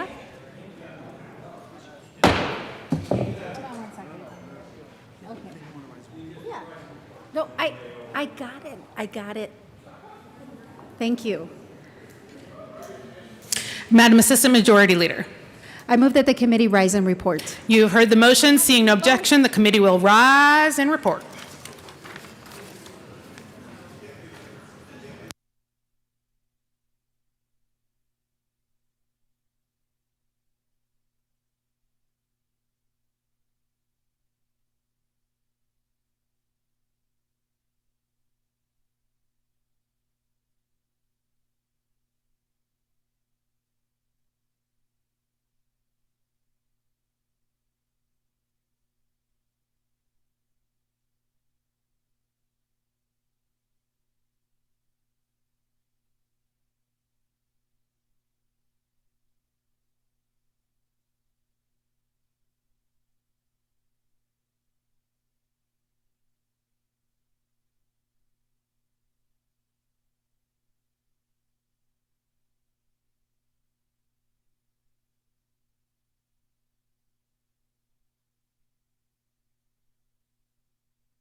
The House will come back to order. Mr. Gregorio, please read the report of the Committee of the Whole. Mr. Speaker, your Committee of the Whole begs leave to report as under consideration the following attached bills, being second reading thereof, makes following recommendations thereon. House Bill 1310 is amended. House Bill 1315 is amended. House Bill 1317 is amended. Passed on second reading in order engrossed and placed on the calendar for third reading and final passage. Senate Bill 106, Senate Bill 151 is amended. Senate Bill 166 is amended. Senate Bill 189 passed on second reading and ordered revised and placed on the calendar for third reading and final passage. Representative Michelson Janae. Members, you have heard the motion. There are amendments at the desk. We will start on House Bill 1315. Mr. Gregorio, please read the title to the Van Winkle Amendment L018 to 1315. Representative Van Winkle moved to amend the report of the Committee of the Whole to reverse the action taken by the committee not adopting the following Van Winkle Amendment L18 to House Bill 1315 to show that said amendment passed and that House Bill 1315 as amended passed. Representative Van Winkle. Thank you, Mr. Speaker. I move the first Van Winkle amendment to House Bill 1315 and ask for a yes vote. This would remove from the bill the fees that result from driving while high and driving while drunk offenses. Thank you. Representative Van Winkle has been properly moved and displayed. Representative Herod. Thank you, Mr. Speaker. So I did have a chance to speak with some folks who are working on this issue. These fines are rarely ever assessed. It brings in a revenue of less than $4,000 for the entire, every judicial district. MAD is on board with this bill. They do think that this is an important measure with some of the restorative justice principles they've added to not only their work, but this bill, and we've approved that. So I do ask for a no vote on this amendment today. Seeing no further discussion, the question before us is the adoption of the first Van Winkle Amendment to House Bill 1315 L018. Mr. Gregorio, please open the machine and members, please proceed to vote. Representative Williams, how do you vote? Yes. Representative Williams votes yes. Representative Neville, how do you vote? Yes. Representative Neville votes yes. Representative Jackson, how do you vote? No. Representative Jackson votes no. Representative Judah, how do you vote? No. Representative Judah votes no. Representative Ortiz, how do you vote? No. Representative Ortiz votes no. Representative McLaughlin, how do you vote? No. Representative McLaughlin votes no.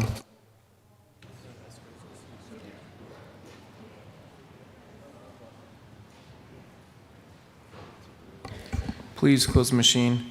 With 22 aye votes, 41 no votes, and 2 excused, the first Van Winkle amendment to the report of the Committee of the Whole is lost.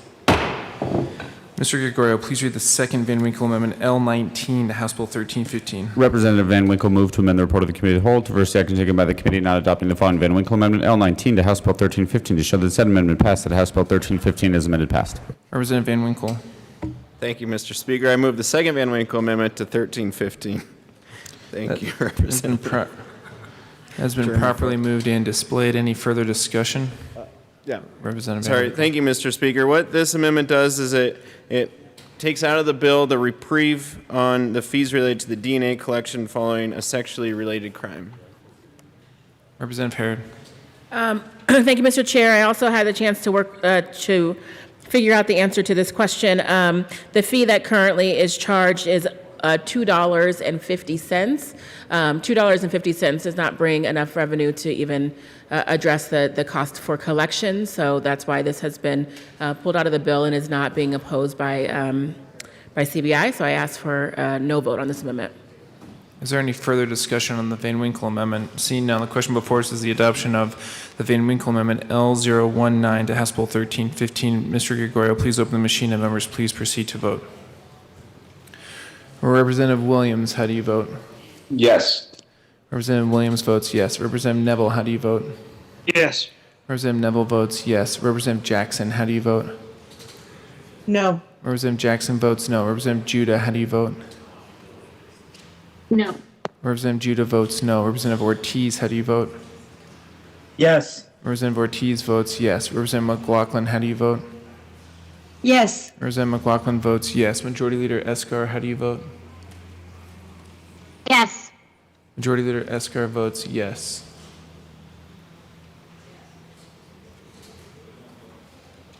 Please close the machine. With 31 aye votes, 33 no votes, and 1 excuse, the second Van Winkle amendment to the report of the Committee of the Whole is lost. Mr. Gregorio, please read the third Van Winkle amendment L032 to House Bill 1317. Representative Van Winkle moved to amend the report of the Committee of the Whole to reverse the action taken by the committee in not adopting the following ransom amendment L32 to House Bill 1317 to show that said amendment passed and that House Bill 1317 is amended passed. Representative Van Winkle. Thank you, Mr. Speaker. And this goes back to the long conversation we had on the data privacy piece. What the amendment would do if we voted on it would be to delete that data every 30 years to ensure that it can't be used for a, I don't know, nefarious or 30 days. Yes, I'm sorry. Thank you, Representatives. I think it's a conversation that is going to continue to be had, and I've talked to both the bill sponsors. They're open to discussions on the topic. I hope it's something that can be fixed quickly, and so I withdraw the Van Winkle amendment. Thank you, Representative Van Winkle. All right, there are no other amendments at the desk. The question before us is the adoption of the report of the Committee of the Whole. Mr. Gregorio, please open the machine, and members, please proceed to vote. Representative Williams, how do you vote? No. Representative Williams votes no. Representative Neville, how do you vote? No. Representative Neville votes no. Representative Jackson, how do you vote? We're on the report of the Committee of the Whole. Representative Jackson votes yes. Representative Judah, how do you vote? Yes. Representative Judah votes yes. Representative Ortiz, how do you vote? Yes. Representative Ortiz votes yes. Representative McLaughlin, how do you vote? Yes. Representative McLaughlin votes yes. Representative Escar, how do you vote? Yes. Representative Escar votes yes. Please, Representative Snyder, please close the machine. With 41 aye votes, 23 no votes, and 1 excuse, the report of the Committee of the Whole is adopted. Assistant Majority Leader Gonzalez Gutierrez.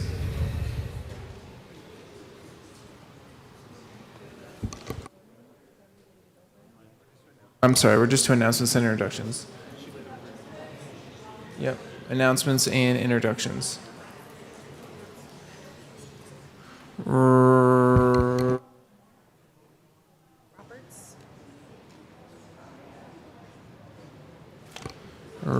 Representative Roberts. Thank you, Mr. Speaker. Business Affairs and Labor Committee, we're going to meet upon adjournment, so let's call it 1:45. 15 minutes for Business Affairs and Labor downstairs in room 112. We have Senate Bill 91 and Senate Bill 259. Representative A. Valdez. Thank you, Mr. Speaker. Energy and Environment, we will not be meeting today due to time constraints. We will move the bill that we were going to hear 1324 today to first thing up tomorrow. It's going to be a long one tomorrow, but for today, no committee. Representative Weissman. Thank you, Mr. Speaker. Updated Judiciary Committee announcement. As you can see, we're running a bit late here. Judiciary will meet when the on adjournment committees are done, hopefully 2:30. I'll keep in touch.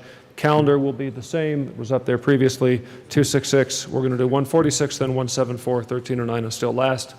Old State Library, 2:30-ish. Representative Wantine. Thank you, Mr. Speaker.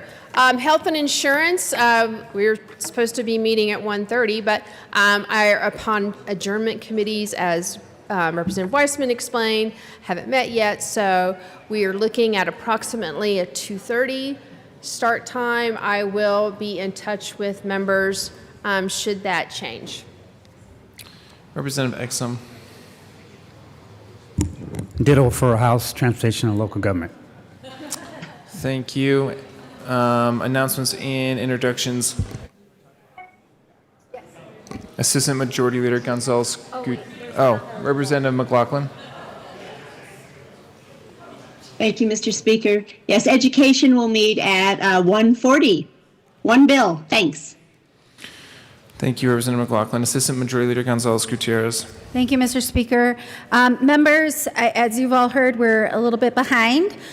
So we're going to break for upon adjournment. We're going to then have afternoon committee. Our goal is to be back here no later than 5:15, 5:30 for call of the House to resume this afternoon with some more special orders. So be prepared and keep an eye on your phones. And with that, Mr. Speaker, I move that the House stand in recess until later today. Seeing no objection, the House will stand in recess till later today.